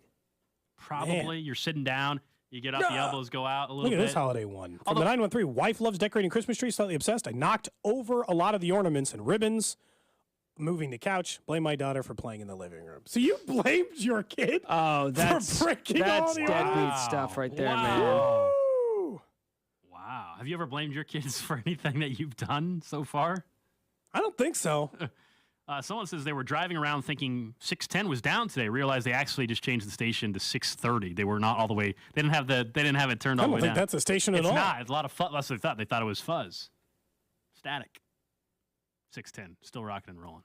The holidays are maybe the best time for the snitch line because everyone is slightly guilty of something. Oh, someone said they had relations with someone in the family bathroom at Arrowhead on Sunday. Wow, probably not the first time that's happened. All right. From the 316. That's your reaction, but yet you're talking about the size of you. I said all right. Bottle, but we can't mention somebody. No, what? I just said all right. Okay. You acted like you were very uncomfortable with the comment that someone might have had sex. No, I don't know if I would have done that personally. Like, that's not a place that arouses Have you ever had me. sex in public, Nick? No. No. Come on. The quick Well, smirk. it's you don't have to think about it. You know what I mean? From the 316. I just answered the question. I was like, I was trying to pressure you, and you went, no. I don't know. So I've never had my ass out in public in any situation. You've never had sex in public one time, huh? No. Have you? Yeah, but it's been a long time. Wait, have you told us this? The hell does that matter? Have you told us this before? It doesn't matter. No, but I don't think you have. I doubt it. It hadn't come into conversation. Yeah, where was it? Which time? Like a park? Oh. Which time? When's the last time you've done this? It's been a nasty boy. You're a nasty boy. It's been a long time. Don't call me that. I don't How old were you? How old were you? I'm a teenager. And where? In Kansas City? Yes. Where? Where? It's not important. Oh, it where? is One time in apartment complex pool. One time, I don't know. In the pool. The apartment complex? Oh, you are grotesque. Grotesque? Yeah, what's the apartment complex? I'm sorry, you're both prudes. I thought we didn't shame people on the show. What's the apartment complex? Yeah. There's no way I'm saying that. Well, what's the intersection? I'm not telling you what the apartment complex is. Well, just tell me, describe it to me by using, its geographical coordinates. Like it's cross streets? Yeah. No, I don't think I'm Okay, where's the second place? I'm done. No, we're done. We're not going to break it until we know. I'm guessing it's a pool. Cody's got something with the pools. I don't know what it is. It was Was not. it a hot tub? No. A department store changing room? Oh, I bet it was. It was not a department. You are the biggest pervert at the What? station. Yeah. At the station? Yes. There's no way I will accept that. Parking lot? Was it a parking lot? At the like a Walmart? station? Like a you know what it How was? have you Probably a guys not back even- alley of a Kmart. Kmart. Thinking more. I was thinking. Dude. Was it next to a dumpster at TGI Fridays or something? No, it was after Chili's. He mentioned he loves Chili's. I'm just surprised that at no point in your youth did you have to have to have sex in a car, hypothetically. That just never came up? No, dude. No. Yeah. Well, regret bringing this I think up at all. what this is because you grew up with so many siblings that there was never any the house any was, privacy at Yeah, home. that probably is why you say what you just said. I mean, maybe. Or the companion in this case was so embarrassed to bring you home to their parents. Oh yeah, someone's right. It was with the older chick you met at the club when you were underage. It was in Actually, the bathroom of a Hold on. nightclub. It was you scummy ass you mentioned the nightclub. underage. I said we were making out. That's very different. Someone Well, said that's the what you ball- said. Someone said the ball pit at Chuck E. Cheese. Come on now. Come on now. Come on, Let's that's- not do Yeah, that. where Let's did not do Cody have sex? 913 Someone says- 586 Someone said they had sex on the Nelson Art Gallery steps one night. That's very public. Very. There's probably footage of that somewhere. Surprised you haven't been picked up, sir. Now the text line is just devolved into. Yeah, that's it. Text line's over for the day. Just gonna have to close that up. That's it. Snitch line's over. Text line's over. We've devolved into this. You're disgusting. You still haven't told us the man. second Yeah. location. I don't want to tell you. Was it at Is church? the second location worse than the apartment pool? It's more than 2 locations, and I don't want to get into the several locations in which. Wait, were they all with different women? I'm not talking about this anymore. Okay, did all of the women We're consent? done. Yes. Why would you say that? Wait, what did you ask? He said, did they all consent? Oh, come on now. Cody's not a monster. He's just a perv. That's all. I'm not a pervert. We said we wouldn't shame people on this show. You said you wouldn't. You always do this. You speak on behalf of us so much, and you hold us to standards that we're not willing you, 50% of the text line has had sex in a public place. That's my guess. Just answer yes or no. I don't think it's 50%, man. No way. Some of these locations on the text line. Some of them are just practically impossible. Just can't be done. You sure? Maybe not at your current fitness level. What does that mean? Someone actually that you were a big Worlds of Fun guy as a kid. I forgot. I mean, I lived near Worlds of Fun. There it yes. is. We found it. I bet it wasn't worlds of fun for that poor girl.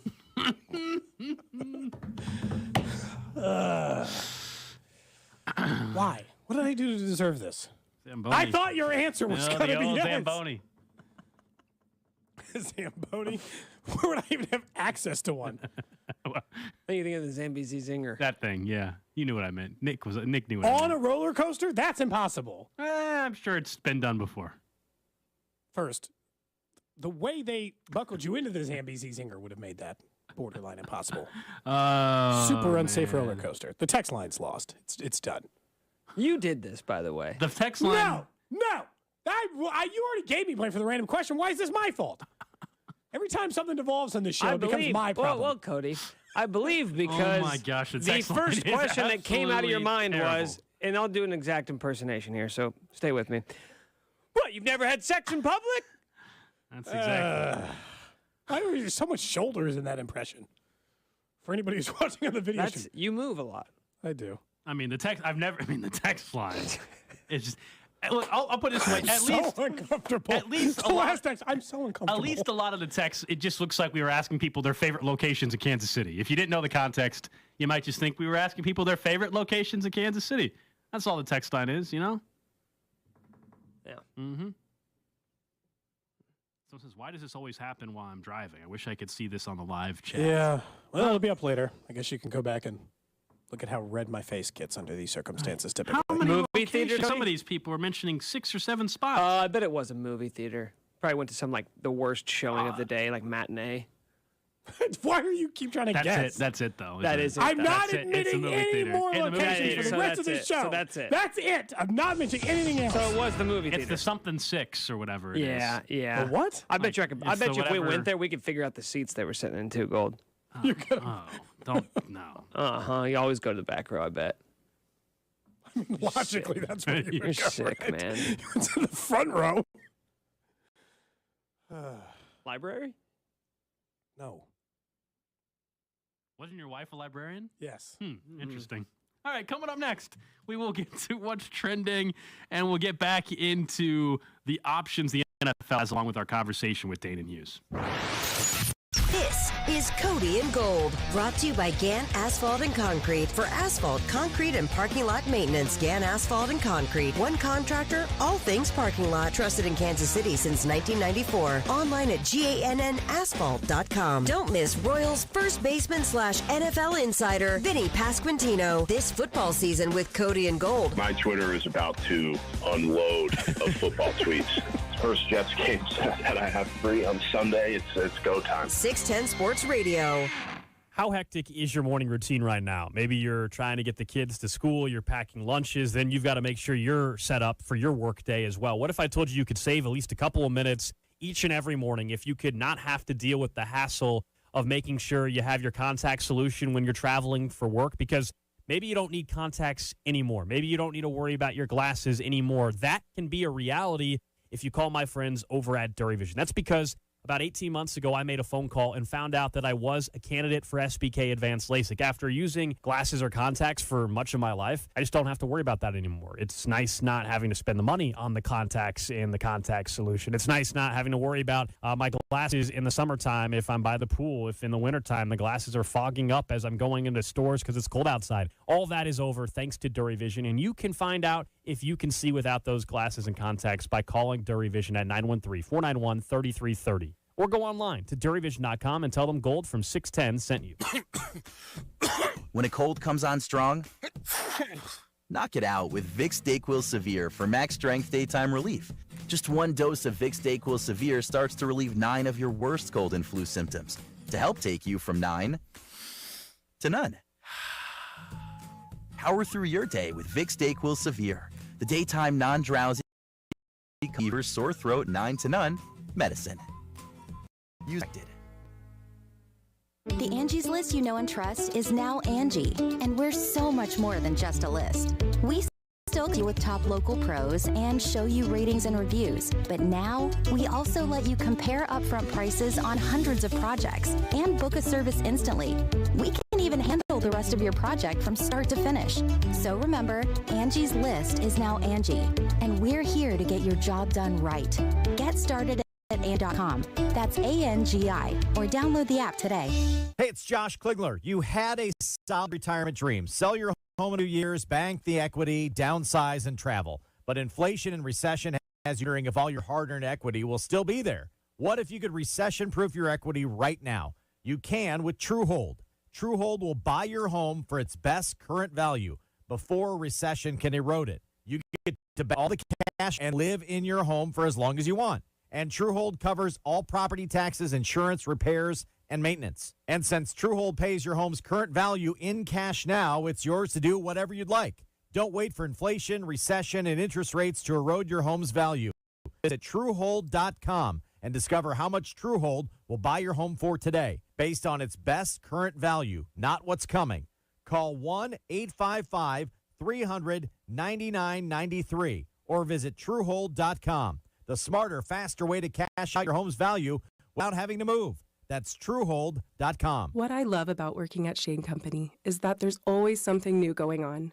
New things to look at, new jewelry for you to try on, new offerings. In addition to our great selection of natural diamonds, we recently brought in lab-grown diamonds. A lab-grown diamond has all the same properties as a natural diamond. It's a real diamond, just as beautiful, and made in a lab. You can't tell the difference. I invite you to come in and see for yourself. At Shane Company, you can compare two diamonds side by side and decide what's right for you. We offer the largest selection of natural diamonds and lab-grown diamonds. Choose from 10 beautiful shapes in a wide range of sizes, all hand-selected by our diamond experts for quality, beauty, and sparkle. Whether you choose a natural diamond or a lab-grown diamond, you can be sure it'll be absolutely gorgeous. So visit us today. We can't wait to show you what's new. Now you have a friend in the jewelry business. Shane Company and ShaneCo.com. This is for the men who never settle, the ones who believe only quitters end a game and a tie, the type of guys who choose the bar with the biggest TVs to overcompensate for theirs at home. This is the Lodge mentality. This is Twin Peaks. Let Twin Peaks help you turn up the heat with a bowl of brisket chili or green chili chicken soup to celebrate National Soup Month. So swing by your favorite lodge and enjoy some brisket chili or green chili chicken soup. Twin Peaks, eats, drinks, scenic views. This is a special notice to all U.S. taxpayers. It's good news for all Americans who owe back taxes to the IRS or state and struggling to pay them back. The IRS is now making it easier to settle delinquent tax problems through a federal program called the Fresh Start Initiative. Due to the financial hardship many are facing in this current economic downturn, qualifying for this program will settle your delinquent tax problem, end all collections, and may even reduce your back taxes by up to 99%. For this free information and to see if you qualify, call the hotline at the Tax Hardship Center by dialing 800-811-6406. If you owe $10,000 or more in back taxes and cannot afford to pay them, there's no need to worry. You may now qualify to settle your delinquent tax problem and save thousands of dollars. To see if you qualify and to get this important free information, call 800-411-6406. 800-411-6406. That's 800-411-6406. Hey guys, this is Keenan Thompson. I have a problem with you. Yes, you. None of y'all told me that Auto Trader has millions of new and used cars that I can shop from home. I thought we were friends. I put smiles on your face, but I'm not smiling. No one told me that with Auto Trader, a dealer can deliver cars to my home or that I could shop by price on Auto Trader. No one. Consider this friendship that you just learned we had officially over. Finally, it's easy. Auto Trader. Without the ones like you, who work tirelessly to keep things running, everything would suddenly stop. Hospitals, factories, schools, and power plants, they all depend on you. No matter the weather, emergency, or time of day, you're the ones who get it done. At Grainger, we're here for you with professional-grade industrial supplies. Count on real-time product availability and fast delivery. Call, click Grainger.com, or just stop by. Grainger, for the ones who get it done. Anthony Plumbing, Heating, Cooling, and Electric. Technicians you can trust with your house keys. At Anthony, we get the job done right the first time. That's why you know us as the technicians you can trust with your house keys. Right now, receive 50% off a new furnace when you purchase a new AC. Schedule online today at AnthonyPHCE.com. What's trending? All right, again on the hot topic trending.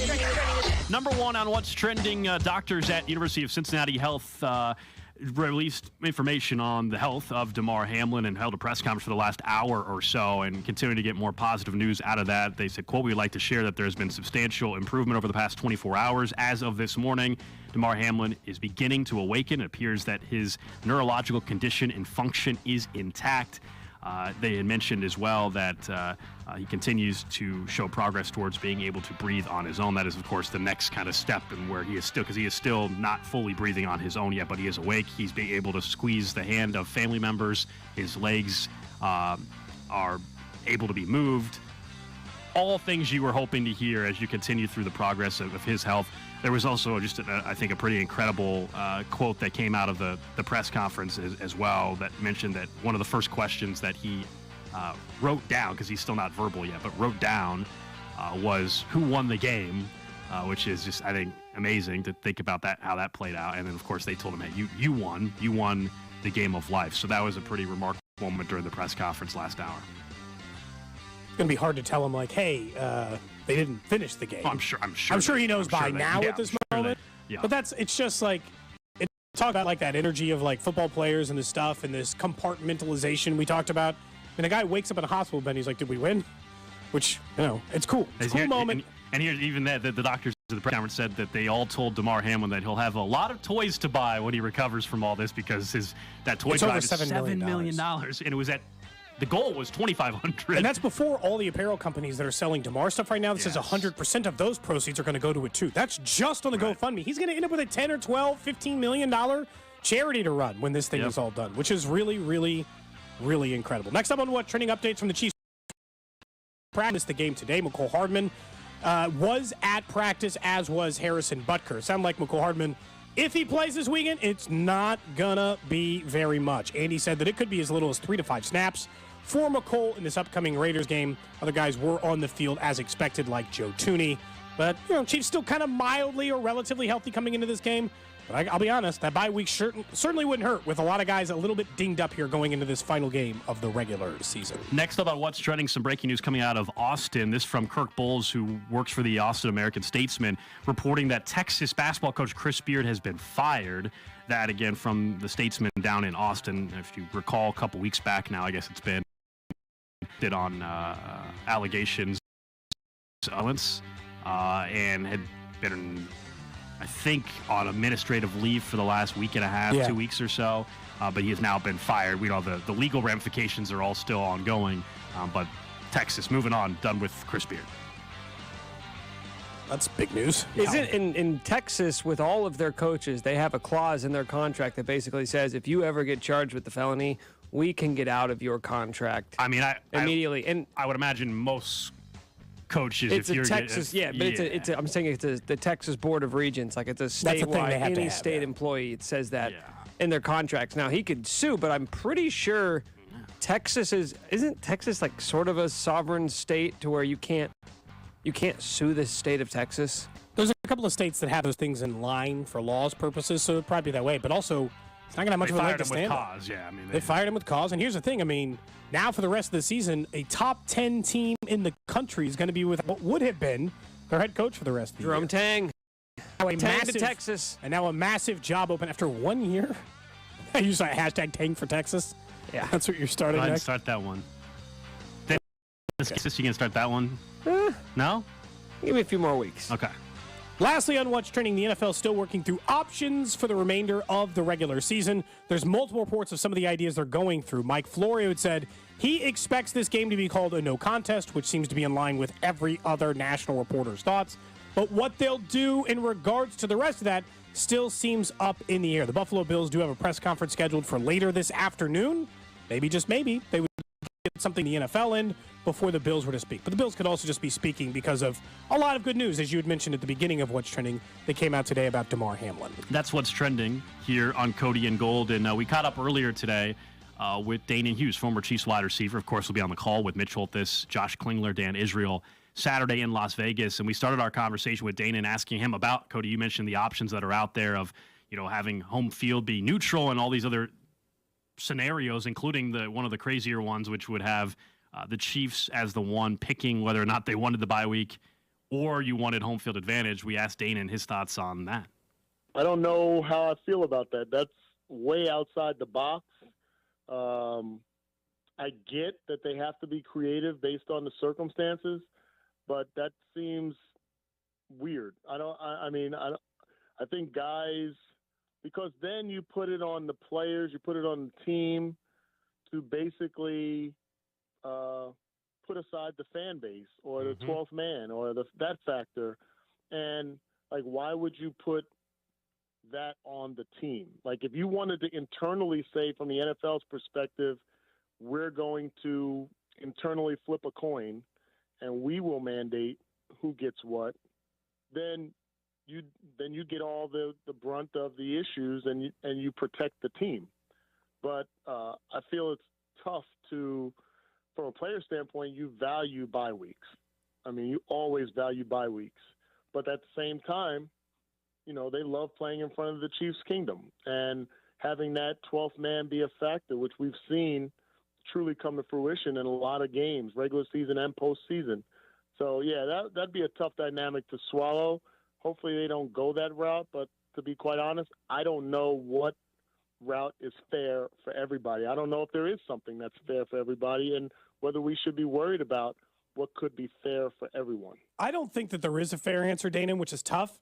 I think what you're looking for is to me, it's what's the most fair with the least amount of complications is kind of what I would be seeking. The other thing that Schefter reported is the possibility of the AFC title game would be neutral site if it was between two teams having played a differing number of games. So essentially, if Buffalo or Cincinnati were in the AFC title game, that game would be neutral site. Does that seem any more or less fair or better?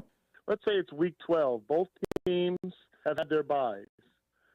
And whatever earthly circumstance or what have you, game got canceled in the first round. And then at the end of the season, it wind up being this same scenario. Would you still do, or at least even entertain the ideas that Schefter brought out there? Like, I feel like there wouldn't be that, whether it's because you would have several weeks to kind of plan and prepare, or you would just chalk it up to it's a missed game, and the best team or the team with the best record is going to have that number one seed.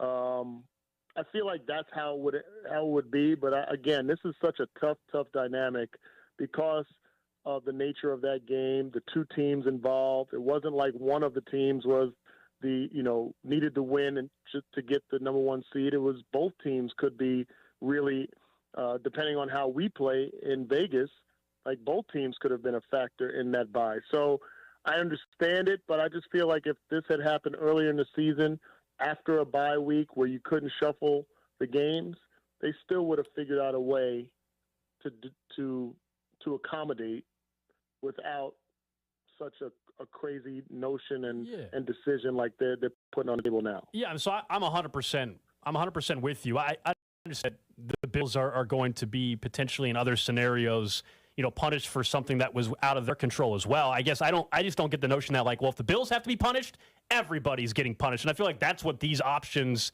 now being brought forward are doing. Like, it's terrible that it's impacting the Bills and the Cincinnati Bengals, for that matter, in that game. But so wait, the solution is that, well, if they have to suffer, everybody does? Like, that's ridiculous.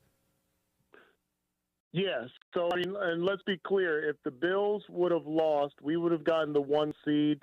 The Bengals, if they went out, would have gotten the 2 seed, and the Bills would have gotten a 3 seed, right? If the Bills would have won, Bills would have got 1 seed. Chiefs would have had the 2 seed had we won out, and the Bengals would be 3. So it's tough because you have a scenario where either of those teams could have gotten a 1 seed, especially if we don't help ourselves and we lose this weekend. So I just feel like maybe the most fair thing would be after this weekend is flipping a coin, that being done in the NFL from the NFL offices. And, like, you just say that's where the chips fall because of the dynamic of the top 3 teams and the top 2 of the top 3 teams having played each other in this circumstance. I don't know if that's right, but I don't know if that's wrong either. And it may be one of those situations where you just kind of live with however it falls. Now, granted, if it's a situation where we win this weekend, then maybe that coin toss is just between the Bills and us. I don't know. But I feel like that could be the most clear, least unfair way to iron this whole thing out.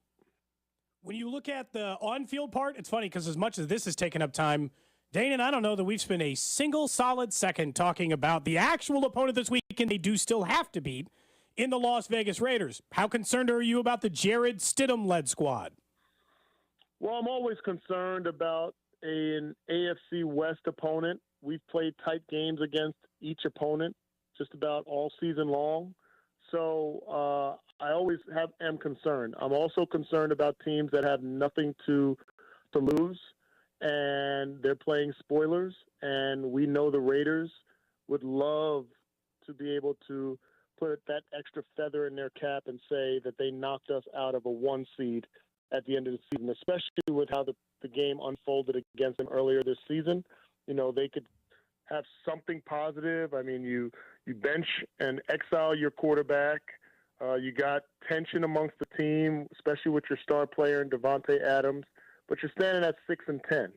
If they're able to end 7-10 and knock off the Chiefs, which would be the first time in several years that they would beat us on their home field, whether it was Oakland Coliseum or in Vegas, that's something of incentive. And when you've been in that situation where you have nothing else to gain, like you look to be the spoiler, you look to be the joker, you look like you look to be that, and that's something that's definitely an incentive for those players. So it's nothing that with Jared Stidham, we should not take them lightly. They showed that they can put some points on the board.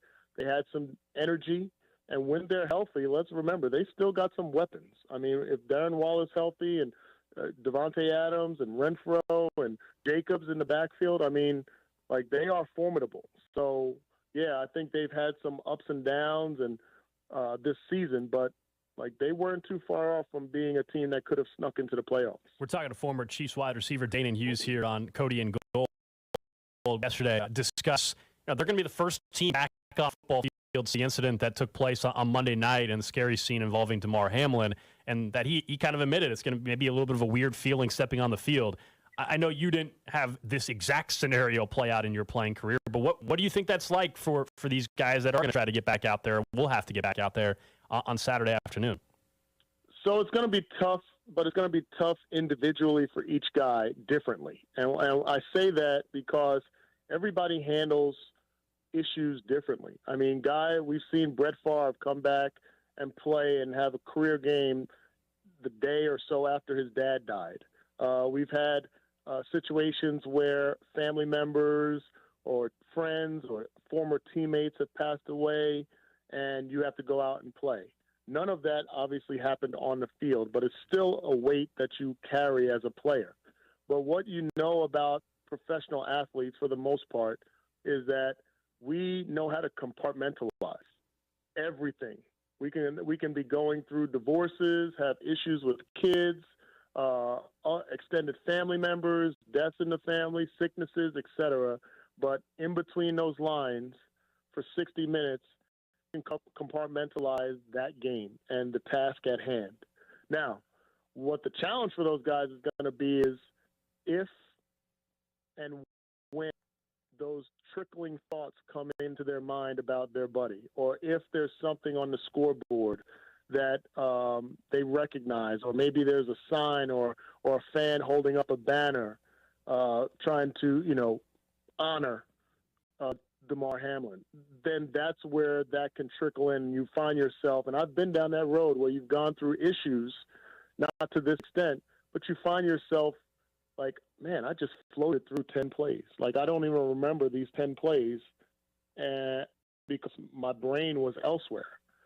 So that's going to be the toughest part. But I feel like and here's the thing about athletes, guys, once the time comes, whether it's in practice today, practice tomorrow, pregame warm-up, where the light clicks on and somebody or several guys say, let's go out here and fight, guys. Like, we all we got. Like, I love you guys. This is what we do. Let's honor our fallen brother by our effort. He'd want us to be out here. And once that triggers in everybody's head, then you're able to kind of go and flow. But it's got to be that specific point. And I've been down that road where, sitting in the locker room crying or shook up about something.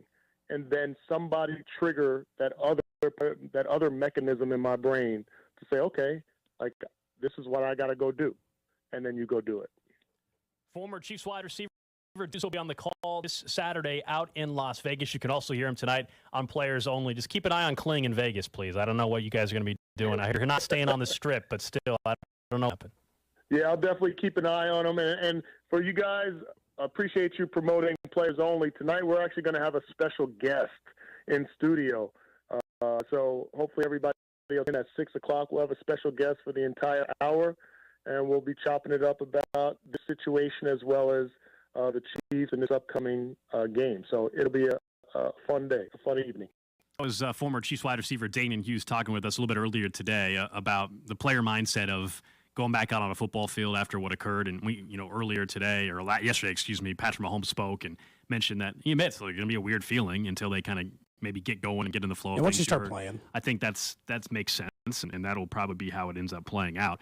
And I do still think the fact that we've gotten such great news today on the health of Damar Hamlin and where he continues to progress, I do think that helps with everybody's mindset going into football this weekend. It makes it easier for the NFL to make their announcements because that doesn't feel as looming. It's obviously a cloud over the game at the moment, but if he's neurologically there and he's communicating, he's awake at time, like that feels like such massive progress from where we were even 48 hours ago, right? That if you're the NFL, if you're his teammates, the fact that his dad had addressed the entire Bills team yesterday, those things kind of help that process for those players who were on the. Look, we're assuming, because every report seemingly coming out of the NFL is that game's not going to be resumed. Yeah, the latest from the Associated Press reporting that NFL's not going to resume Cincinnati-Buffalo from Monday. If that actually is the case, then we know this is why all these other scenarios are being presented, because you're going to have two teams that we know are going to play 16 games and everybody else is going to play 17. So what do you mean? Win percentage? Okay, win percentage if the Chiefs beat the Raiders, well, then the Chiefs are the 1 seed. But it sounds like there's at least discussions that won't be as simple as that.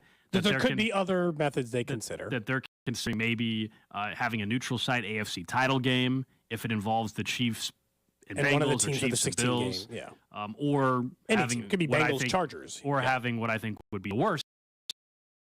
If you're the 1 seed, you pick if you want home field or you want the bye week. I don't get that. I don't know what we're doing. Overcompensating is what I think it is at that point. Look, a lot of the options to me are kind of absurdist in the sense that this is creating so much work for yourself, right? I think we all agree that the very simple solution was just move the season back. Obviously, didn't want to do that. Just move the season back by a week across the board and move about your day that way. It doesn't seem like that's the option they're really considering at this point. Maybe it was one of the options being mentioned yesterday that they wouldn't move the whole season back, but instead the entire NFC playoffs would be the same weekend as that Cincinnati-Buffalo game, and then the next weekend would be all of the AFC wildcard round games, and the NFC would take a bye, and then by that third week, they'd all be back on the same schedule again. But that is creating a lot of moving parts under any circumstance. And if that were to be the case, there'd be a possibility that the Chiefs would have 22 days off before in between games at the end of the season too, which would be like the weirdest time ever to have damn near a month off of work. So I don't know that I do know. There's not a good solution, or there's not a perfect solution. How about that? There are plenty of okay solutions. I'm not going to lose my mind if the solution they come to is it's win percentage, the end, everything else is normal. But I'm also not going to lose my mind if they say neutral site AFC championship game. There are a few that I would clearly object to, but I think there's room in the middle if they decide they want to go there. But I understand if the NFL just comes to the decision that says we're going to keep these games, we're just going to contest and we're moving on. I just think the minute the NFL has decided that, hey, we're not going to pick up these games, and therefore you're going to have two teams with fewer games played. I just don't believe in going forward and then acting as if the next game, the final 17th game, essentially isn't going to matter as much for the Chiefs, who would then end up with the 1 seed. And so if they were going to replay the game, then this would all be alleviated. They're not. So it presents to me a scenario where you go off a win percentage, and unfortunately that is the result. Trying to accommodate the Buffalo Bills and then therefore messing things up for how the number 1 seed works in the NFL, I don't think that's the solution. We're going to find out here very soon. It sure seems like what the NFL is going to actually put forward. Feels like sometime in the next 2 hours. Yeah, maybe during the drive this afternoon. If not, I would imagine during our show tomorrow, before tomorrow's show. We're back at it tomorrow from 10 to 2. I mentioned the drive. CDOT's back today. We actually, I think we'll be checking in on the drive at some point today. So. As a matter of fact. Thanks again to Danan Hughes for joining us. We'll talk to you guys tomorrow.